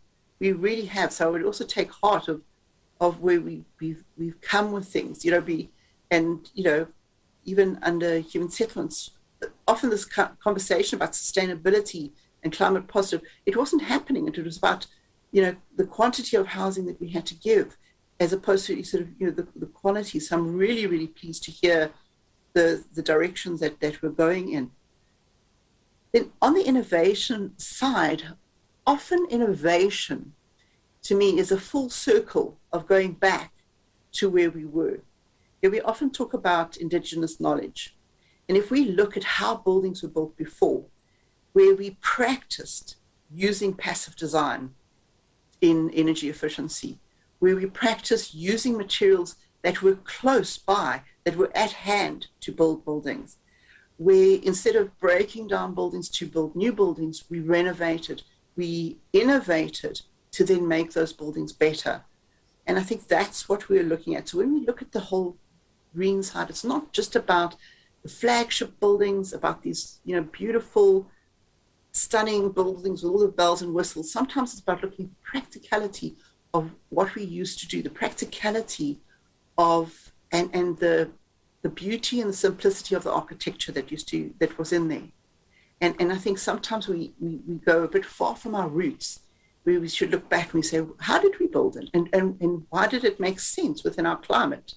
You know, the use of shading, you know, old farmhouses with verandas all the way around, you know, perfectly energy efficiently designed. And I think, you know, when we look at innovation, and that's going to sound strange, but innovation is sometimes looking back at our roots and saying, how do we innovate around what we know and what we know that works? And as Coralie says, there's the newest version of 10400 XA is out, closing, the time for comment is closed. Please embrace it. Don't, you know, it's the next step on the journey. And know that you must get your fundamentals right before we go to the next stage, which is the green stage. But as I said, the beauty of the green buildings is in you're making resource efficient, healthy buildings that really allow for this innovation. And you know, while you know, there's also been a big theme about innovative building technologies, alternative building technologies. Why are we talking about that? It's also because when we look at carbon, we also look at the embodied carbon of the building materials. Is how can we bring that down? So, you know, whenever we look at something, we have to look at it holistically. We have to say, well, how do we do this? And that is really where I'd say to everybody, look at how we're approaching everything and how we're doing holistic. Look at the concepts of passive design, look at the innovative building materials. And please, you know, for all those beautiful regulations and policies that people like Jennifer is working on, please implement them, because those can't just be works of art that sit on shelves. They must be used to make a change and to make a difference in what we're doing. So I think I wanted to be particularly, well, I am a very positive person, so people, you know, foolishly optimistic. Yeah, that's wonderful, wonderful input. We really appreciate that. I'd love to see your green star rating accessible and implementable for all projects going forward. I'm not sure how doable that is. And unfortunately, in the interests of time, we're going to have to jump to the next speaker. Dr. Mphahlwa, if you don't mind me not introducing you again, I think you already had an introduction this morning, so I think we're familiar with that. I'm getting big shouty letters here saying we're running out of time. So what I'm going to suggest maybe is, along with your presentation, if you wouldn't mind tying a few threads together of our discussion so far. I don't think we'll have time for questions today, but over to you, Dr. Mphahlwa. Okay, thank you. Thank you very much, Angela, and greetings to my fellow panelists, greetings to the participants and everybody who's taking part in this amazing day full of amazing ideas. I've not prepared a presentation, so I'll string the ideas because I think we all get tired of seeing all these presentations. Now, I've had the opportunity to listen first to my colleagues, but also intermittently part of the entire day. And I found myself asking the question really, how do architects see their role in these platforms? Is it really us about presenting how great we are as architects in terms of projects? Or do we want to elevate ourselves as strategic thinkers who are contributing thought leadership in issues of building? Now, I've opted to pose a few questions which I think as architects who are dealing with on a day-to-day basis, with the hope that this can help us just change the mindset about architects and about architecture. We've heard a lot about policy frameworks from government, from the head of ISA, Dr. Ramhoba. We've heard how DPW and infrastructure are really trying to champion the idea of green buildings. We've also had a colleague, Mac Macquarella, from the Presidential Climate Change Commission, also championing the same ideas. Now I hear that Human Settlements also has got quite a kind of a robust green building kind of trajectory. My question is really, how do we operationalize this? How do we ensure that beyond what Lisa says is just implement the policies? I want to say, how do we operationalize this? How do we actually ensure that the green design principles and objectives are shared by everyone? And how does government engage with us as designers and architects in the profession in ensuring that those principles are actually carried down, because we are the ones who are meant to be producing these buildings that are supposed to be energy efficient? I don't know any platform right now which exists where we actually can engage with government on these issues and not be told that we want to build green, but to actually discuss how do we ensure that we can build green. Now, government is the biggest property developer in the country. I work for government in terms of the projects that I have. And interestingly, from Human Settlements, we are doing a development here in Cape Town. But we have actually cracked our heads and almost walked away because all the sustainable design principles that we developed for a BNG housing development were all shut down. We couldn't execute them because the government subsidy quantum, sustainable design is seen as a cost firstly in South Africa. We had to abandon them and go back to the concrete block. And this is a concrete block that doesn't even have a cavity for that matter. Now, this is shocking for me as an architect to see a government that says it wants to achieve net zero by 2050. But we are actually executing right now. The project we're building we've broken ground on the first 400, and the next 5,000 is coming in about 4 years. But it's already planned now to be unsustainable, to be ungreen. There's no talk of alternative building systems, ABTs, because there is nothing available that government is happy to implement right now. So when we're told we need to select good materials, we need to select used local material, where are they going to come from? Because our industry in South Africa right now does not have even the interest to develop materials that can be used, especially low cost. Most of them are imported, and we can't find them here. So I just don't believe that the policies are actually helpful when in actual fact the implementation on the ground when projects are being rolled out is actually not being implemented. Yes, we need to develop energy efficient buildings, but how do we develop the required sensibility of the officials in the department who actually are the ones monitoring and appointing us to actually accept some of the ideas of just passive design that Lisa has articulated so well?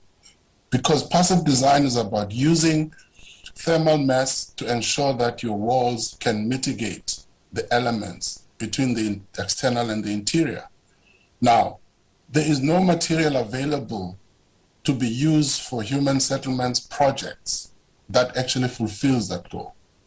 There is none. So to me, it just sounds like lip service that, yes, we adhere to green principles, but the operationalization of these and the implementation of it is just not there. It's lacking. How do we promote the appreciation for sustainable design when clients are not willing to pay for it? I'm sorry, Angela and Coralie. Green buildings are going to remain special for a long time, precisely because if you had no Green Building Council in South Africa, I can tell you now, we would be far behind. And the fact that there is an incentive now for buildings to be green is actually even making the corporates, who actually are the ones who develop, to actually realize that, there is some kind of benefit in paying. They see it as paying that extra 15% for a green building than a normal one. So it's going to be with us for a long time because, one, the industry does not, support sustainable materials. You have to scratch for them, and most of them are imported. And our clients still see it as a cost to actually do a green building. And the issues of passive design and stuff like that, which can be implemented easily, are actually not regarded as fancy enough. So you need to have the glass building that is going to be air-conditioned in order for you to really show your corporate identity. When are we ever going to change that mindset? That in South Africa, in a country which is in Africa, you need to look differently at how your walls are. You need to shade buildings, as Lisa is saying, and just use passive design. It doesn't have to be a glossy, polished building. So I think that we need to get the sense of how does our industry, how does our building industry actually support this? We need to engage in earnest. We need to have serious debates, not just government sitting in boardrooms wherever the decisions are made and not actually engaging with the industry. Because I'm very happy to hear that Human Settlements has been kind of lobbying and mobilizing across Africa. We should do it here because we're here, we're sitting here, we are appointed for these projects. But actually, in reality, whatever ideas we have that are sustainable are just shut down at budget level and are actually not achievable. So we need to create those effective platforms where we discuss these issues so that the industry, the profession of architecture, and all the CBE professions are actually on board and carrying the message through, because no one else is going to carry it more than the architects and the professions are going to carry it out. So we need actionable strategies of how to achieve this. Not that we have the policy and policy framework. How do we make it work? How do we ensure that we create the environment for those strategies to be actually actioned? So our universities, in my opinion, as centers of research and exploration, have to take their own responsibility and play their part in ensuring that we produce students that are actually sensible, sensitive to the issues of green design and sustainable design and integrated design. Let us forget this monocultural way of teaching that is just about architecture and the buildings, and we forget about the context, the environment, and the spaces as it has been outlined here.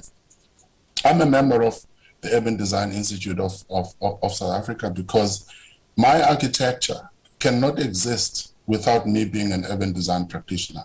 I can't separate the two. But in our system of universities, these are very, very separate kind of disciplines.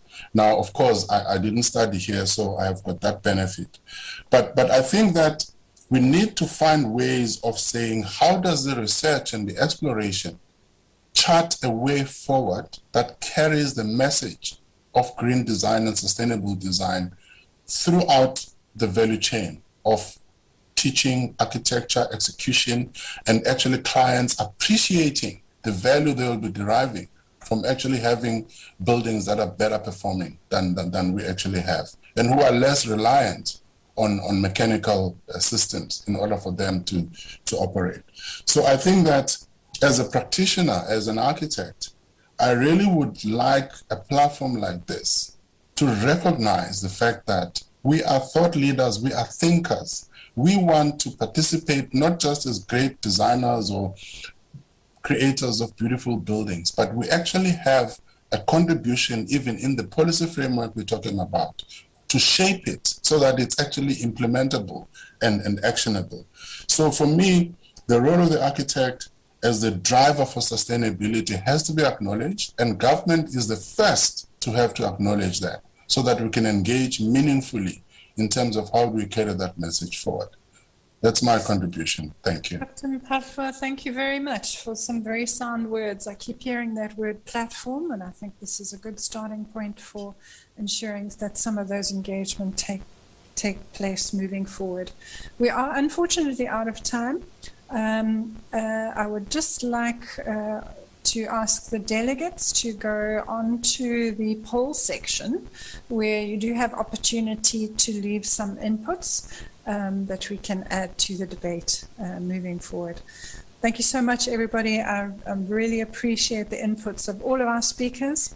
There's a wealth of information in this virtual room, and I'd like to see it move forward with us. Thank you so much. Thank you. Thank you so much. Thank you so much.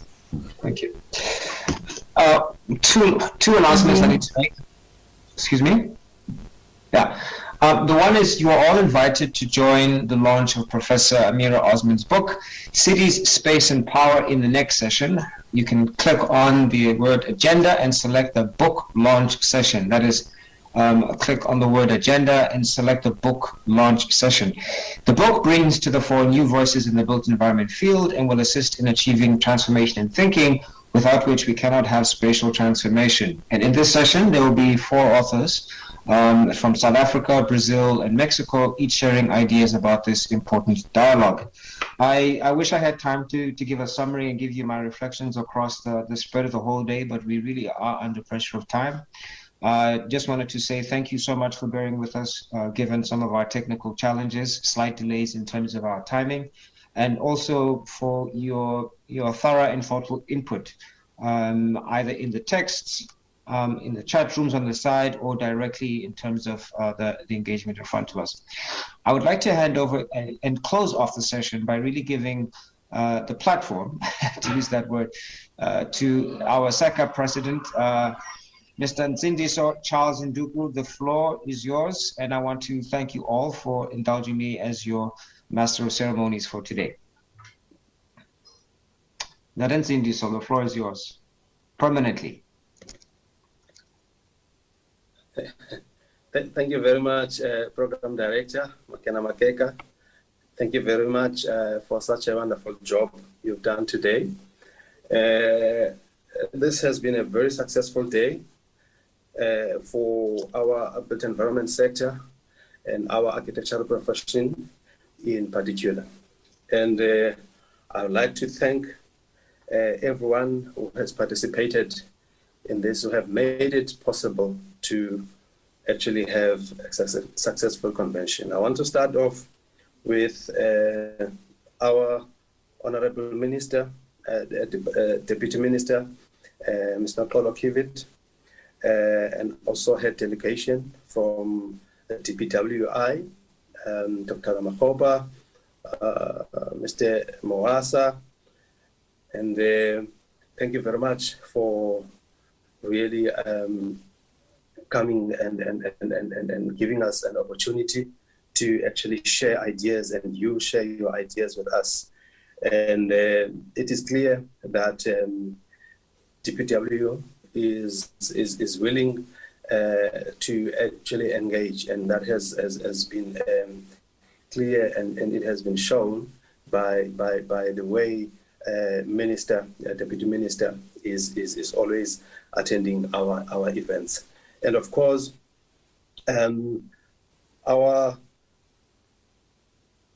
DPW, I mean the CBE, Naramhlongo, thank you very much for really coming and share some ideas and your interpretation of the role of architects in the built environment. And of course, SAIA, it was represented by the President-elect, Ruben Reddy, and immediate past President, Leon Mpahla. Thank you very much for attending and sharing those ideas.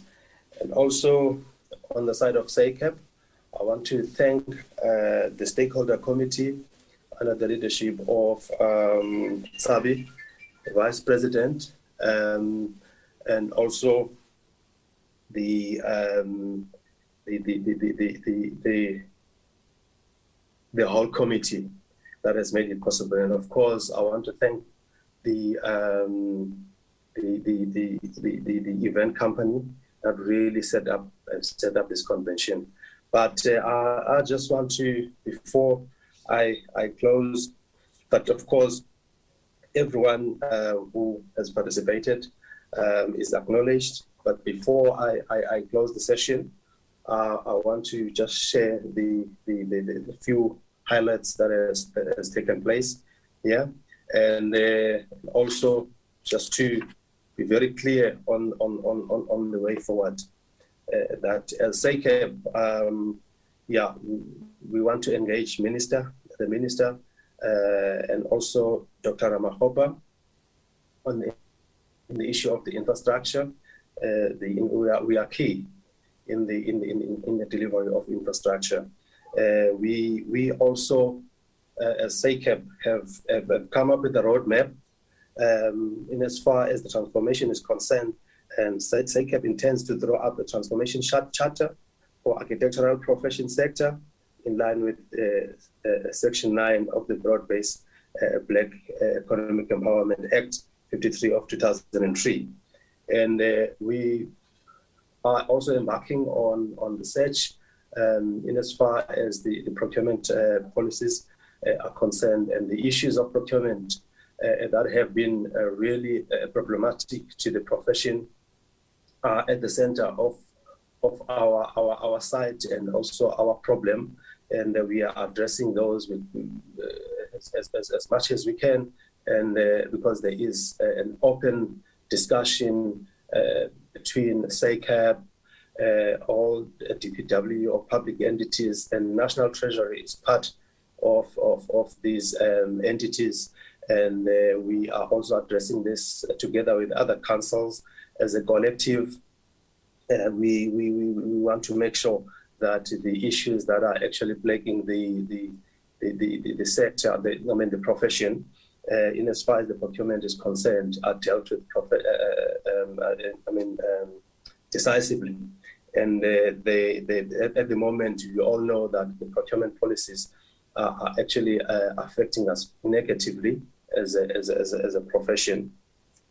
So we are dealing with those, and as I said, we want to come up with a sector charter on the the issue of PPE, around the issues of transformation. Yes, let me just maybe just go into the highlights of what was discussed today. I mean, in the session, just as we started, there was a woman urban leader featured trailblazers, and that was moderated by Vice President of Sacap, Letsabisa Shongwe. In this session, amazing and remarkable women shared inspiring stories, and they claimed their space in leadership and decision-making in the movement of cities, breaking new grounds, challenging the status quo, and impacting the well-being of their communities. The key highlight in that discussion, there is a need for a strategic intervention that will contribute to the development and transformation of the profession. That is the women in urban leadership. Session 1, how far have we come? The moderator was Dr. Leanda Mpahlwa. The key point there, transformation, redefine the role of architecture. In society, architecture should be used as a driver of social change. The highlights from the Deputy Minister, Mr. Kolokivit, in increasing the pool of mentors.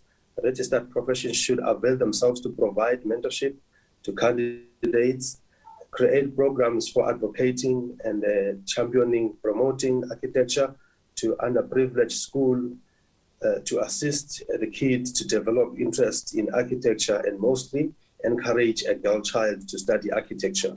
Ensure the skills pipeline to ensure that girls can access the opportunity to be trained and qualified to practice architecture. Develop and retain a register of skilled and trained qualified architectural professionals.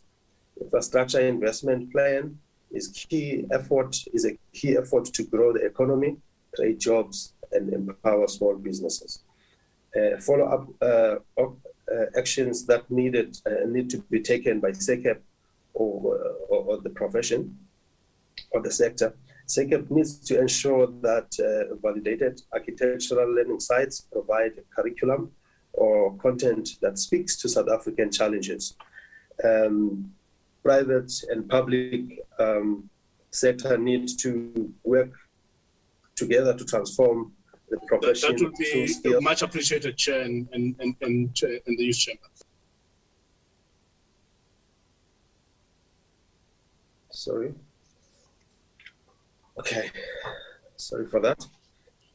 Private and public sector should partner on infrastructure projects to create sustainable jobs. And then session 2 was moderated by Dr. Sitsaba Dlamini, who's also a council member.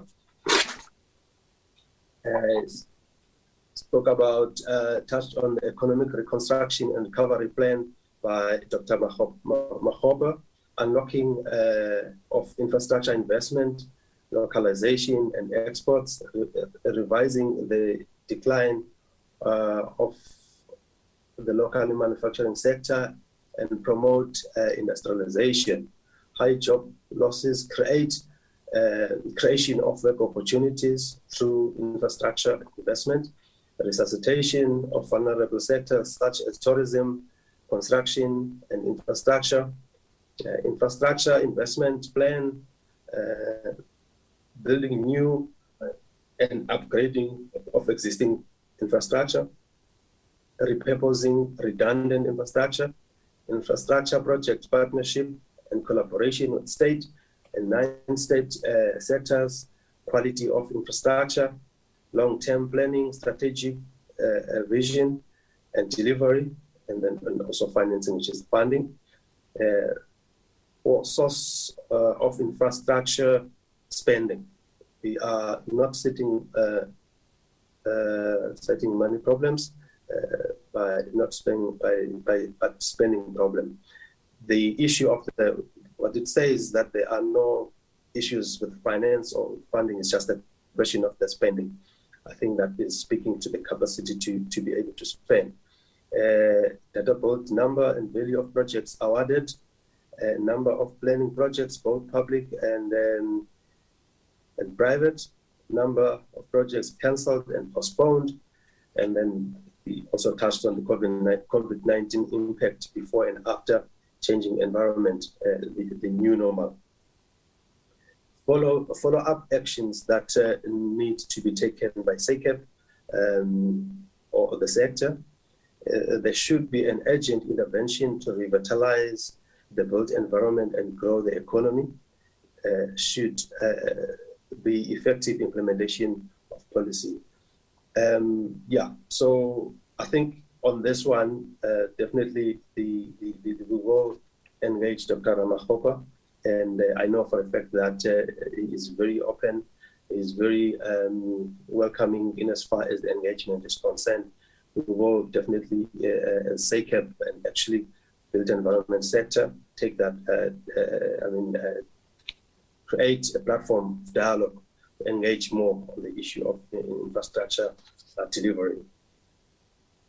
Session 3, which was moderated by Kevin Bingham, I think key points on that one, the issue was on harnessing the creative powers of the youth, impact of the fourth industrial revolution technologies on education, outreach, education support, mentoring, access to job. That was the highlights of that section, of that session. And then the session 4, Built Environment Transformation Agenda. It was moderated by Ms. Mandisa Pepeta-Dagi. Key points highlighted: statistics show that there has not been much transformation in architecture. Supply chain policies provide constraints for previously disadvantaged to practice in architecture competitively, unlocking the value chain through land reform and design. She also mentioned some issues in as far as the special inclusivity will enable training of youth, women, and disabled, career awareness at a very early age, private section, key economic drivers need to commit and embrace transformation. Policies must promote entry to market by allowing inclusion and participation. Policies must create pathways to remove barriers. Systematic structural reform through change in procurement policies. I think that is what that session covered. And I think now the session 5, yes, session 5. I think the suggestion on this one, on section 4, was that social housing is one of the aspects that can be used by municipality to provide employment to identifying competent builders and reduce poverty in the communities. Right. Then on session number 4,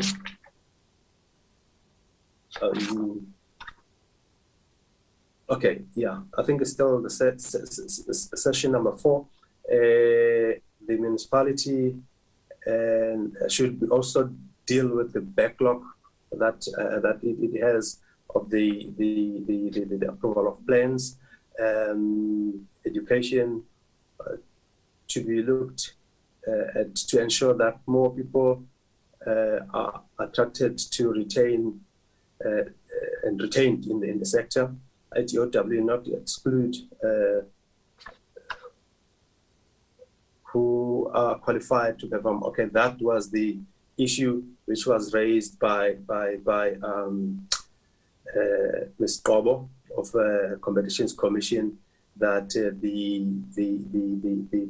the profession must not exclude.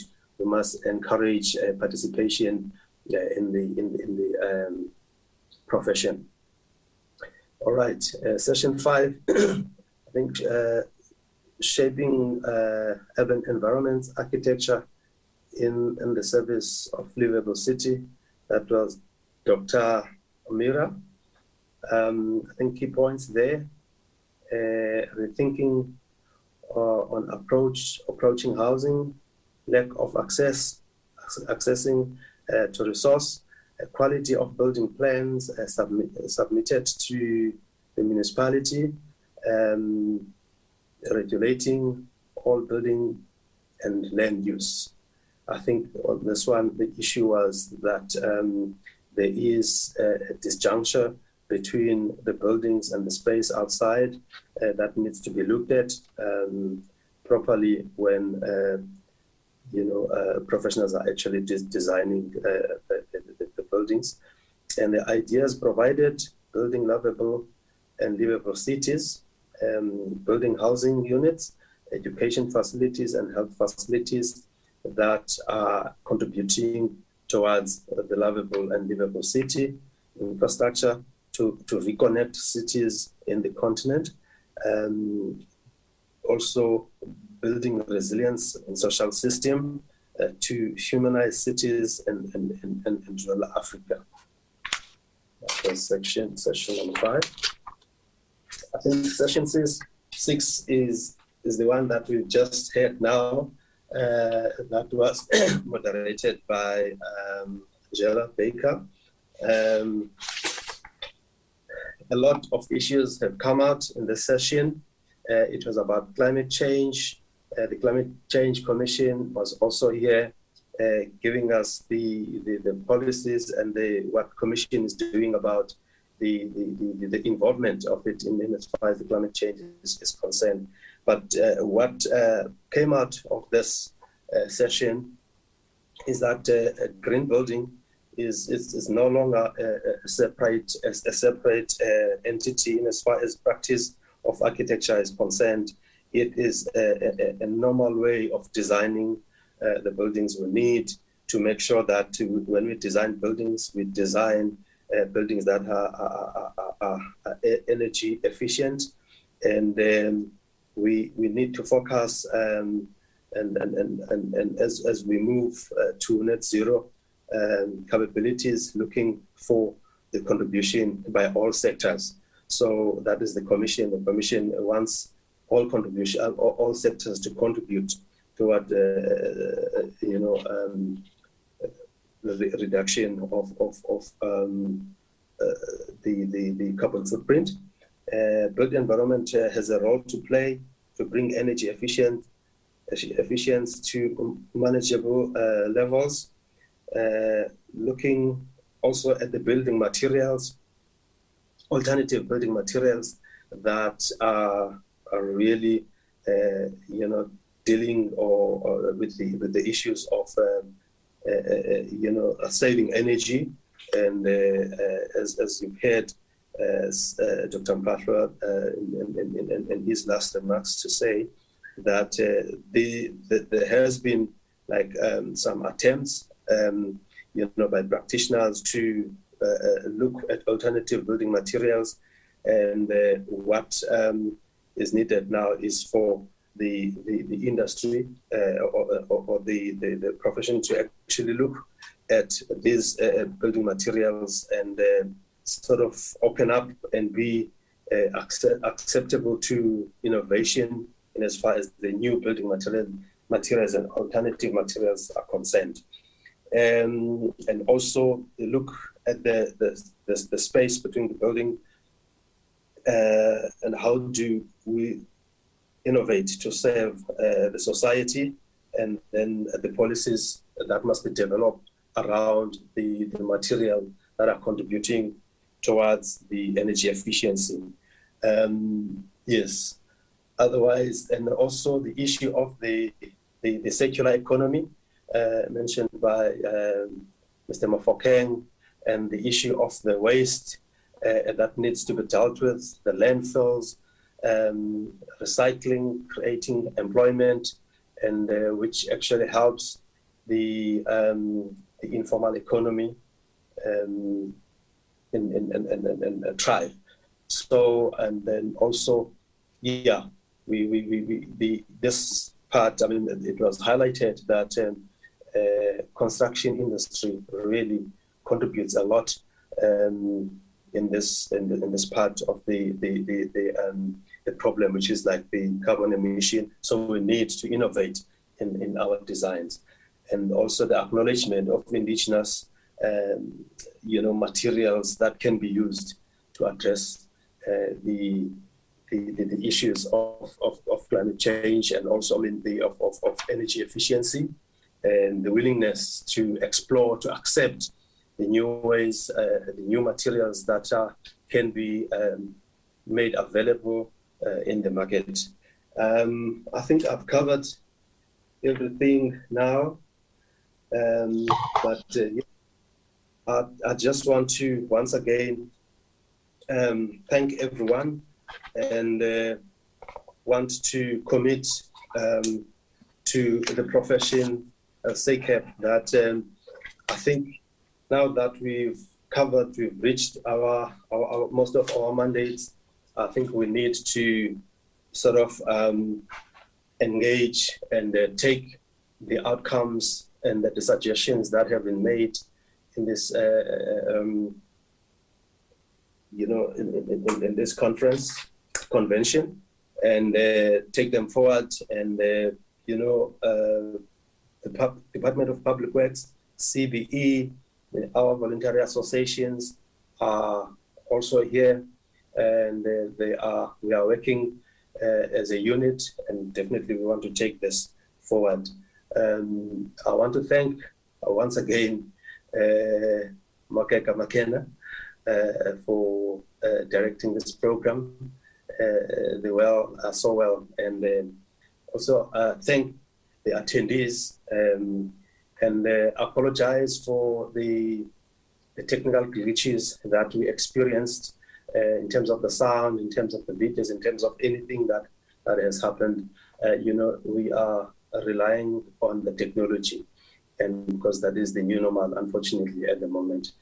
And also, because this is viewed all over the world, and apologies again to those who were unable to actually log in due to technical problems.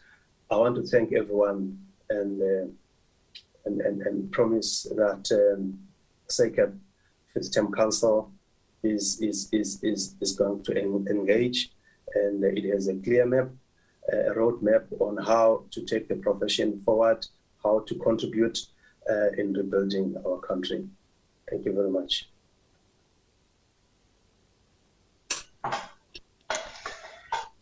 There's no way that I can say in closing, because you did the closing, Mr. President. Thank you so much. I just have a minor announcement, or rather not a minor announcement. Let me rephrase that. Let me first start by saying that I thank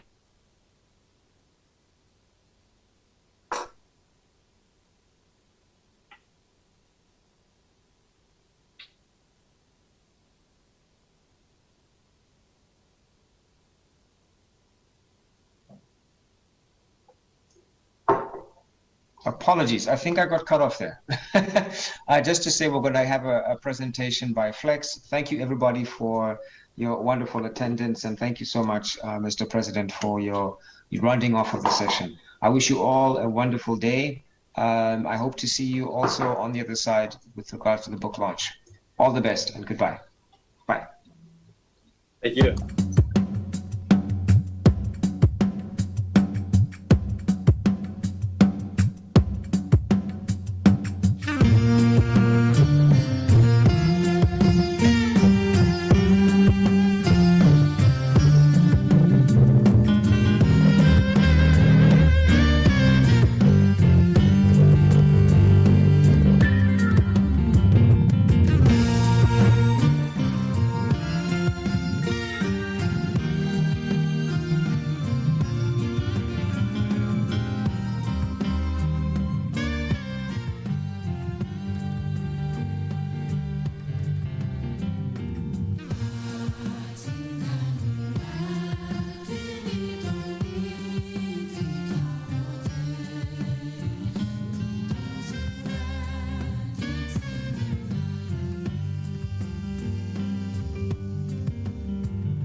the loss that surrounds us, to the drowning that becomes us, to oceans for saliva, to tears running back into our eyes, to lungs that do not become gills, from lifeguards to guards of death.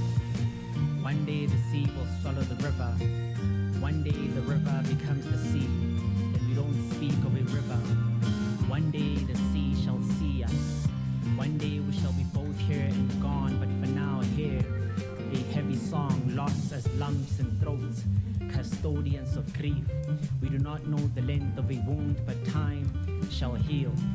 What of the seasons? Our loved ones leave us, only to signal our arrival. Is our drowning but not baptism? Is this drowning but not cleansing of self?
Signal our arrival.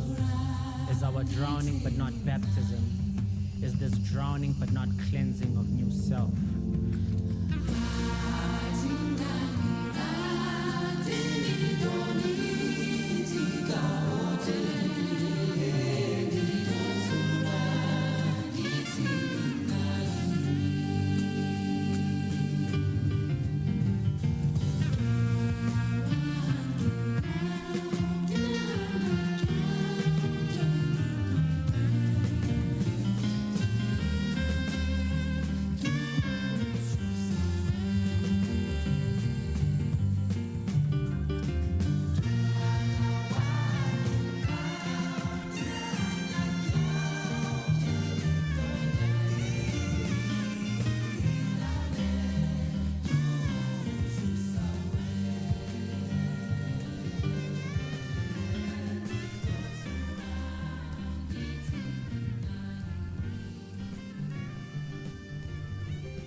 Children, we swung on trees, hung on dreams, paid flowers visits and captured bees. Unconscious investments, now life is rather sweet. We caged birds just to be free. Wandering souls conquered mountains barefoot, chasing after rabbits, after bad habits, made innocent mistakes, and belts were never known for waste. We made Granny run, her back bent like branches reaching out for the sun. Will she ever taste the sweetness of her fruit? The creativity of her juice, her wrinkles, history lines, and remembrance of our youth. We were young, naughty scenes in hiding, but when seen, hidings were seen, and we ran like we carried freedom in our feet. When streets were playgrounds before playgrounds were built on our streets, tongues dressed in different speech, loneliness dared not to befriend us. Tea and laughter for breakfast, inhaled stories, now we own legends for breath. Rich with yesterdays, we inherit age, the past, the master, the future's a present slave. I wasn't flexed then. If time is money, memories are an investment.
this for the wooden floors, I do this for the slow brew. Do this like a connoisseur and taste life in full view.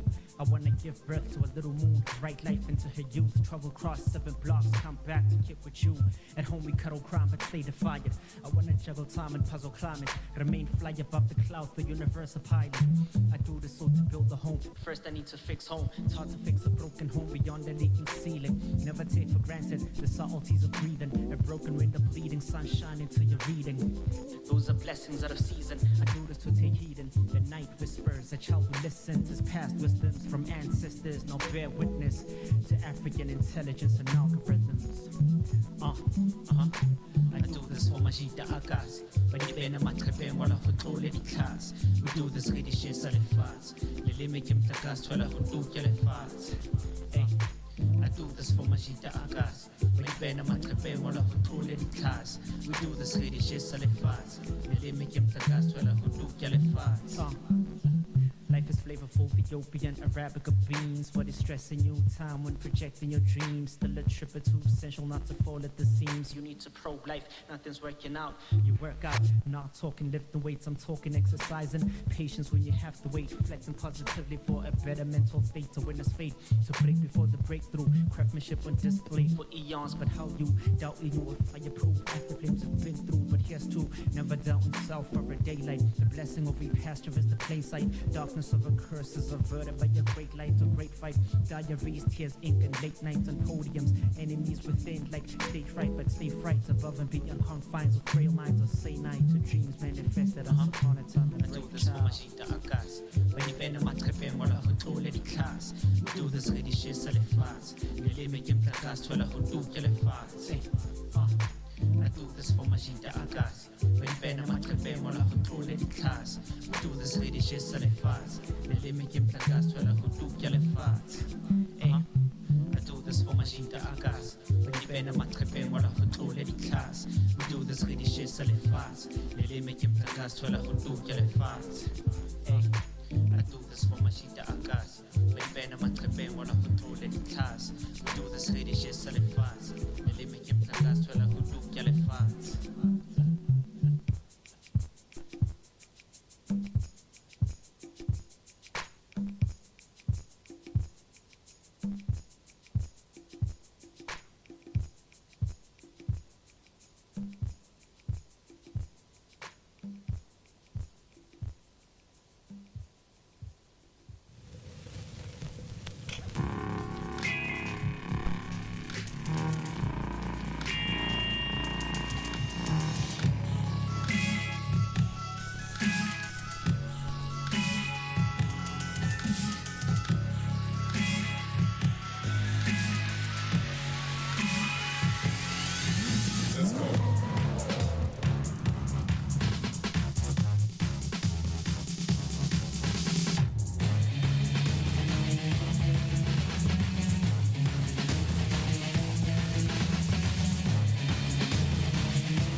precious investments. Now life is rather sweet. We caged birds just to be free. Wandering souls conquered mountains barefoot, chasing after rabbits, after bad habits, made innocent mistakes, and belts were never known for waste. We made Granny run, her back bent like branches reaching out for the sun. Will she ever taste the sweetness of her fruit, the creativity of her juice, her wrinkles, history lines, and remembrance of our youth? We were young, naughty scenes in hiding, but when seen, hidings were seen, and we ran like we carried freedom in our feet. When streets were playgrounds before playgrounds were built on our streets, tongues dressed in different speech, loneliness dared not to befriend us.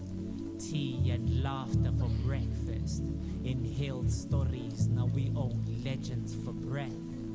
Rich with yesterdays, we inherit age, the past, the master, the future's a present slave. I wasn't flex then. If time is money, memories are an investment.